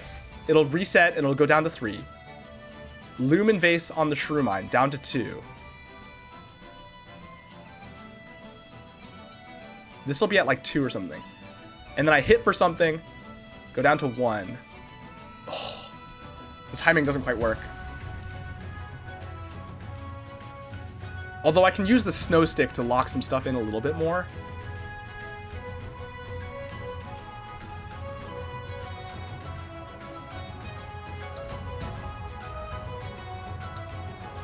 Well, I think it'll be okay. I think it works out. Let's play the Chrono.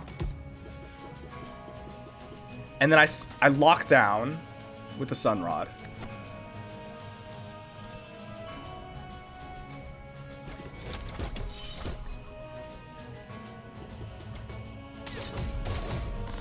That dies. That's fine. These are not going to die anytime soon until the Naked Gnome swings again. All right, so now, okay, I have 2 cards. This is at 3. Okay, maybe it'll be okay. Well, the problem is I need this to swing again. How good would you consider Bink to be? I actually think Bink is quite good. It applies 3 ink to everything. Ink is generally strong. I think strength-wise, Ink itself is similar strength to Snow. It's better in some ways and worse in others, right? And I think it averages out to be about similar. So applying 3 to everything, I think it's slightly weaker than Snow. But you apply 3 to everything and it's reusable, so I think Bink is actually quite good.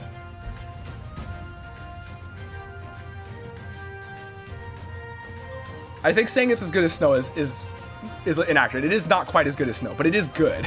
It is good enough that applying 3 ink to everything is very solid. Okay. 1, 2. Okay, Lumen Vase. Snow here. Cycle. Oh, but then this will not hit here either. Ooh, the numbers here are weird. I do kind of want to Lumen Vase the Shrew Mine. So actually, okay, wait. There's another way this works out. Instead, I double Snow P-Well. I Snow P-Well. I just stall until Snoffle goes again, and then I Lumen Vase Shuffle. Yeah, that works. Okay, that's the play. When all the enemies attack before Snoffle reapplies Snow? No, they all have 3 Snow. So it's perma-locked. Because it'll apply 4 Snow after, and they'll all be on 1.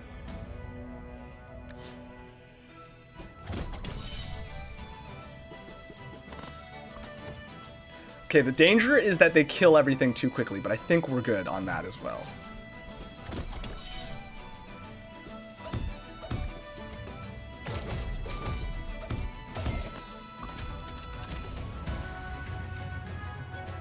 Okay. So we Flame Water someone. They're all reduced because of the Ice Forge, which is actually kind of okay for now. It means we don't blow everything up too much, although we actually do want to get rid of that. I can get rid of it with Snow Sticks. Okay, because now I'm just stalling for a turn by playing here. Snow applies to all this stuff. Great. And now I Lumen Vase the Shrew Mine.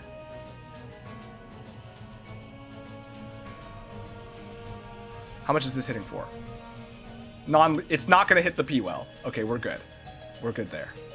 So it's Lumen Vase. Shrew Mine.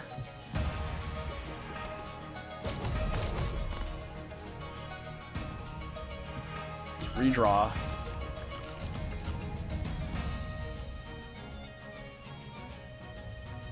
Good. Okay.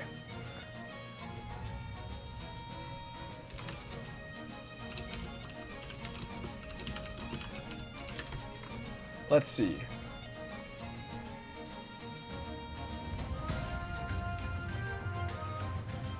Sorry, I was trying to think through the numbers.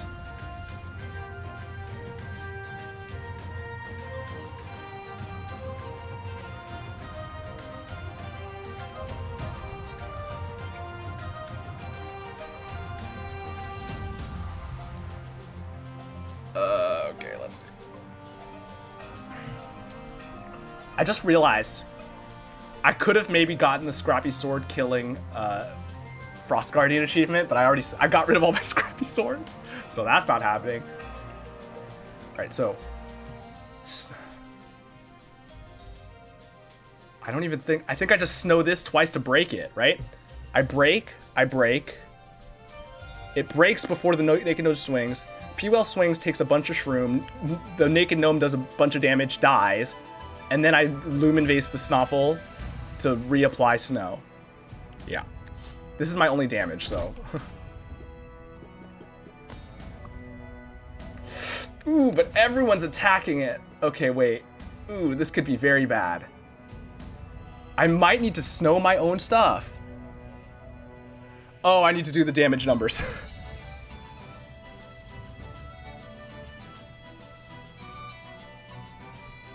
This is getting an extra 11 damage on top of what the one is currently doing. That's 22. That's not nearly enough to kill. The Shroom will kill eventually along with this damage. If I kill the Ice Forge, it gets an extra 3 back, but that's still only an extra 6 more damage. P-Well's gonna swing into it, so P-Well's gonna have 6 poison, which is enough to kill. That's bad. So I have to snow Lido. Oh, this is weird. Because the 8 poison... Okay, this will give me...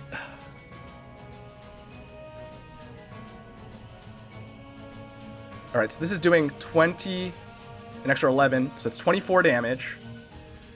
Here.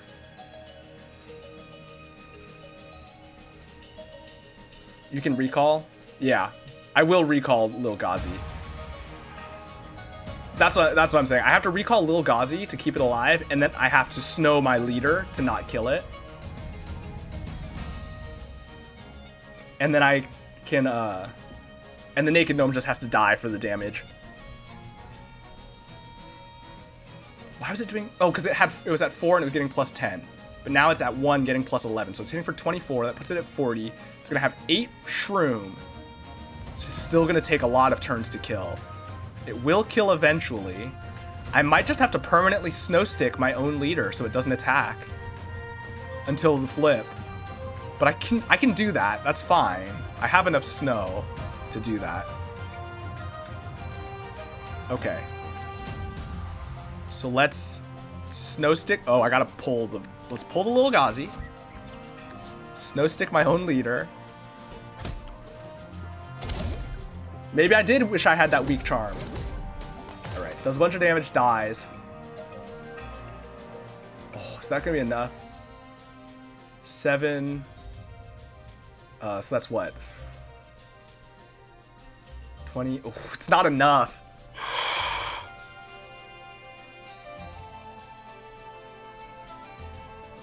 It's still not enough, right? Yeah, it's 28 damage.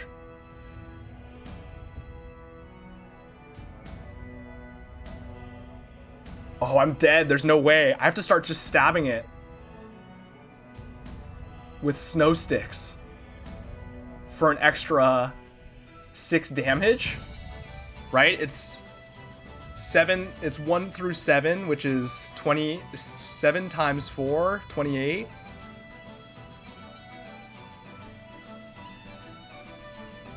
Why don't you want to deal a lot of damage? Well, I do, but the problem is if the... Well, this is not hitting for that much damage, and it would take poison and die. I could throw the big berry in to try to hit. Okay, you know what? That gets me enough extra damage, actually. Let's move this back over here first so that we can lock everything down.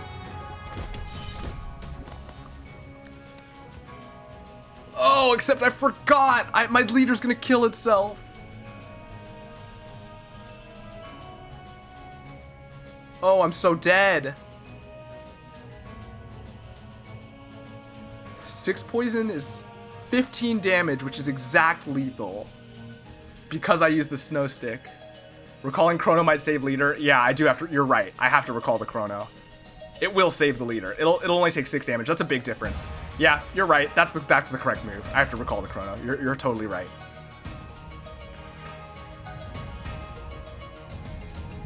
Why don't you want the leader dead? All right, well, fair. But I think I do play Big Berry here to get a little bit extra damage in. Thankfully, as long as I get the chrono back out before the Snoffle swings, which I will, we can still keep the snow lock. Although I could actually be using Sunrod instead. That's actually better, I think, here. In most cases. Because, it'll apply more often to the P-Well.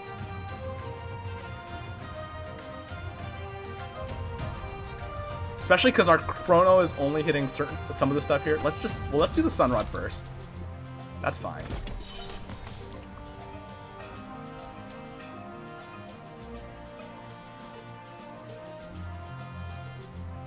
Okay, Big Berry's gonna swing first. Here's hoping Big Berry hits P-Well. If it hits... Oh, I have to kill the Ice Forge too, though. Let me kill the Ice Forge. I have to do that before Big Berry swings.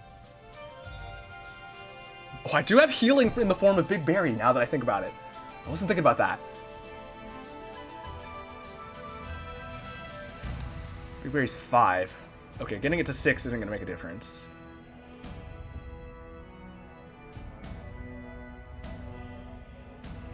Huh.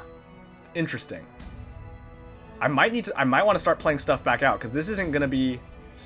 This will probably die first. So I have 3 things. So I play Lil Ghazi, and then I kill the Ice Forge, because that also buffs the attack here. Yeah, kill the Ice Forge. And then I play Chrono back out for Snoffle. Although actually the leader's going first. Shoot, leader's going first. Okay, well let's play Lil Ghazi out. Let's just, honestly, we need to see what Big Berry hits before we make any other further decisions. Let's kill the Ice Forge and see what Big Berry hits.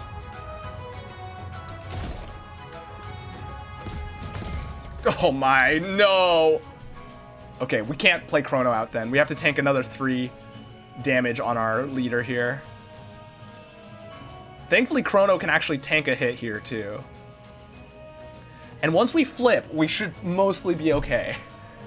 I mean, the Grizzle will have snow resist or whatever, but like the P-Well will become much less scary, or it'll be a Frost Guardian, which will be much less scary, and we should have the damage to get through. I don't play Chrono here. Okay, actually, if I Snow Stick it here, it also just dies. Or if I Flame Water, it also just dies. So I Flame Water here, yeah. Because this is swinging regardless. I can't really stop. I mean, I could slow, but it's not, I don't know that it would help. Okay, we're taking 6 damage from the poison here. And there's the flip.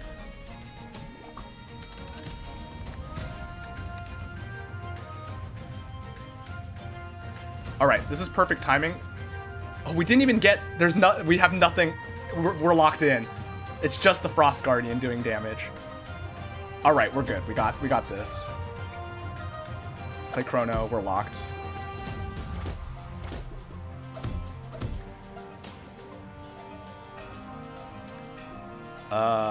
Do we need to move anything?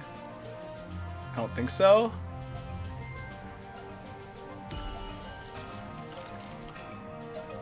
Our deck is only 5 cards now. Okay. Unfortunately, our gnome is dead, but we at least get this fight done. Well, we're done. We're finishing the fight, so it should be fine. I can snow stick these things as needed, and we can just buff other stuff.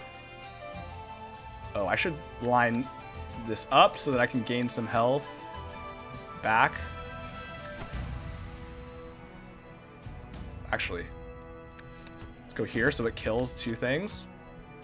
Guaranteed.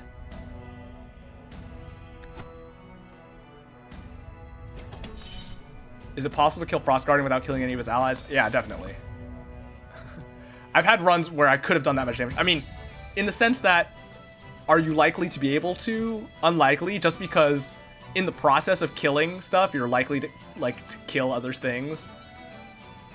But like in a situation like this where we've locked it in place. I mean, actually, this is literally a situation where I could. If I had enough snow just to keep it locked in long enough, which actually I basically do. But unfortunately, this is aimless and is just going to hit random stuff, so that's not going to happen here. Actually, I might want to let it swing once, right? Since it's still only at 2, hitting for 2 right now. So let's throw this on little Gauzy and do extra damage. And then Big Berry will get hit and will hopefully get one of the kills. Oh, actually, maybe not, though. Alright, let's just put this here. This is surviving, right? It gets hit for 2. We're not killing anything first. Okay, well, fine. If Snoffle dies, we're suddenly in a very bad situation, so...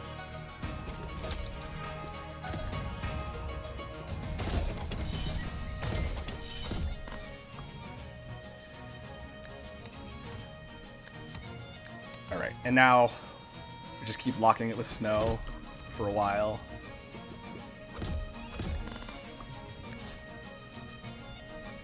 Lock it with snow.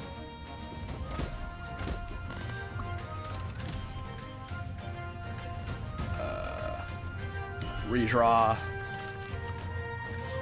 Snow. Snow. Snow.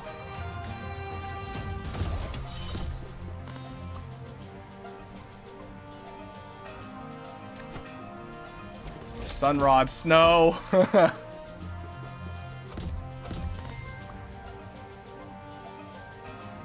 So now here's the one turn that we cannot stall for. If we had the redraw bell, actually, we could infinitely stall here. Because we could just double snow stick and sunrod. But unfortunately, it's not where we're at.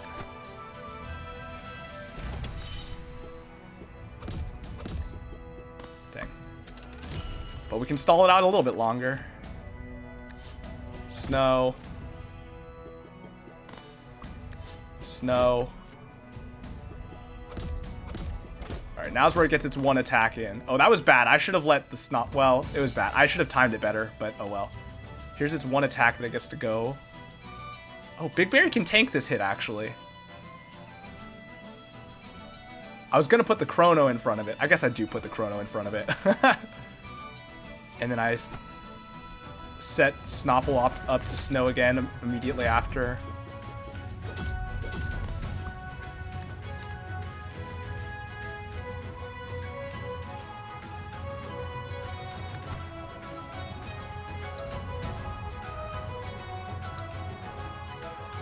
May as well vase Chrono now, that's true.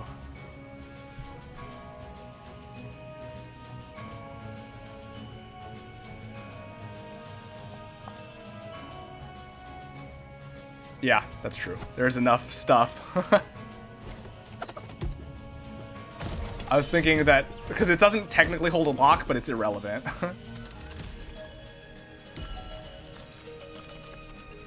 Alright, let's go. Come on. Let's pick it up.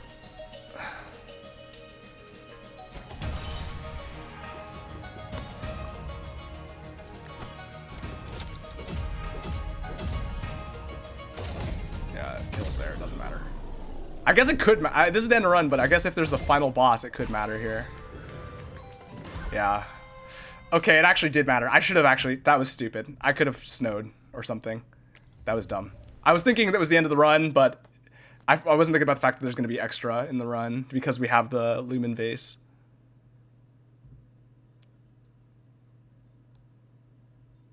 Well, I don't...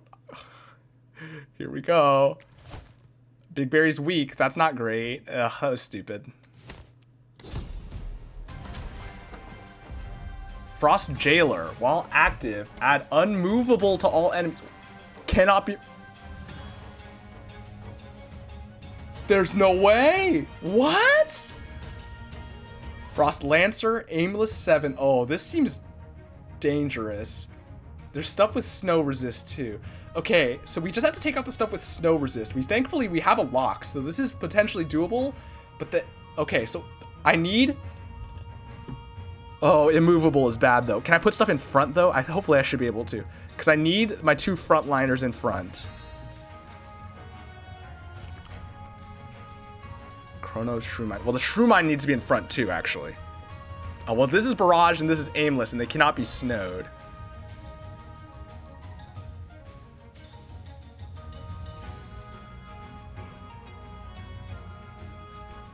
Frost Lancer. Frost Junker. Frost Crusher. And once we get... Okay. Once we get a lockup, we're okay. Barrage 5 is very bad. As is Aimless 7. This is all very dangerous.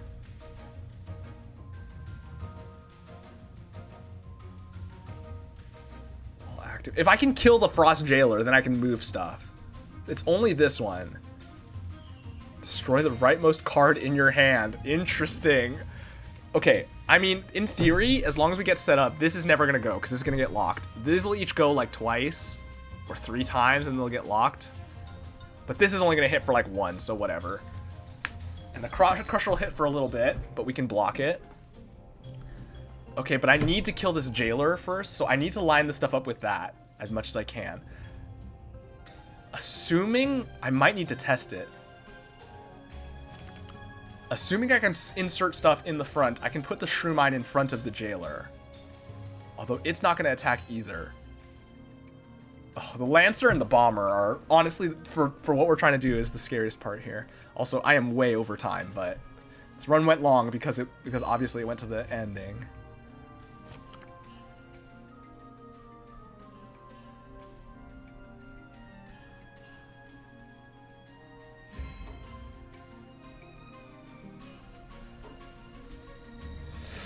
Okay, if we play...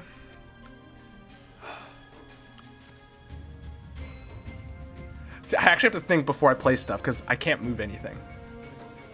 I mean, I need all the stuff to hit here, and I need to get lucky on the Aimless. Although the Aimless is 6, so we will get to hit a lot before it has a chance to go. The Barrage is scary. Where do I want the Shrew Mine? And so the frontliners are big, although actually no, Big Bear is very weak right now.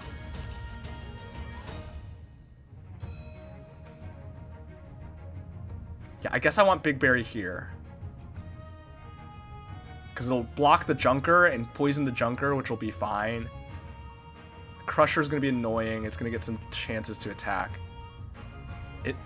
As long as we get the snow in time, then the Crusher only gets 2 attacks in, so it'll hit for 6, so we're okay. So let's do it like this. I should test to see if I can insert, but I'm a little bit afraid. I want Naked Gnome and Lil Ghazi in this line so they can be swinging here. I kind of want Leto over there too, but I want the Shrew Mine here. Yeah, so I want Leto over here. And Snoffle behind it. So now let's test. So which one do I want in the back? Lil Ghazi, I guess? Or no? Naked Gnome, I guess, is our big damage. We're doing an extra 12 damage with Naked Gnome. So let's try. Naked Gnome. Okay, yeah, I mean, you can see it. You can insert. Oh, you can insert. Yeah. It makes sense. It would be unbelievably difficult if you couldn't. So this is fine. Okay, there's the Lumen Vase. There's Chrono. And a Sunrod, actually. We did not get our Shrew Mine, but that's okay.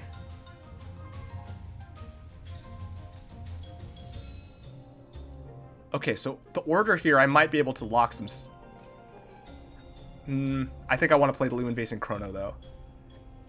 And then I could Sunrod to force it a touch sooner. Yeah, that's fine. So these are going to go in the back. This is going to go in the back of...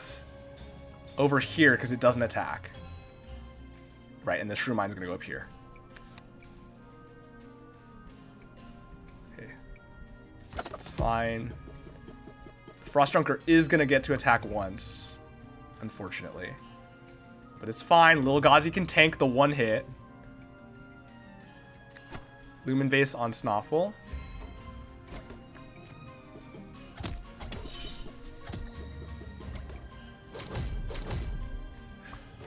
It's hitting for 15. It's pretty solid. That's hitting for 15 each, so it's hitting for 30 each hit. Honestly, that actually kills it very soon. So that's actually really good. And that's exactly the breakpoint we needed. It's going to die in 4 turns. So that's actually good. We're not too worried. The problem is this stuff is all going to hit. This kills Snoffle. So I might have to start spamming Snow on this just to stall it until the Frost Jailer is dead. Let's Sunrod here. Get 1 round of Snow out. Half the stuff is locked now. I need to Snow the Frost Bomber to stall it a little bit longer.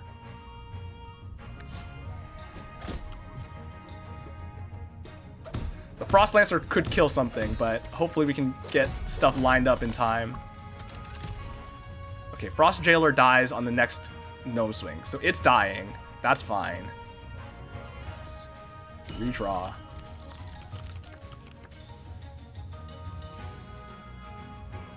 I actually don't need to use the True Mine here then. I just need to focus on killing the Frost Lancer and the Frost Bomber. Because everything else is locked.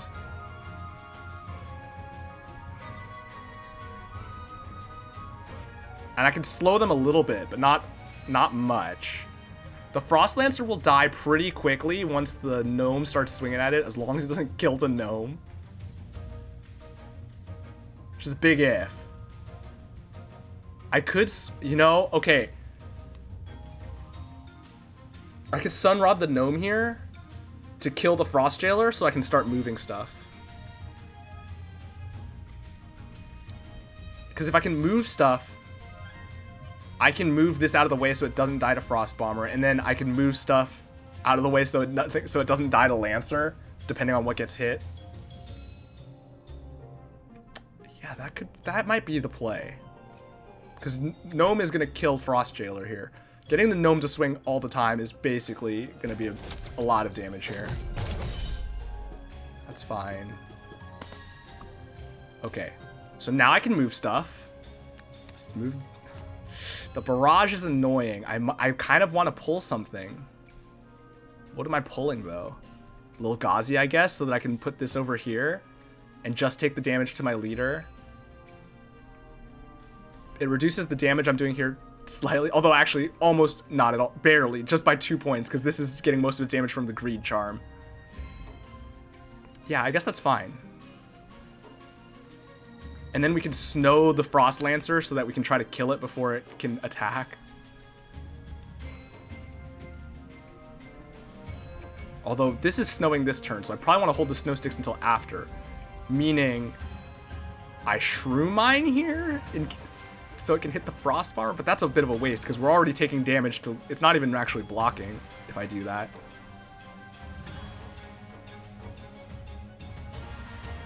So in that case, what do? I stall it for another turn? Except then I've got to play the Snow Sticks. Ooh, this is tricky. Well, I'm pulling Lil Ghazi. Because it's not really making a difference at the moment. The Shrew Mine would survive 1 hit, and it would apply 4 poison here, although that's mostly unimportant. Once we kill the Frost Lancer, we can move things over to try to kill the Frost Bomber. Or try to force our way through to the Frost Bomber. So, I mean, I guess I just play a Flame Water then? For the 1 turn, and then I Snow the Frost Lancer a bunch. To try to kill it before it flips, and then I'll be switched to Snowing the Frost Bomber.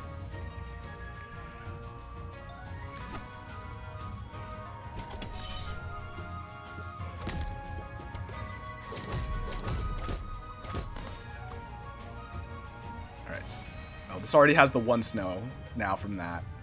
So now we can play the Frost Shrew Mine out because it will eventually be relevant.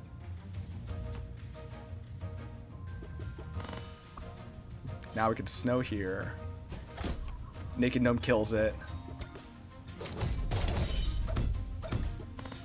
now we move Naked Gnome over here to be swinging here. We snow the Frost Bomber.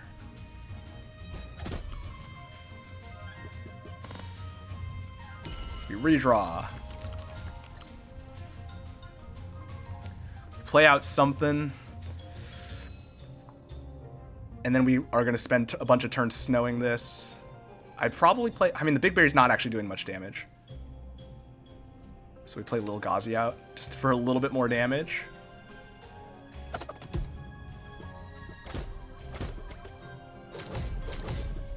Although, the Gnome is absolutely the bulk of our damage here. Alright, this stays snowed. We Sunrod on the Snoffle. Or I Sunrod on the Gnome, actually. Yeah, on the Gnome. Just to keep it swinging. Snow wears off, and then we re-snow. Lido kills here with Xaxes. And then the Gnome hits this for 30. Actually, now it's like 32. Alright, we got it. Our damage, our insane damage is going to carry us through this.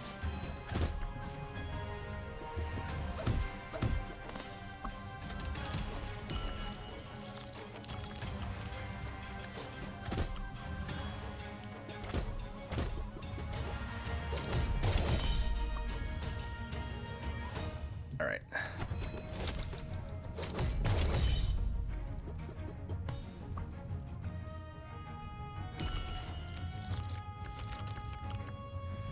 Okay, there's that fight. I mean, I suspect this is like the elite fight. Yeah, okay, so there's the thing, and we're gonna have to fight this thing now, right? Oh! Throw the Lumen Vase!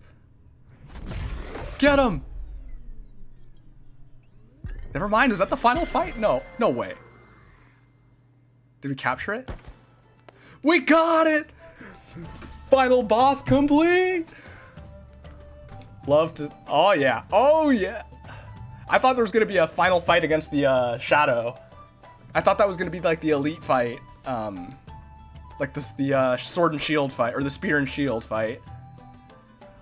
GG's, thank you, thank you.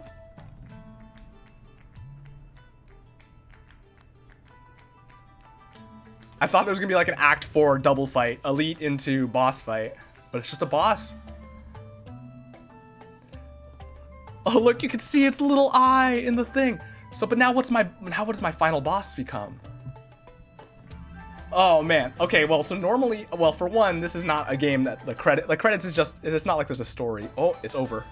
That was fast. Defeat the Heart of the Storm. Nice. Normally during the credits, I talk about my thoughts on the game, but for games where it's just like there's a completion. This game, of course, doesn't really have a completion. I expect to keep playing it for a while, even on stream. But, of course, since the credits rolled, I will give my thoughts, although I've been very clear about it from the beginning. I love it. This game is so good. It's so good. Alright, let's go check that out. But now it is time to wrap it up. It is getting late.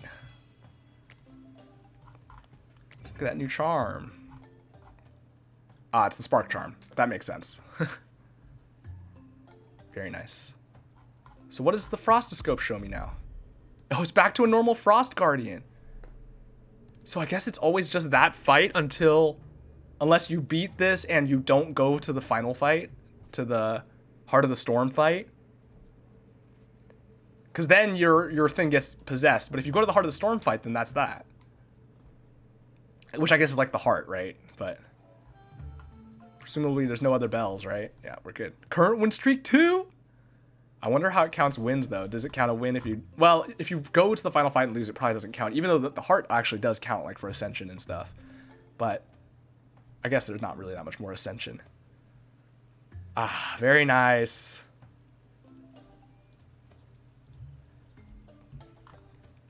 All right. But that is going to do it for today. It's late, and I got to go to bed. Sleepy. So, thanks for watching. Hope you had a good time. I absolutely had a great time. And as always, if you want notifications when I go live, and I stream every Monday, Wednesday, Friday, 7 p.m. Japan time, you can do the conversion on your own. I post tweets on Twitter when I go live, so I also post a schedule there every Sunday, so you can know what to expect for the coming week, because, you know, I stream a variety of things. And I post clips there every day. So, you know, things you've missed or just highlights from the streams that you want to see again, you can check them out there. That's at CamAmelianT on Twitter, or you can take a link down below. As for the clips, I also post them, compile them monthly, and put them on YouTube. So I got to start getting ready to post the next one next week, first Saturday of the month.